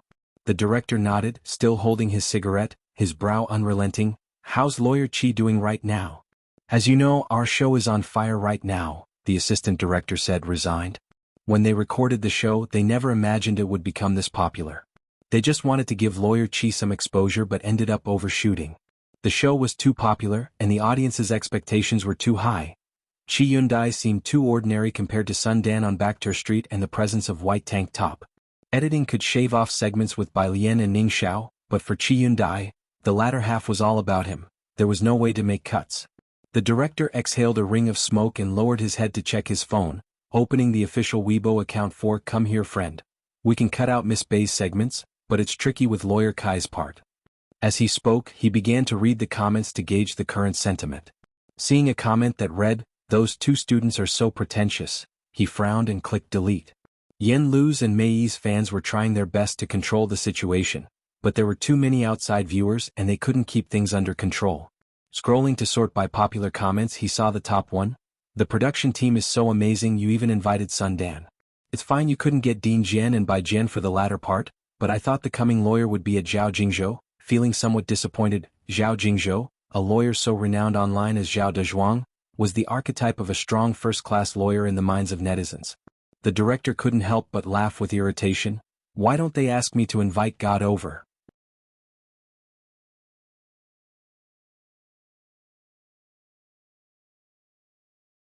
Chapter 497. 197 Choices, Creating a God_1. The director stretched out his hand to delete the comment and instructed the PR department to pay attention to the pace of the internet. After all, Sun Dan of Baekter Street was also connected to Yen Lu, so how could the production team have such incredible influence? If they had those connections, they'd invite stars like Gao Shu and Wei Shiyuan to be regulars on the show. They even dare to talk about Zhao Dezhuang, the assistant director spoke up, not afraid of getting a cease and desist letter from attorney Zhao Lu at all. "The heat is too high." The director, holding his phone, looked towards the door. "On such thin ice, I wonder if our show can continue." The official website's video was quickly re-edited and uploaded, and the editing related to Bai Lian and Chi Yundai was rapidly trimmed to minimize the issue. The online storm seemed to subside. Over at Bai Lian's side, neither she nor Jiang Fulai saw any problem, and they didn't go online often, just watched TV. Jiang Fulai picked up his coat and left, while Jiang He stayed with Ji Heng. He didn't bring his Legos when he returned to Jiangjing and had been sneakily keeping them at Ji Heng's place. Only after everyone left did Jiang He grab his bag to retrieve his Legos. Ji Heng brought over the pajamas he had left for him, took him to bathe, and even though Jiang He was big enough to bathe himself, Ji Heng, worried that he might be scared alone, sat beside the tub on a small stool to wait for him. Jiang He bathed obediently, and Ji Heng had even bought him a rubber duck for the tub. But Jiang He was always aloof, never playing with the rubber duck. Ji Heng, focusing on his own drawing, noticed that Jiang He began to play with the rubber duck only when he wasn't being watched, repeatedly pushing its head underwater and then watching it bob back up. After doing this dozens of times, Ji Heng, maintaining one position for 5 minutes and feeling a strain in his neck, saw that Jiang He was still poking the rubber duck and couldn't help but cough. Jiang He immediately let go of the rubber duck and scooped up water to wash his face. Only then did Ji Heng slowly lift his head. "Are you done washing?" Jiang He nodded. Ji Heng handed him a dry towel, and after Jiang He put on his pajamas himself, he glanced over at Bai Lian's tiny room. Bai Lian was in the next little room, the light inside on, allowing him to catch a glimpse of her busy silhouette through the crack of the door. Ji Heng suddenly lowered his voice. "Xiaohe, do you know what a wave function is?" Jiang He looked up at Ji Heng, blinking in confusion. Ji Heng? Okay, he didn't know. Ji Heng wondered, wasn't this kid a genius? He had an expression that said he had overestimated him. Jiang He silently finished dressing. In the tiny room,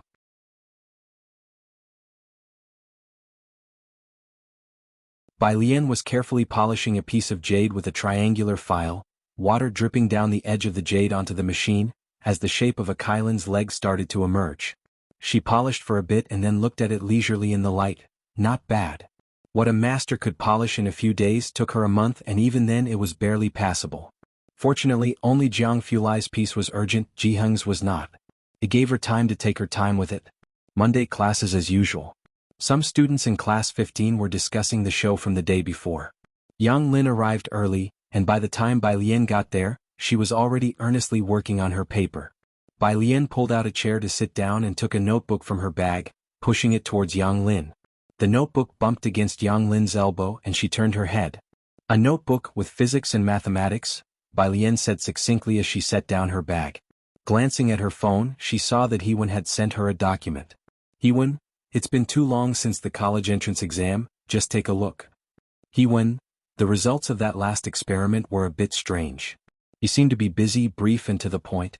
Bai Lian opened the document Hewen had organized and forwarded it to the class group. The results from last time were strange? As she pondered, she pulled out a pen and her exercises. She had already finished the weekend's paper. Being a senior meant endlessly practicing problems and identifying one's own weak spots. Bai Lian had almost stopped reviewing physics and mathematics, focusing instead on chemistry, biology, and English as the countdown on the notice board showed less than 60 days until the college entrance examination. Pu Xiaohan and Wang Qi ran into each other at the school gate and now came to the classroom together to see that Bai Lian, Yang Lin, Ning Xiao, and the others had already started on their homework. Wang Qi opened her mouth to speak. "When I got up, I saw that Sister Lian was still answering the study committee's questions at 1 a.m. Last night, right? She came to the classroom so early to do homework?" The sports committee member next to Wang Qi patted her shoulder. "This is what it means to be a top student, Bebe, learn from it."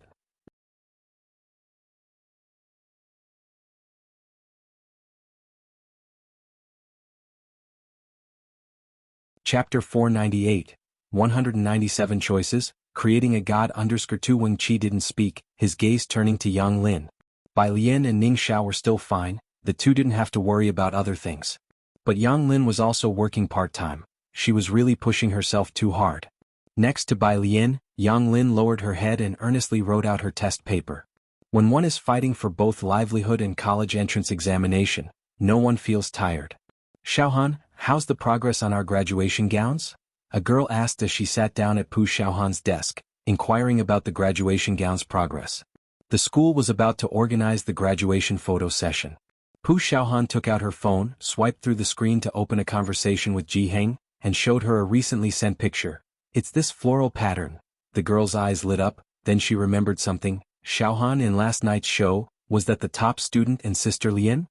The two girls put their heads together, trying not to disturb Bai Lian and Yang Lin sitting behind them, speaking in hushed tones.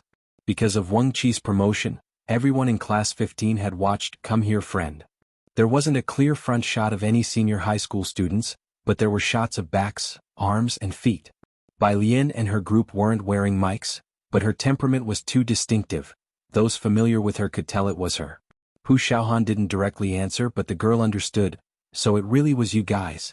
I thought, how could ordinary high school seniors do those kinds of questions?" If it was Bai Lian, then that wasn't surprising. She breathed a sigh of relief. Meanwhile, at Jianghu Lai's residence, he had gone to the laboratory. He wasn't interested in cryptocurrency unless there was an auction of cutting-edge technology or antiques he desired. Su Nanjing didn't get any useful information from Jianghu Lai's place, he said while holding fish food. "Looks like I need to make a trip back to Jiangjing." Xiao Bingwen nodded. Ming Dongheng, standing beside them, stared at the water, his usually cold face furrowed with worry. "Still worried about your little martial arts gym?" Su Nanjing didn't care about the small gym and found Ming Dongheng's concern amusing. "Lay low for a while, public opinion is like that." Ming Dongheng knew this all too well. It's the first time the gym is enrolling art students, and because of this, no students have signed up recently. Miss Bai will definitely be disappointed. "Sister Lian of the Bai family?" Su Nanjing was taken aback, sitting up straight and raising his hand. "What does this have to do with her?" "The gym reopened with her support," explained Ming Dongheng, looking up. Su Nanjing tapped his fingers against the railing. He took out his phone and sent Gao Yen a message. "Find a martial arts teacher with a rank of 6th or 7th Dan, need them to lend their name, Sister Lian's gym of the Bai family Jianghu. Su family. Gao Yen sat in her seat, looking at the several people in front of her, her gaze landing on an older man with a gray beard in the center. Elder Su, I heard your eldest son reached the 7th dan? The major families always cultivated loyal followers, and the Su family was no exception. These were among the strongest under Su Jiuling's command. Madam, you flatter me, it is indeed my son Su Jiang. The older man nodded, then looked to his left. Su Jiang. Su Jiang stepped forward, suppressing his excitement. Su Jiang pays his respects to Madam. Was Gao Yen about to make good use of him? Others behind Su Jiang looked at him with veiled envy. I need you to go to Xiangqing. This is very important to me, Gao Yen said to Su Jiang. We will pay you double the salary. Xiangqing? Su Jiang was taken aback. Beside him, his father guessed, is it to protect the third young master? No. Gao Yen didn't hide it from them. She picked up her teacup and slowly skimmed off the froth on top. It's to take a nominal post at a martial arts gym in Xiangqing. It won't take much of your time. The third young master has recently acknowledged a sister. The gym is hers. Once you are there, just follow her orders. Upon hearing this, Su Jiang's smile showed a hint of hesitation. He had originally thought he was going to protect Su Nanjing. After all, everyone knew that Su Nanjing was Jiang Fulai's brother. But he hadn't expected to be sent to the Xiangqing martial arts gym? Xiangqing was so far away, and once he went there, would he be able to come back? And what about the third young master's sworn sister? How long would his newfound enthusiasm last? What's more important, after traveling so far, by the time he returned, he would have to leave the Jiangjing circle. Su Jiang's father, with his great ambitions, always aimed to climb higher. Xiangqing was too risky. Lowering his gaze, he said, Madam, Su Jiang does not have much experience in educating others, but perhaps his younger brother could. It had not been easy for the Su family's collateral branch to raise someone up. Su Jiang was meant for a smooth path ahead, and he could not afford to go to Xiangqing. Gao Yin also noticed that Su Jiang was reluctant to go, and setting down her teacup, asked, Where is his brother? Su Jiang's father looked back and called, Su He, come meet the madam. A man in a gray coat came out, very respectful. Madam, I am Su He. Have you taken a martial arts grading exam? Gao Yen observed his honest face and nodded to herself, thinking he was a good choice. No cunning about him. 6th Dan. He had even met the minimum requirements set by Su Nanjing. Are you willing to go to the Xiangqing martial arts gym? Su He is willing.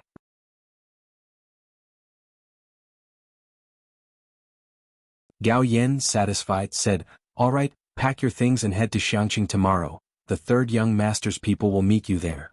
Beijing. In the evening at Lu Yang's side. Lu Yang's fan group had many people discussing the program, Come Here Friend.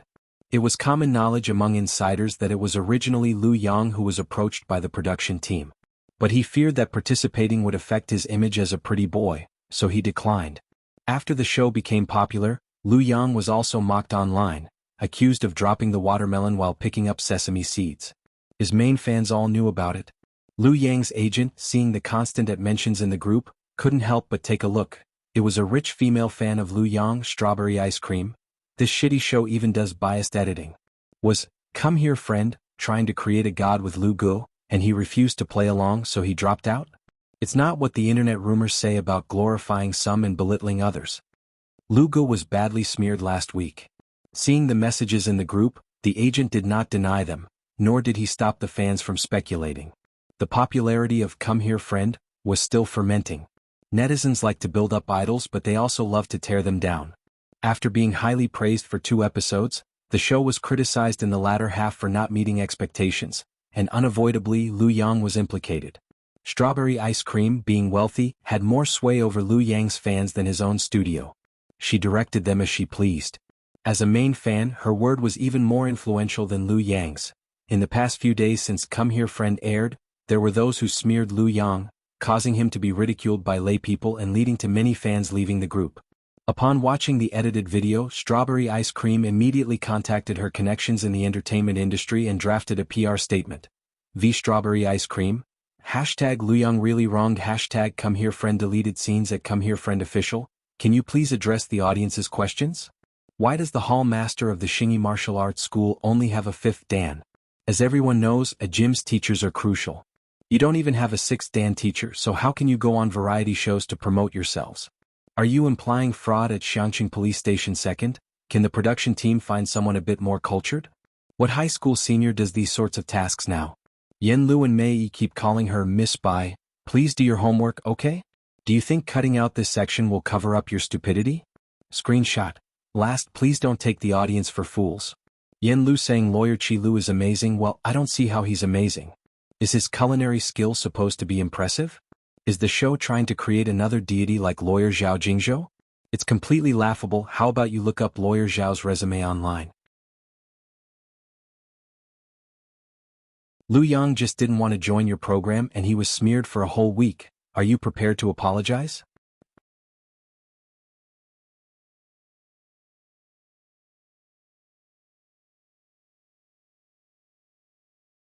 Chapter 499. Netizen 198 has gone crazy in 14 second update. _1 Lu Yang's fans were wealthy. They threw money at popular posts and searches, and soon the hot search, Lu Yang is truly miserable, climbed to second place. Casual fans who clicked and saw the analysis by Strawberry Ice Cream. Her analysis made perfect sense, and the latter half of the show had indeed disappointed the fans, who now had an epiphany after seeing the analysis. Come Here Friend had high popularity, and many people watched the live broadcast, all remembering the segment whereby Lien and Ning Xiao discussed the topic. But the shots of the questions that followed were cut by the show's producers. Deleting hot searches and footage was already a sign of guilt, and most people who were still skeptical immediately believed it upon seeing the actions of the production team. I knew it. Why did the production team delete only the posts of Miss Bai Qi Lu and the high school students? Now I get it. Does the production team think the viewers are fools? Sorry, I was also bashing Lu Yang last week. Looking at it now, Lu Yang is truly a lotus untainted by mud. There are few artists like him in the entertainment industry. The fervor online was fermenting, and Yen Lu, Mei Yi, and the production team all faced varying degrees of slander. Many people were asking underneath the official Weibo account of Lu Yang, Lu bro, is it really like that? Lu Yang's agent's phone rang. It was Sister Xian. Sister Xian, Lu Yang's agent walked to the window and answered the phone. What does a busy person like you need from me? Let's not beat around the bush. The posts on Weibo are your team's doing, right? What will it take for you to take them down? Sister Xian was blunt. You know better than I do why Lu Yang isn't in the production team. Lu Yang's agent pretended to be dumbfounded and hesitated. Sister Xian, what are you talking about? What's happened on Weibo? Sister Zin's voice was tense as she pressed her brow. What do you want? Money or resources? Those kids really are high school seniors and they're about to take the college entrance exam. You're going to affect their grades. Lu Yang's agent smiled, unhurried. Sister Xian, I have no idea what you're talking about. With the high Weibo popularity at the moment, he had no wish to let Lu Yang easily give up this heat. He ended the call. Are we not going to reply? The assistant asked, holding the phone, looking to Lu Yang's agent. Lu Yang's agent looked at the Weibo and flipped his phone down. For now, leave it be. We won't interfere, this wave doesn't harm Lu Yang anyway. If you want to trap the wolf, you must be prepared to sacrifice the sheep. At Wang Xin's residence. They're not budging? The director sat down in the chair, anxiety bubbling up like blisters. Bai Lian and Ning Xiao were being mocked, the Xingyi martial arts school was under suspicion, and so was Qi Yundai. The production team was suspected of orchestrating publicity for Xiangqing. That's right. Sister Xian put down her phone and reopened Strawberry Ice Cream's Weibo, momentarily at a loss for a solution. He'll see what Yen Lu has to say. She made a call to Yen Lu. Qi Yundai's situation wasn't a big deal, but Bai Lian's wasn't easy to resolve. The show was too popular. At 11 o'clock at night, Pu Xiaohan was preparing for bed when she saw a notification pop up. She frowned, clicked on it and read through the comments. Read some books, a normal high school senior deals with these kinds of problems. Screenshot. Can we not compare everyone to Zhao Lu, please? A message popped up in WeChat from one of her classmates in class 15. It seemed many had seen the Weibo post by Lu Yang's fans. Pu Xiaohan screenshotted the content and sent it to Qi Yundai. Qi Lu, aren't you going to sue them? Qi Yundai was at home reviewing files. He held a pen in his right hand, drawing a symbol on the file. Seeing Pu Xiaohan's message, he was surprised. He was indifferent to the public's opinion of him, and even found it amusing when netizens praised his cooking skills. Lawyer Qi, too bad I didn't get to show off my cake. Pu Xiaohan?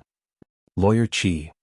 Qi Yundai coughed softly, guessing that the netizens were referring to the two students. including by Lien.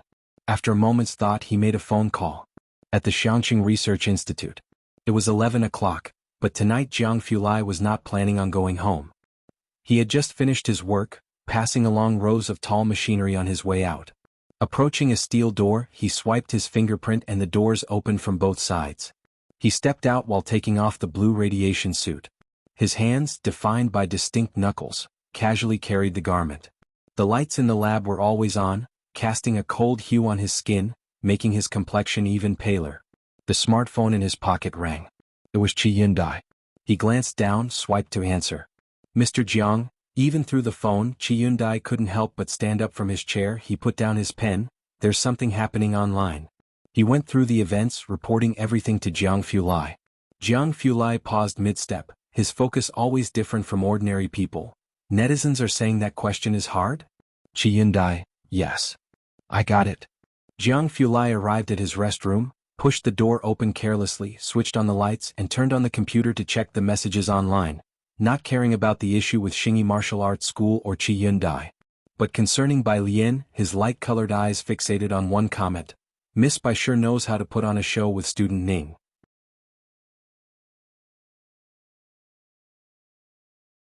Jiang Fulai, with an indifferent look in his eyes, typed out a string of code and deleted that comment. Then he messaged Bai Lian, "What are you doing?" Bai Lian replied succinctly, sending him a picture. Picture. She was writing a cipher. "By student, you type so coldly." Feeling his anger even through the text, Jiang Fulai stopped for a moment. He didn't mention the situation online, only replied, "The people at the institute are fools. By student, try to understand them." Jiang Fulai replied to her, "Oh." He finished typing lazily. His gaze at the computer screen was exceptionally cold as he clicked open Zhao Lu's WeChat. The next day, 7 in the morning. Most people had just woken up, preparing for work. Lu Yang donned his mask, surrounded by a group of assistants as he stepped out. The agent hung up the phone, smiling at him. "The crew of the Ballad of the Green Hills sent a message last night. They want you to audition next week." Lu Yang's side had communicated with the Ballad of the Green Hills before, but they hadn't agreed. They preferred Mei Yi's acting and popularity. Their agreement today was only due to valuing Lu Yang's current popularity. It was just then that Lu Yang's phone rang. It was his boss. Lu Yang answered immediately, and without waiting for him to speak, the boss exploded with curses. "Lu Yang, have you lost your mind, riding the wave of any trend? I've told you not to provoke the people from come here, friend. Didn't you listen? What are you going to do now?" Lu Yang faltered. He had tacitly approved of last night's event. Upon hearing his boss' words, he sensed trouble and stopped to check his phone. "What happened?" The agent looked at him puzzled. Lu Yang shook his head without speaking and just opened Weibo. The app was slow to respond, so he waited a moment before proceeding. "Check what Yen Lu's side has done." The trending searches had changed to Zhao Jingzhou and Jingjiang Preparatory Camp. As the larger online community continued to indulge in the spectacle, Yen Lu's fans mourned in their groups, saying they didn't believe it and awaited Yen Lu's denial. But the night passed without any word from Yen Lu. Even at 6 in the morning she posted a Weibo of the sun, driving her fans to despair. It was only then that Yen Lu retweeted 3 posts and her fans with a doomsday mentality clicked in. The first post she retweeted was "Come Here Friend" official account reposting and commenting on Strawberry Ice Cream's post. Picture. "Let's congratulate Master Su He on joining Xingyi Martial Arts School."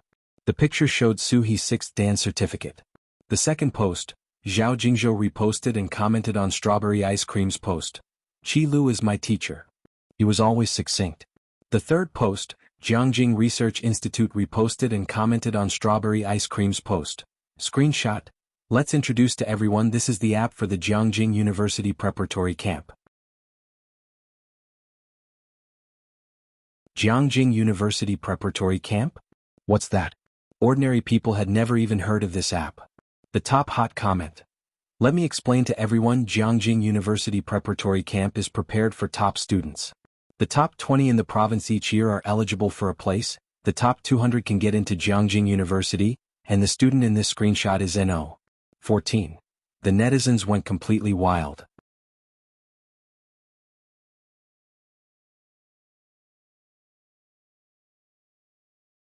Chapter 500. 199 Aliens Calligraphy _1 Zhao Jingzhou was the hotshot lawyer on the internet. and everyone knew that the cases he handled almost never met with defeat. When Qi Yundai appeared on Come Here Friend, the first reaction of all the netizens was, why didn't they invite Zhao Jingzhou? It wasn't until Zhao Jingzhou's Weibo post topped the trending search. Lu Yang's fans, Zhao Lu, if you're being forced, blink your eyes. Some puzzled bystanders also expressed, no, why haven't I heard about Qi Yundai online? 2 minutes later, an informed lawyer quietly commented in the section, of course you haven't heard of him. The cases he deals with are all international serious crimes. Have you heard about the financial loophole in the NS Group the year before last? A global top 100 enterprise, gone. Yes, he did it. Soon, another netizen threw out a screenshot. Image? People clicked on the image to find a codex of criminal law and everyone saw the text on it, participated in revising and writing the list. Qi Yundai. At this point, many people started reposting Strawberry Ice Cream's Weibo. You haven't heard of him, could it be possible that he plays in the high leagues? Jianghu University of Political Science and Law also joined the fray, retweeting the official Weibo of Come Here Friend. No wonder Professor Qi isn't coming back to give lectures. You've lured him away, those who vie with us for Professor Qi beware, smile, Qi Yundai. Seeing these corroborating pieces of evidence, the detractors had nothing to say about manufacturing a god. Was a resume like Qi Yundai's something that could be fabricated? Apart from Qi Yundai, the focus of netizens shifted to Jianghu Research Institute. Not many people had heard of Jingjiang Preparatory Camp, but mentioned Jianghu University and everyone knew it. It was almost the dream destination for students nationwide. Looking at the Weibo post sent out by Jianghu Research Institute, some people even exited Weibo then reopened it, thinking they were seeing things. So, are these their daily problems? I reread the problems on my knees. The uproar was too big. By the time Lu Yang's side realized something was wrong, it was too late to pull it from the trending searches. Lu Yang sat angrily in the nanny van, his agent on the phone beside him, sweating profusely. Both had realized that this time they were really finished. Mass defections from fans, utter collapse of public favor. The agent looked at the phone that went unanswered, returned to the page. Qi Yundai, why wasn't this revealed on the show? He said dejectedly. And those 2 middle school students. He was too busy, and just then he saw the screenshot Strawberry Ice Cream sent to the fan group. So this is true, they didn't intentionally market this? You didn't refuse to join the group because of this, did you? The agent glanced at it but didn't respond. On the other end of the phone, the girl stared at the screen, also not responding for a long time. Having been in the entertainment industry for so long, Strawberry Ice Cream finally snapped out of it after a hasty reaction, realizing that Lu Yang's team wasn't what she had imagined.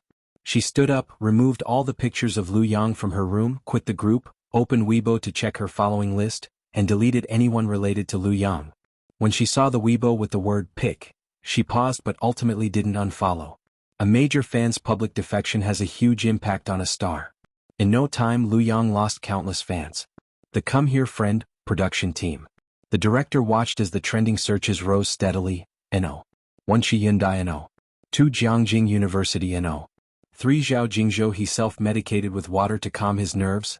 No, Sister XN, how could you not tell me such big news earlier? Wang Xian had already known about Qi Yundai. What caught her by surprise were Bai Lian and Ning Xiao. Would Miss Yen Lu consider doing another couple of variety shows? The director asked, looking at Wang Xian seriously. Of course, it would be even better if Bai Lian could come. She's recently been focusing on honing her acting skills, preparing for her next audition. Wang Xian shook her head, putting away her phone and standing up. Don't overhype Miss Bai. Don't worry, the director said regretfully, I couldn't get the students' popularity up. Wang Xian didn't say more. She straightened her trench coat and pulled open the office door to leave.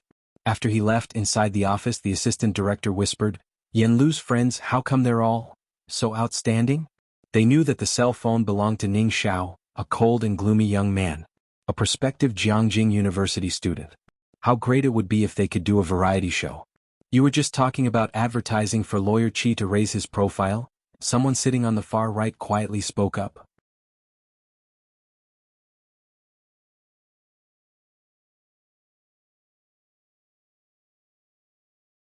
Chapter 501, 199 Aliens Calligraphy Understood Director.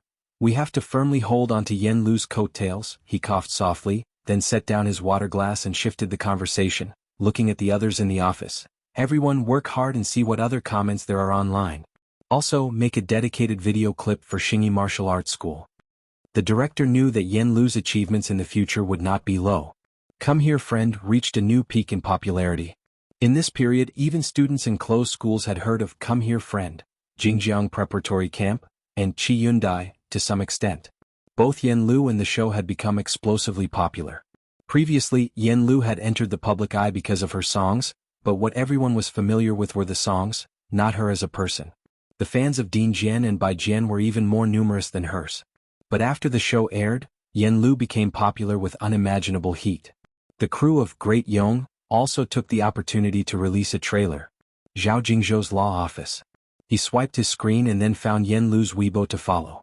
Zhao Lu, his assistant said in surprise, how is Professor Qi so familiar with this celebrity? Logically, Qi Yundai shouldn't know these people. Zhao Jingzhou put down his phone, recalling the scene he saw in Xiangqing, and said calmly, he shouldn't be familiar with Yen Lu. Qi Yundai was very respectful to that man and to one of his students. Wednesday. In the evening, Xiang Mountain Avenue. So he dragged his suitcase out of the taxi. You've arrived? His mother's call came through. Suhi just responded with a, I heard the third young master is back, leaving you alone in Xiangqing? Zu's mother paused a bit, wanting to ask if her son could ever return to Jiangjing, but fearing to hurt him, she didn't ask. Hey, don't worry, maybe the situation is not as bad as we imagine. Not so bad? Suhi looked at the buildings around him, indeed not as dilapidated as he had imagined, the roads were also newly paved. I know, the great lady values this place. He forced a smile to comfort his mother. Perhaps Miss Bai is also very good. His mother did not speak again. In fact, both of them knew very well that Miss Bai was from Xiangqing, and even if Xiangqing was good, how much better could it be? There wasn't even a 6th-rank martial artist to hold up the facade. Coming here was tantamount to being exiled, and Suhi's place of exile was not even the Su family, but an unknown martial arts school, from where returning to Jiangjing would be as difficult as reaching the heavens. Suhi didn't continue speaking. He quickly found Xingyi Martial Arts School following the directions on his navigation app. This place was at the entrance to a scenic area. The lighting was not very bright. Compared to the splendid Su family training base, Xingyi Martial Arts School was not large, with many tourists at the entrance. Those passing by were all ordinary people. He had anticipated this before coming, so Suhi knocked on the door without much expectation. The door was opened from inside by a middle-aged man wearing a white practice uniform, his forehead covered with sweat, and his eyes as cold as stars. Teacher Suhi? Suhi was startled by the man's imposing manner, and he composed himself. Yes, it's me. Just in time, Miss Bai has been waiting for you for a long time. Jin Kai smiled, opened the door for Suhi to enter. I am the hall master here and we are very grateful for your help this time. Suhi followed Jin Kai with surprise, and upon entering he saw the people training on the left side. There were not many people training at this time. One person was swinging long fists, and it seemed like you could see dust being lifted by the force of the punches, moves that he had never seen before. Suhi secretly wondered as he could tell these martial artists were not untrained. He followed Jin Kai down a corridor to the backyard. In front of the stone table in the backyard, a girl was lounging on a bench next to it, dressed in a blue and white school uniform, her top loose, her legs slightly crossed, and one hand tapping on her phone on the table. She was casually accepting an orange from a middle-aged woman, and the dim light in the yard cast a golden glow on her. Miss Bai, Jin Kai took a step forward and reported to her. He's here. Bai Lian slowly peeled the orange, looking at Suhi and arched an eyebrow. 6th rank? Even though the girl in front of him looked young and delicate, Suhi felt an inexplicable pressure, and he tensed inwardly. Yes, Miss Bai. Although he had suffered internal injuries, he was indeed of the 6th rank. Bai Lian had already heard from Jin Kai that Suhi was there as a substitute. She broke off a segment of the orange, tossed it into her mouth, leaned on the table with her elbow and after a moment's thought said, Have a go with Hall Master Jin. Facing a fight right away, Suhi hesitated for a moment, but then he set his luggage aside, and with an apologetic look toward Jin Kai said, I apologize in advance as in sparring punches and kicks can slip.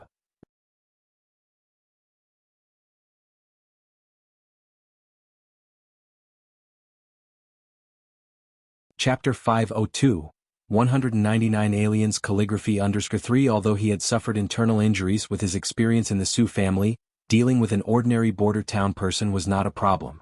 Hall Master Jin tightened his belt and with great elegance, raised his hand and flashed a grin at him.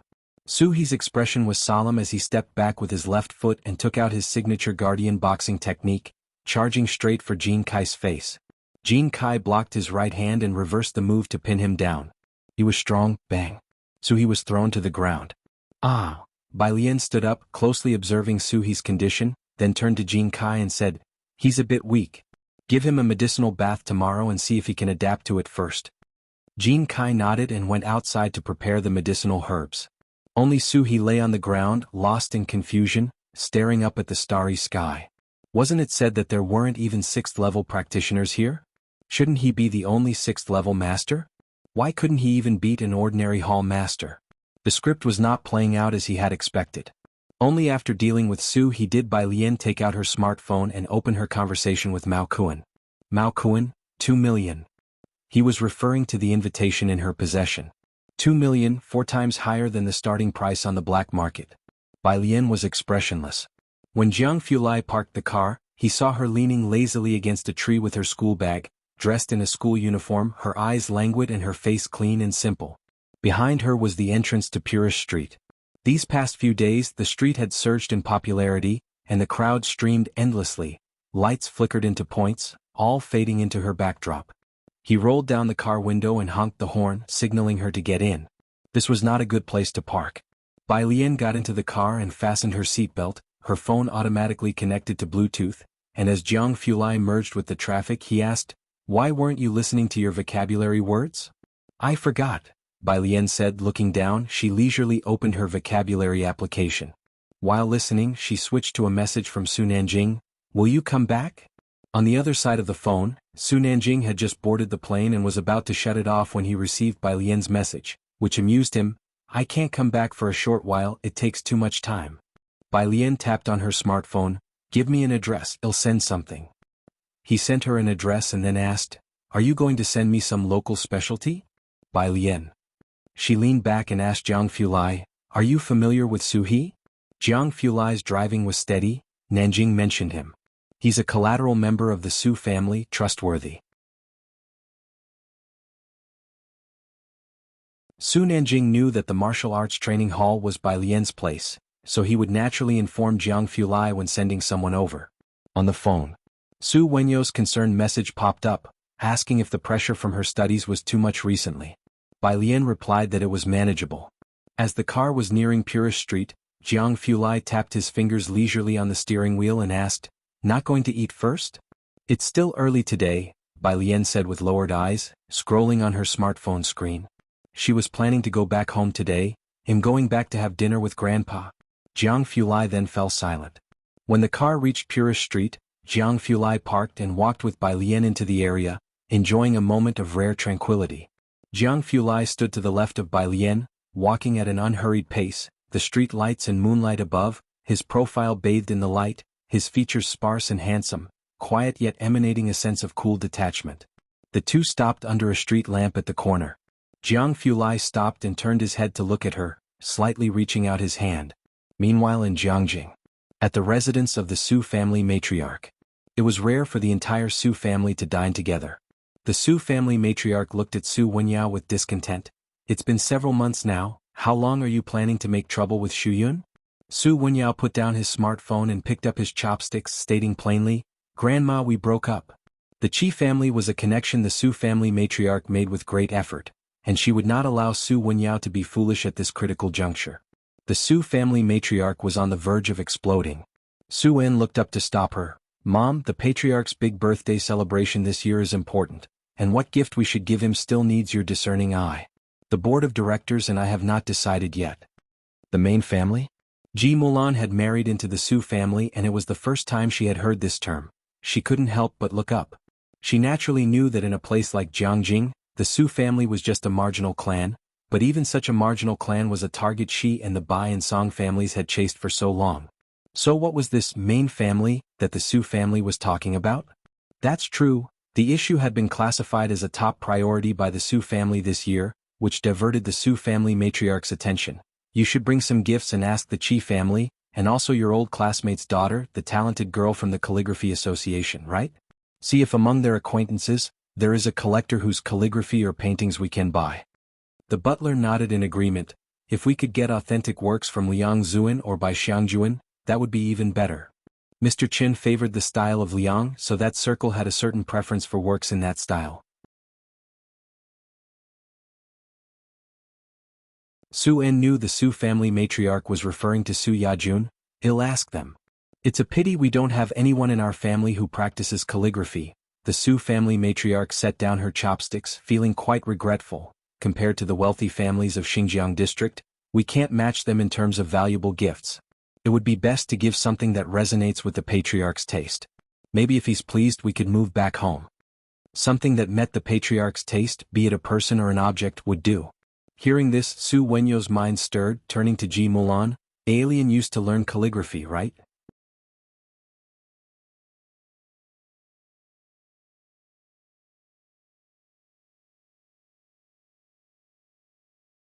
Chapter 503, 200 Express, Retreat for the College Entrance Exam, Second Update, _1 Su Wenyao had seen Bai Lian's handwriting. Neat and yet with her own style, it was very attractive. Yes, I remember too, Su En nodded as well. This time, old Madame Su looked at Ji Mulan with some surprise, calculating something in her mind. What style of calligraphy did she learn? Ji Mulan's smile was a bit awkward. Bai Lian hadn't formally studied calligraphy at all. No, it's just the style of the Jianghu. Ji Mulan herself had never seen the imperial script. Jianghu style? Old Madame Su didn't know much about it, but she knew it wasn't mainstream. She lost interest and turned to Su Jiue, who was sitting beside her. Yeah, eat more. The high school exams are coming, don't be too stressed. Do your best for our Su family, and it would be even better if the main family sees it. Old Madame Miss Jiue came second in this month's exam, the butler boasted from the side. Ji Mulan also looked warmly and somewhat proudly at Jiue. Yaya has always had good grades. Second in the country, that is, the second top scholar. Ji Mulan couldn't help but think, if Su Jiue were her daughter, would Bai Qiming still treat them the same way? Naturally, old Madame Su was very satisfied with Su Jiue. I remember Alien is also a senior, how is she doing? Bai Lian? Ji Mulan paused momentarily. She hadn't been in contact with Bai Lian since she left Jiangjing. It was Su Wenyao who spoke up. Alien studies are steady now. He had just asked about Bai Lian the night before. High school seniors are under a lot of stress. Su Wenyao had a classmate who couldn't cope and fell into depression, so he always cared about how Bai Lian and Su Jiue were doing academically. Both of them were doing fine. That's good to hear, old Madame Su nodded and did not ask further. She was merely making a polite inquiry and was not curious about Bai Lian's grades. They were surely not better than Su Ziyu's anyway. After the meal, old Madame Su took her Buddha beads to the temple to pray for Su Ziyu's smooth success in the high school exams. Since Su Jiue entered her senior year, she had done this every day. Su Jiue was also the hope of the new generation of the Su family. Beside her, the butler handed her an incense stick. Don't worry, Miss Jiue has been second in the recent joint examinations. This year's runner-up will definitely be Miss Jiue. Maybe the old master over there will meet Miss Jiue. May the ancestors bless her. Old Madame Su quickly bowed 3 times. May Jiue do well in her exams. Outside, Ji Mulan and Su En left for home. Though they had reconciled with the old lady, they did not live in the old residence. Su En hadn't drunk today and he settled into the driver's seat. Alien is also sitting her exams soon, right? I plan to visit her in a couple of months. It may not be feasible to take her to the exams. Do you want to go back with me? In June. Ji Mulan subconsciously covered her stomach, buckled her seat belt and looked up. My father is there. The doctor said my pregnancy is unstable. The baby was still in the early months and she was an older mother. Xiangqing was too far. After the flight it would be several hours car ride, and the roads in Xiangqing were rough. If Bai Lian had been as close and excellent as Su Jiue, she might have gone back, but Ji Mulan didn't want to take the risk of returning to Xiangqing. She wanted to avoid the topic. You just mentioned main family and that is... You know about the circles in Jiangjing? Su En drove out of the gate. Old Master Qin is from the Qin family. You've studied history, you should know the Qin family. Descendants of General Qin Yi? Ji Mulan gasped. Yep. Su En nodded, his gaze deep. And our main Su family is on par with the Qin family. Our clan is too large to imagine. We were once a collateral branch of theirs, but have since separated. It's quite difficult to rejoin the main family. Su En sighed. Ji Mulan stared at the road ahead, as Su En's sparse words painted a world she had never encountered. The Su family, the Qin family. The next day. When Bai Lian arrived at Xingyi Martial Arts School in the evening, a group of young men and women were queuing outside. They were students planning to apply to arts colleges next year and were registering this year. She carried her book bag across the corridor to the back. In the backyard, a large wooden tub was placed and Jean Kai was throwing herbs into it. Suhi stood beside him, not as cold and proud as yesterday but with a hint of unease. Seeing Bai Lian, both looked over to her. Miss Bai. Bai Lian put down her book bag and played with a white handkerchief in her hand. Standing in front of the tub, she asked casually, "Why would you be willing to come to Xiangqing?" Logically speaking, Xiangqing is so remote that even people from Beijing aren't willing to come here. Suhi never lied. "I've been seriously injured before and it left complications. My father sent me here, and I don't want to stay with the Su family anymore. Miss Bai, rest assured I won't have any second thoughts."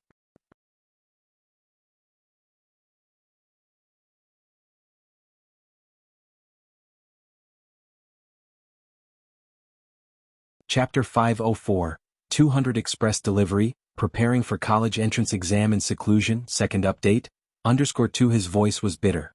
He used to be full of vigor at the Su family's home, and all the relatives believed he could stand out and reach the old Master Su, becoming the right-hand man of the next family head. But after his injury remained untreated, his father no longer valued him. To them he was nothing more than a dispensable cast-off. Bai Lian laid out a handkerchief in her hand. She turned her head to Suhi. "Want to be treated? Want to be treated?" Suhi was stunned. Years ago he had thought about seeking treatment, but he had been to various hospitals in Jianghu, underwent numerous tests and had many blood samples taken. The doctors only prescribed him medicine to replenish blood and boost his energy for recuperation. At first, his father also sought out various famous doctors for him, who all said that was all they could do, and the illness that had settled in only allowed for slow recovery.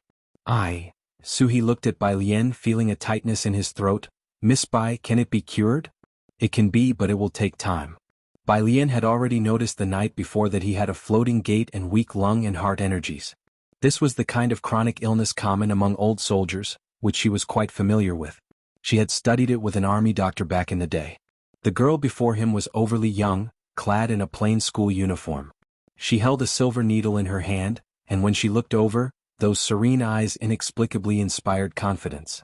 Suhi clenched his fists. "Miss Bai, I'm not afraid to wait. I can wait even 10 years.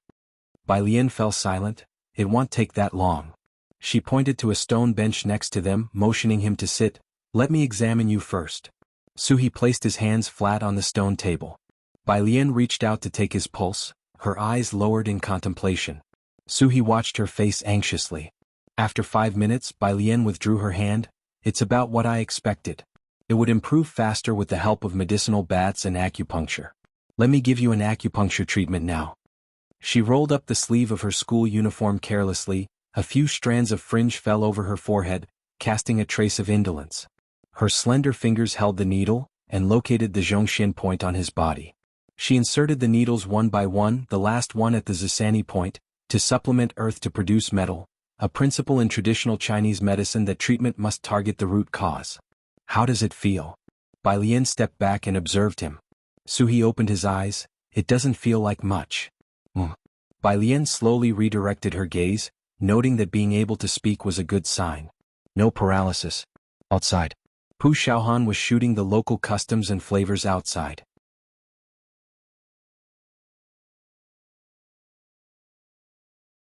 When Bai Lian came over, Pu Xiaohan was just packing up her camera. "Are you done?"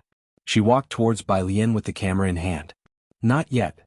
Bai Lian remembered there was a cluster of courier stations at the street corner, convenient for travelers wanting to send local products home. "I'm looking for a courier station." "You're sending a courier?" Pu Xiaohan greeted old Mr. Tao at the street corner before taking Bai Lian's sleeve and leading her towards the front. "It's this way. Which company do you want to use?" All kinds of courier stations were available here. Bai Lian followed Pu Xiaohan, looking to the side. "Which courier is the cheapest?" "The post office." Pu Xiaohan led her to the far end. They passed by stations for SF Express, Zhongtong and others before stopping in front of the Green Postal Express. "It's the cheapest." The post office had the fewest people, with several couriers inside. Seeing someone approaching, the woman inside put down the package and took a couple of steps forward. Her eyes landed on Bai Lian. "Are you sending a courier?" "Yes." Bai Lian took out her backpack and pulled out a golden red invitation. Just this. The woman took a look, saw it was an invitation and without much notice bent down to rummage on the floor, finding a not too battered box. Can I use this to mail it for you, beauty? Bai Lian was not picky. That's fine. The woman handed her the form to fill out. Bai Lian, not wanting the writing to be unclear to others, filled out the courier form in very neat handwriting, and once finished, handed it over. The woman took it and upon seeing Bai Lian's calligraphy, stared in surprise, then took an extra look at her. Then her eyes fell on the address. Is this going to Jianghu? Yes. Bai Lian nodded, remembering Nanjing had said he wouldn't be returning this time. The woman, not further inquiring into private matters, packed it skillfully. Out of concern for the invitation, she even carefully wrapped it in a layer of plastic film, 9 yuan. Bai Lian scanned the QR code with efficiency.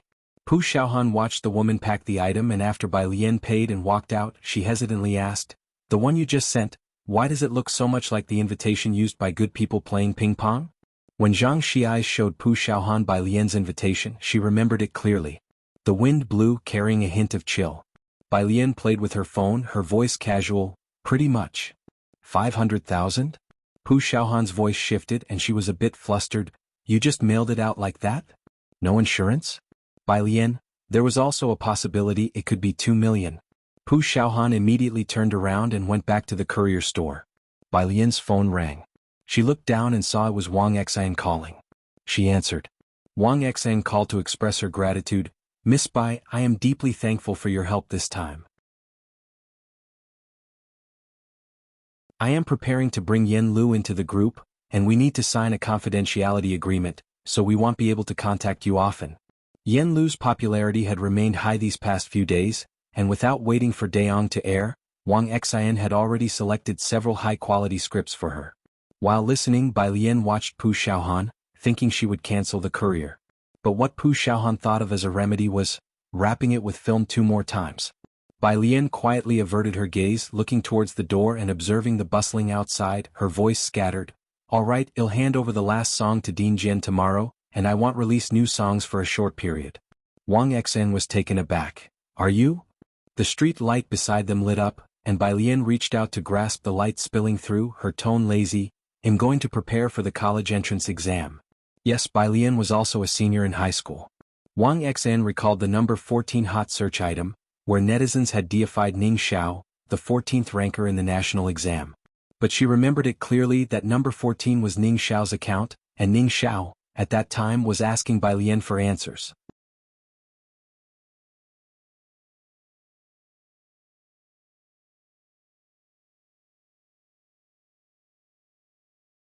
Chapter 505, 201 Soar to the Sky, Gift _1 Bai Lian's demeanor almost made Sister Xn think they were peers. It was only when she heard Bai Lian talk about the Gaokao that she vaguely realized Bai Lian was just a senior in high school, still needing to take the college entrance exams. After listening, Sister Xn seriously said just one sentence. "You will surely ride the wind and waves, soaring straight into the clouds." She hung up the phone and stood there dazed. Next to her, Yen Lu, who was flipping through a script, looked up. "What's wrong?" Yen Lu was going to a new drama crew for a period drama, and after a makeup trial, she dyed her smog blue hair back to black for convenience of wearing a wig. Miss Bai said she sent the new song to President Jian. Wang Xian snapped back to reality, put down her phone and looked at Yen Lu. Also, she's going to seclude herself to prepare for the Gaokao. It said online that Ning Xiao has a very good chance of ranking in the national top 10. Yen Lu, do you remember? Ning Xiao often asks Miss Bai questions. Yen Lu pressed her hand on the script. Right? So, that means Miss Bai might even have better grades than him? Wang Xin's gaze shifted to the window. Having spent so much time together, Sister Xn knew the attitude of Ning Xiao and his peers towards Bai Lian. Like her, it was a respect that came from the heart. Just Ning Xiao alone had sparked many online posts discussing hot topics. If Bai Lian was added to the mix, Xiangqing might see 2 students ranking in the top 10 of the national exam. In Jianghu, having 10 such students wouldn't be surprising, but this was Xiangqing. The rarity was like finding 2 gold nuggets in the desert.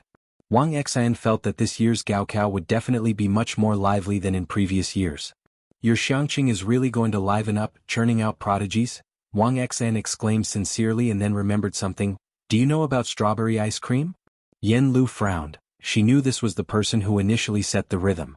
She's been quite popular these days, turned into a big fan of Miss Bai after unfollowing. Wang Xen was also surprised. She established a fan club for Miss Bai, but she's still your hater. Yen Lu. This was normal. Yen Lu didn't have any representative works, and compared to professional-level singers, her singing was mediocre. The song became popular entirely because of Bai Lian and President Jian. The next day, after school in the afternoon, Bai Lian and Wang Qi's group had just arrived at the Zhang family's place when they saw Zhang Dad, whom they hadn't seen for a long time, moving pots of flowers. Seeing the group of students, Zhang Dad put down the flower pot. I have had nothing to do these 2 months, resting time. You all should focus on preparing for the Gaokao. After the exams are over, he'll treat you to a big meal. Then he took out a bunch of fruits for the students to eat. During his absence, he was thankful for these students. Otherwise he really wouldn't have been at ease leaving Miss Zhang alone at home. Sure, uncle. Wang Qi took the watermelon and gathered beside Bai Lian, curiously watching Zhang Dad, who was carrying a potted plant as tall as a person. A good person's father is really amazing, lifting such a heavy pot with one hand. He was very impressed. The others nodded in agreement, and without speaking, Bai Lian bit into a piece of watermelon as she observed the calluses on Zhang Dad's hands. With Zhang Dad's return, the students from class 15 no longer had to check in at the Zhangs every day. Bai Lian and Pu Xiaohan went back to the milk tea shop to do their homework. Someone with money had expanded the milk tea shop, and at this hour many students were there brushing up on questions. Jianzhe was seated next to Bai Lian, listening as she corrected his essay.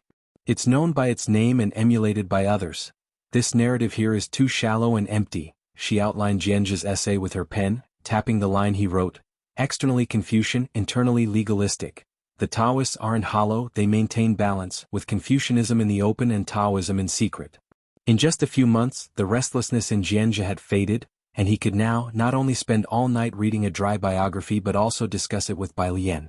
The two talked. At the neighboring table, Tang Ming, who studied science, finally couldn't help but whisper to Pu Xiaohan, "Isn't Jian brother planning to go into civil service in the future?" It wasn't uncommon for people from the Calligraphy Association to go into politics. Although Tang Ming studied science, his humanities were not bad either. He understood a thing or two about what the two discussed daily. "Don't you think Sister Lian is even more impressive?" Pu Xiaohan replied sharply.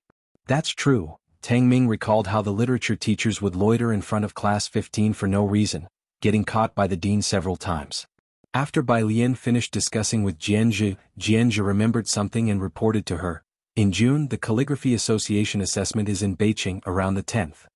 Qiu Shuezhing was already preparing the materials, but with Bai Lian's Gaokao approaching, he didn't want to disturb her. Bai Lian estimated the timing.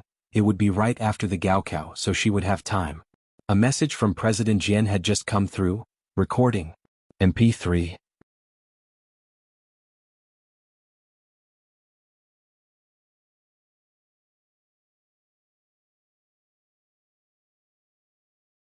Chapter 506, 201 Soar to the Sky, Gift _to President Jian.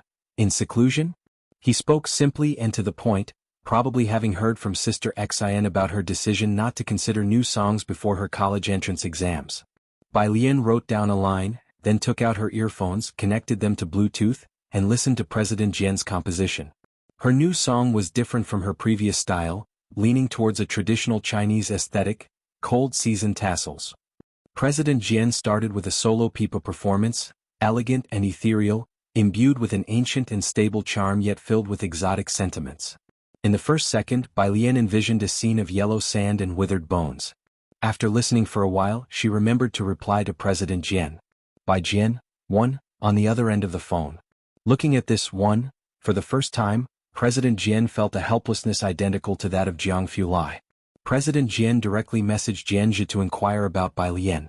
Jianzhe candidly told him about Bai Lian's activities. Study and then more study, and everything else would have to wait until after the college entrance exams. As for after the exams, Bai Lian would first go to Beijing. President Jian, when are you going to Beijing? Jianzhe, the Calligraphy Association's assessment, we should set off on the 9th. President Jian, got it?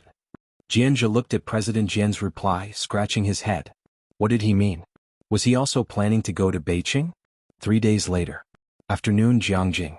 The postal worker rode his bike to a stop at the entrance to Tall Street.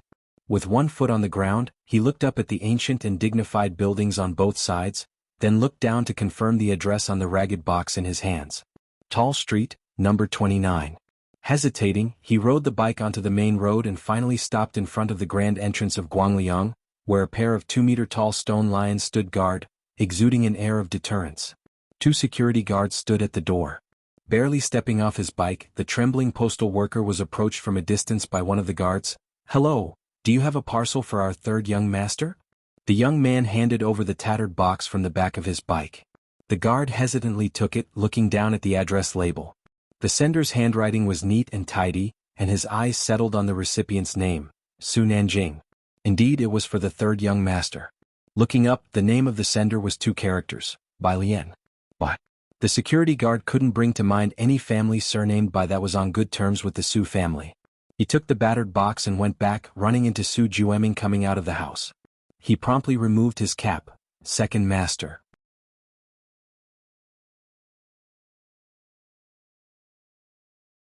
Dressed in a long gown, Su Jueming nodded slightly, his gaze falling onto the box in the guard's hand.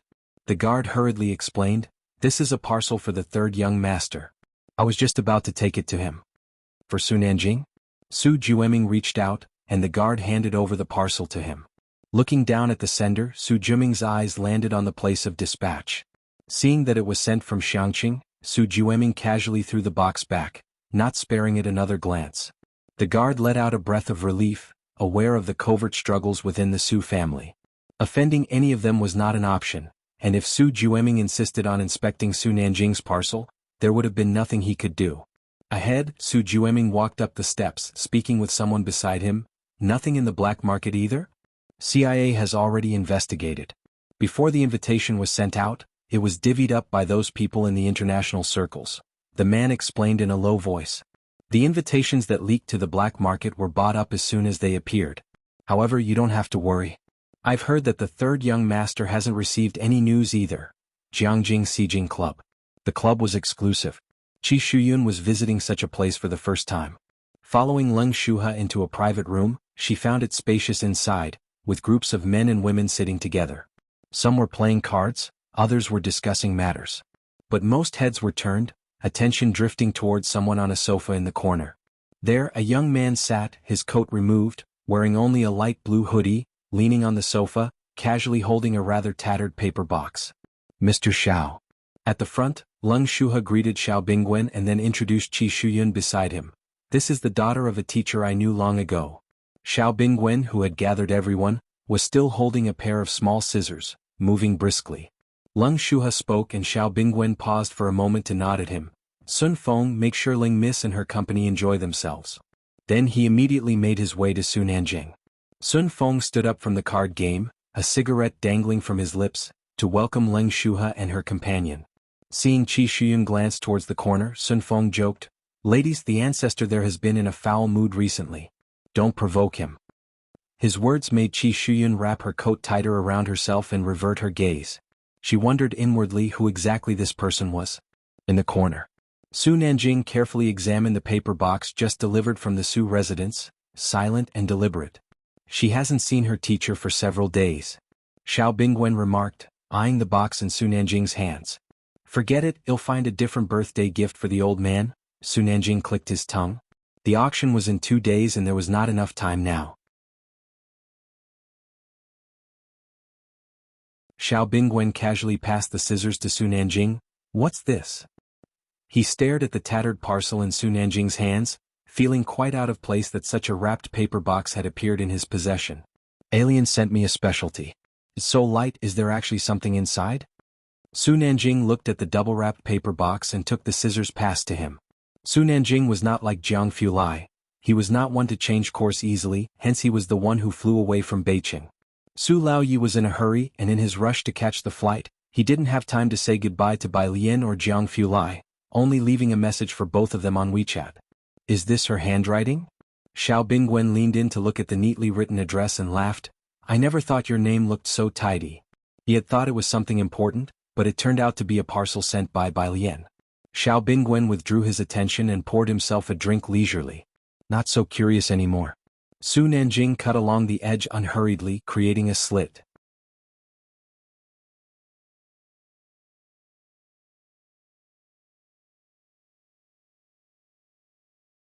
Chapter 507, 202 Jiang Guest's birthday, playing against the wind to turn the tables. Second update.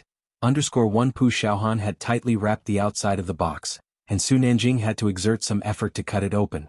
Inside there was something that resembled a book which was also wrapped in a protective film. One could not see clearly through the protective film. Xiao Bingwen greeted Sun Feng on the other side. Did she send you a book? This seemed like something Bai Lian could do.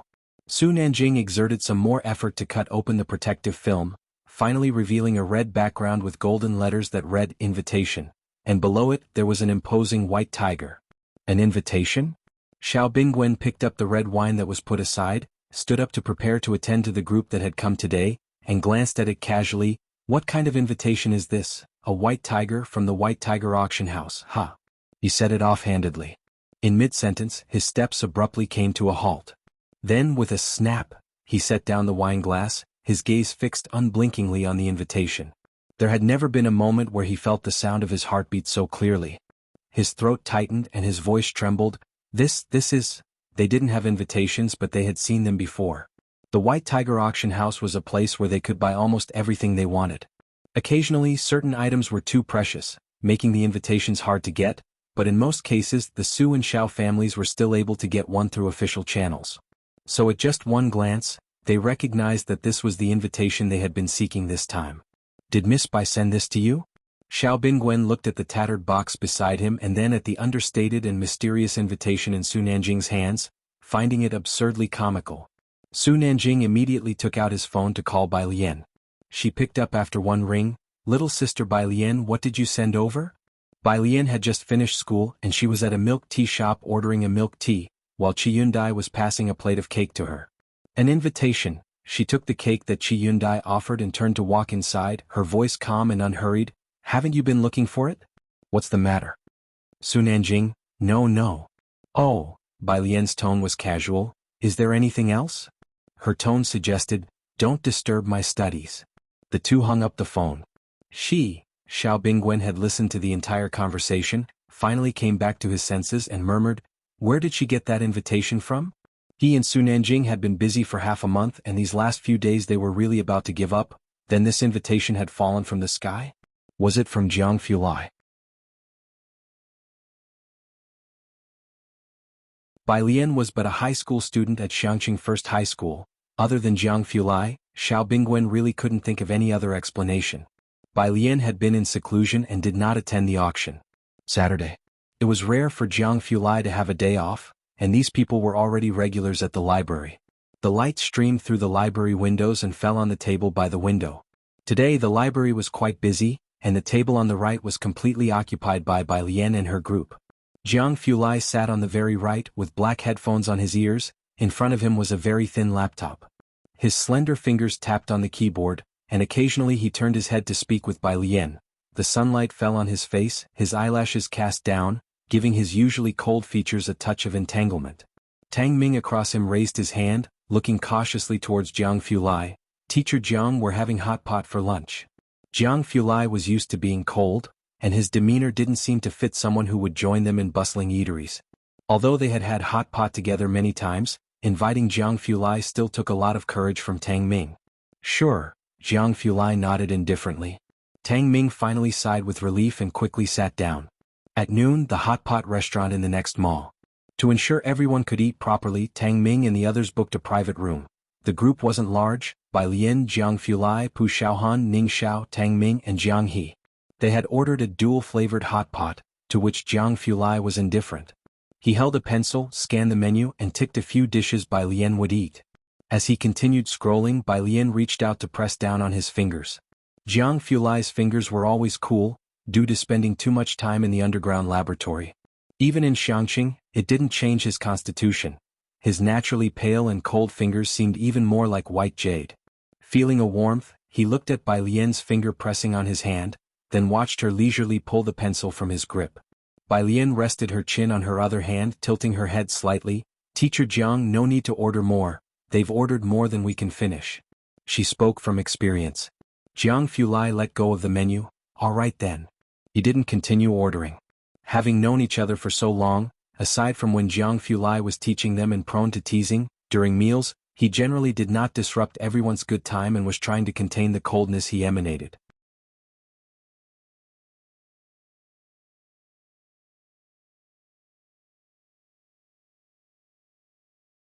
Chapter 508. Jiang Guest's 202nd birthday. It's all about turning the tables against the wind. Second update. _2 At the dining table, Pu Xiaohan was posting pictures in the group chat. Pu Xiaohan, Grandpa's clothes are almost done. After sending the message, she looked up at the people around the dining table. Grandpa's class uniform is ready. I've reserved a set for the good guy, but he won't be able to take the graduation photo with us next month. Especially Zhang Xiai's. Given the current atmosphere in Class 15, the merit of Zhang Xiai's and Wang Qi cannot be overstated. To take a graduation photo without Zhang Xiai's would make Class 15 seem somewhat imperfect, Pu Xiaohan felt. Although they joked and laughed when mentioning Zhang Xiai's, Pu Xiaohan and the others knew they could only adopt such an attitude. A year in jail would have too large a psychological impact on a high school student. Don't worry, Bai Lian said as she picked up public chopsticks to serve food. Xiaobei mentioned that they've prepared a banner for the good guy. Banner? The mood livened up at the mention of Wang Qi. Tang Ming, curious, asked, what kind of banner? What good deed could Bei have done? Hey, I was even thinking that at the time I could wear his clothes and take a photo with you all in his stead. Pu Xiaohan clapped the table. Right, you could print out a large picture of the good guy and paste it over your face. A group of teenagers were eating hot pot. Worries came suddenly and left just as quickly. Jianghu quietly listened to their conversation, occasionally helping Jianghe reach for dishes he couldn't, without interrupting their chat. Bai Lian also listened in lazily. After finishing the meal, Pu Xiaohan called the waiter over to clean up the table. Jianghu was sitting on the same side as Bai Lian. To his left was Bai Lian, to his right was Jianghe. After the meal, the waiter had also cleared away the excess bowls and chopsticks from the table. He thought Bai Lian would be in a hurry to return to the library to do homework. But Bai Lian didn't leave. The others at the table were still discussing post-graduation matters, with Tang Ming expressing a desire to take a photo with Class 15. Since Bai Lian was there, Jianghu wasn't in a rush either. He leaned back slightly and spoke to Bai Lian. They're talking about a graduation trip. Have you thought about it? A graduation trip? Have you ever traveled? Bai Lian asked as she heard the term for the first time. She opened a can of cola with one hand for Jianghe and turned to look at Jianghu. No, Jianghu hadn't gone traveling either. His life consisted of nothing but research. Then you still talk about taking me to the snow mountains? Bai Lian remembered this. The private room was warm. Jianghu had already taken off his coat. He was wearing a white shirt with the collar slightly open. He hadn't expected Bai Lian to remember that, and he softly replied, you could go during the summer break as well, but the snow won't be as thick then. No rush, Bai Lian suddenly said, recalling something. But I kinda want to go to the grasslands. She flipped through history. There lay the tomb of the third princess. The grasslands? Jianghu tapped his fingertips on the table, picturing the map in his mind, planning the route. That works too. As he was speaking, the private room's door was pushed open, and the waiter brought in the disassembled cake. Creamy white frosting, red roses spreading along the center all the way to the base of the cake. Clusters of roses, nestled against the green vines, were blooming together. It was like a passionate oil painting. Irresistible to the eyes. Ning Xiao stood up to receive the cake, and after thanking the waiter, he placed it on the table. But the waiter didn't leave, instead looking longingly at the cake that resembled a handicraft. Handsome, where did you buy your cake from?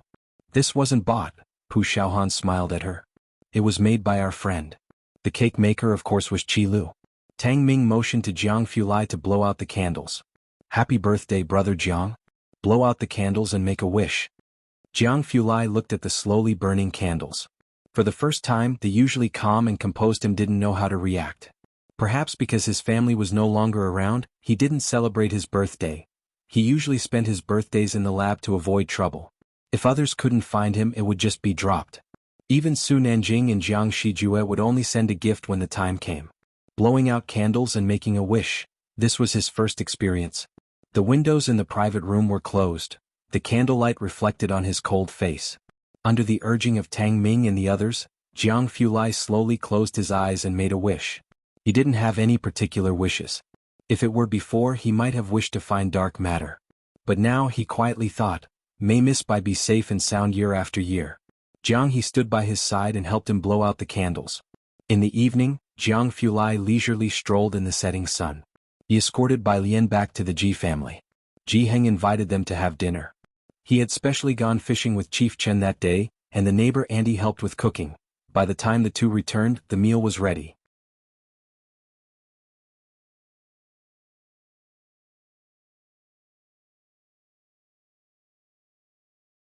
Chapter 509, Jiang Guest's 202nd birthday. It's all about turning the tables against the wind. Second update. _3 The dishes were very rich. At the dining table, Jiheng gave Jianghu the set of clothes meant for him. A silver-gray overcoat, made of silk-like material that looked very high-end, fastened with Chinese frog buttons. Patterns were embroidered across the middle of the sleeves and the front. Jianghu carefully accepted the set of clothes, his fingertips grazing the cool fabric. One glance was enough to see the dense stitches. Jiheng had put a lot of thought into it. Chief Chen and Jiheng both enjoyed drinking. The two chatted as they sipped their liquor, and an hour passed by without finishing their meal. That's when Jianghu found time to go to his room and bring out his Lego for him. The Lego was a custom-designed castle tower. The blueprint was drawn by Jianghu, and his teacher helped him make numerous revisions. It was 30 centimeters wide and about 40 centimeters tall. The intricate bricks and the connecting beams could be seen. Jianghu said thank you twice today. After giving the gift, Jianghu couldn't take his eyes off him. Jianghu took it and pointed at a spot, looking at Jianghu and casually remarked, "This part isn't drawn well." Jianghu. He decided to sleep with Jiheng tonight. Jiheng had drunk too much today. Bai Lian made an exception and walked Jianghu to the door. At 9 o'clock, Jianghu looked down the long dark alley. Just as he reached the bend at the entrance, he stopped and told Bai Lian to go back first. Bai Lian was dressed in a pale green outfit today, her jet black hair half up. She stopped, stretched out her left hand and opened it. A piece of Kylin jade almost melting under the lamplight appeared before Jianghu. "Happy birthday, Teacher Jiang." Jianghu was taken aback, presumably not expecting her to have prepared a gift for him. He reached out to take it, still able to feel the warmth of the jade in his palm. End of May. With the college entrance examination approaching, the school arranged for a graduation photo to be taken. The location was the central stone of the school, with 5 steps beneath it, perfectly accommodating the students to line up. Class 15 prepared uniform attire. The girls' dresses featured a mandarin collar with a white undergarment, embroidered with ivy at the edges, covered by a red, sleeveless waistcoat adorned with delicate vine patterns. The buttons were matching Chinese frog buttons. Below was a white skirt, the hem embroidered with vivid clusters of roses, red and pink rosebuds in full bloom nestled among green leaves. As the girls stepped forward, the rose bushes hidden in the folds of their skirts burst into full bloom. The boys' clothes? Skip. The students of Class 14 were currently taking their graduation photos below, while the photographer snapped pictures and they stood on the steps, involuntarily gazing at the students of Class 15, their eyes resting on the last tall girl. Bai Lian, with her phone in hand, nonchalantly followed Lu Lingxi at the end of the line. Her hair, still half up as usual, her almond-shaped eyes half closed, her hair was too long, loosely curling over her shoulders beneath the wooden hairpin. Bai Lian, who was used to wearing plain clothes, wore such a brightly colored outfit for the first time today.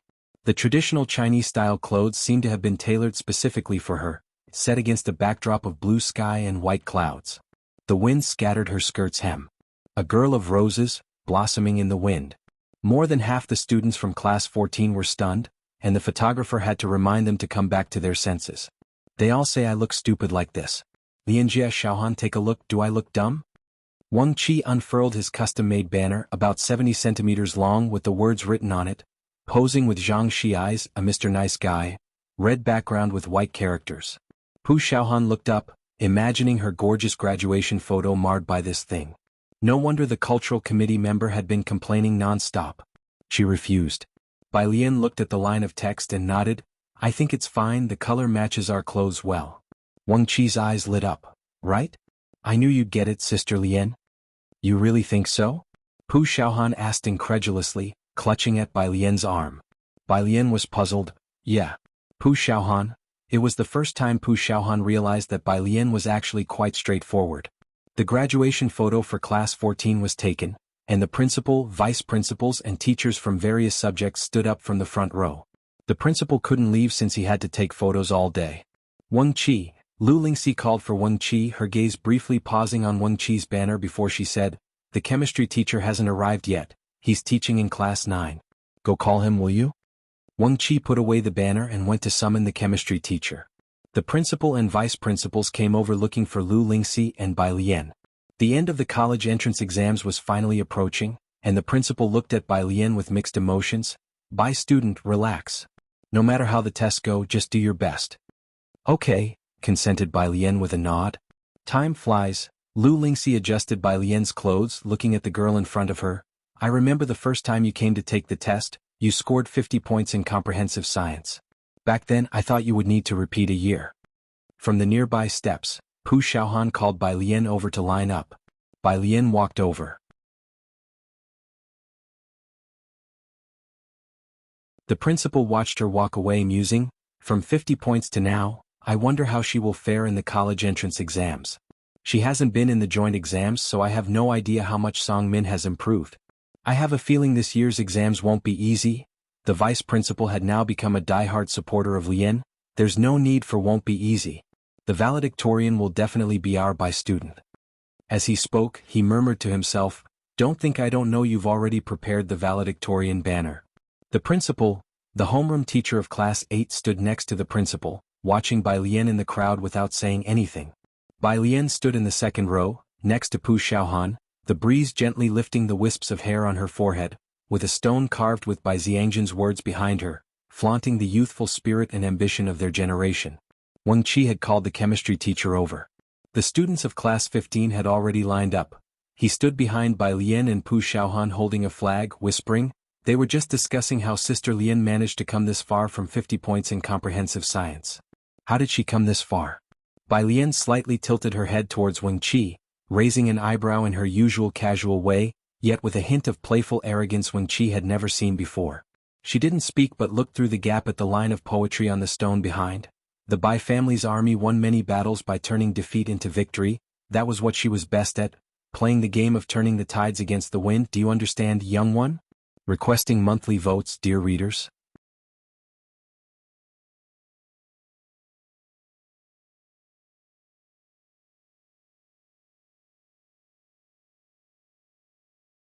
Chapter 510. Battle 203 commences. A clash of two champions. 1 at 10 in the morning. The sun was plenty strong. Light passed through the clouds and settled on Xiangqing No. 1 Middle School, falling upon the boulder that had stood for 1,000 years. Bai Lian reached out her hand to shield her eyes from the glare, her gaze fixed on the powerful and resonant characters inscribed on the stone. In the interplay of light and shadow, it was as if she saw the comrades who had fought the last battle with her 1,000 years ago. The interweaving of light and shadow was blurry. 1,000 years later, Bai Lian stood beneath the line of poetry she had written with her spear raised, about to fight her first battle. The photographer held up the camera, intending to check the framing in the viewfinder, but his attention was captured by the girl inside the lens. She stood amid the crowd, her face slightly turned, with half-tied hair resting on her shoulder. The girl in the lens had eyes that held the fierceness of war horses and iron soldiers, as if she had traversed mountains and rivers, emerging from the battleground to split open hills of corpses and seas of blood on horseback. Despite the crowd of students around her, rowdy and joking, in that instant, they all but became her backdrop. The photographer involuntarily focused the lens and pressed the shutter. After capturing the moment, he reviewed the photo just taken. The composition was beautiful, like a destiny revolving through a millennium, filled with a mysterious sense of story. He admired it for a while, planning to send it to the student later. The students of Class 15 had mostly lined up, and the photographer put down his camera, amplifying his voice. "Students, quickly get into place, the teachers can take their positions now too." The disciplinary teacher, who was negotiating with the principal about exactly how many banners were ordered, stopped upon hearing this. He adjusted his shirt and walked forward solemnly. In the crowd, Pu Xiaohan was holding her video camera, filming the making of footage. When everyone was almost ready, she put down her camera and stood up. Seeing Wang Qi actually pulling up the banner, she said, "Wait a moment, let the photographer take a picture of us without the banner first, then we can take one with the banner later." This was the result of Pu Xiaohan's discussion with Lu Lingxi. Take one without the banner first? Wang Qi folded the banner, stuffed it into his pocket and patted it. Fine, I'll bring it out again later. Wang Qi, lower your head a bit. Don't squeeze me, Xiaohan, I'll stand on your right. Can I stand in front of Sister Lian, please? You go to the front, even on tiptoes, you aren't taller than me. The students of this class, dressed in uniform traditional clothes, chatted noisily. Beneath the lens they were green and vivid.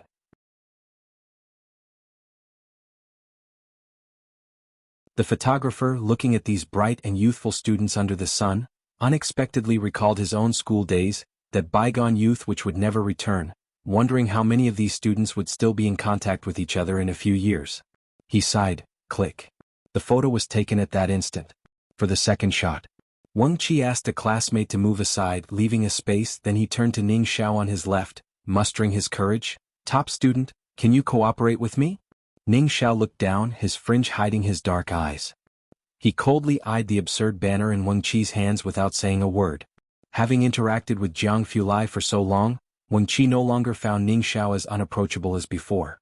Top student, Wang Qi passed one corner of the banner to him, assessing the distance of roughly one person between him and Ning Xiao. He tentatively asked, "Good man is your desk mate, so if you hold it, isn't it like he's here too?" As he spoke, he cautiously lifted the banner in his hand. Ning Xiao stared at the red banner and still said nothing.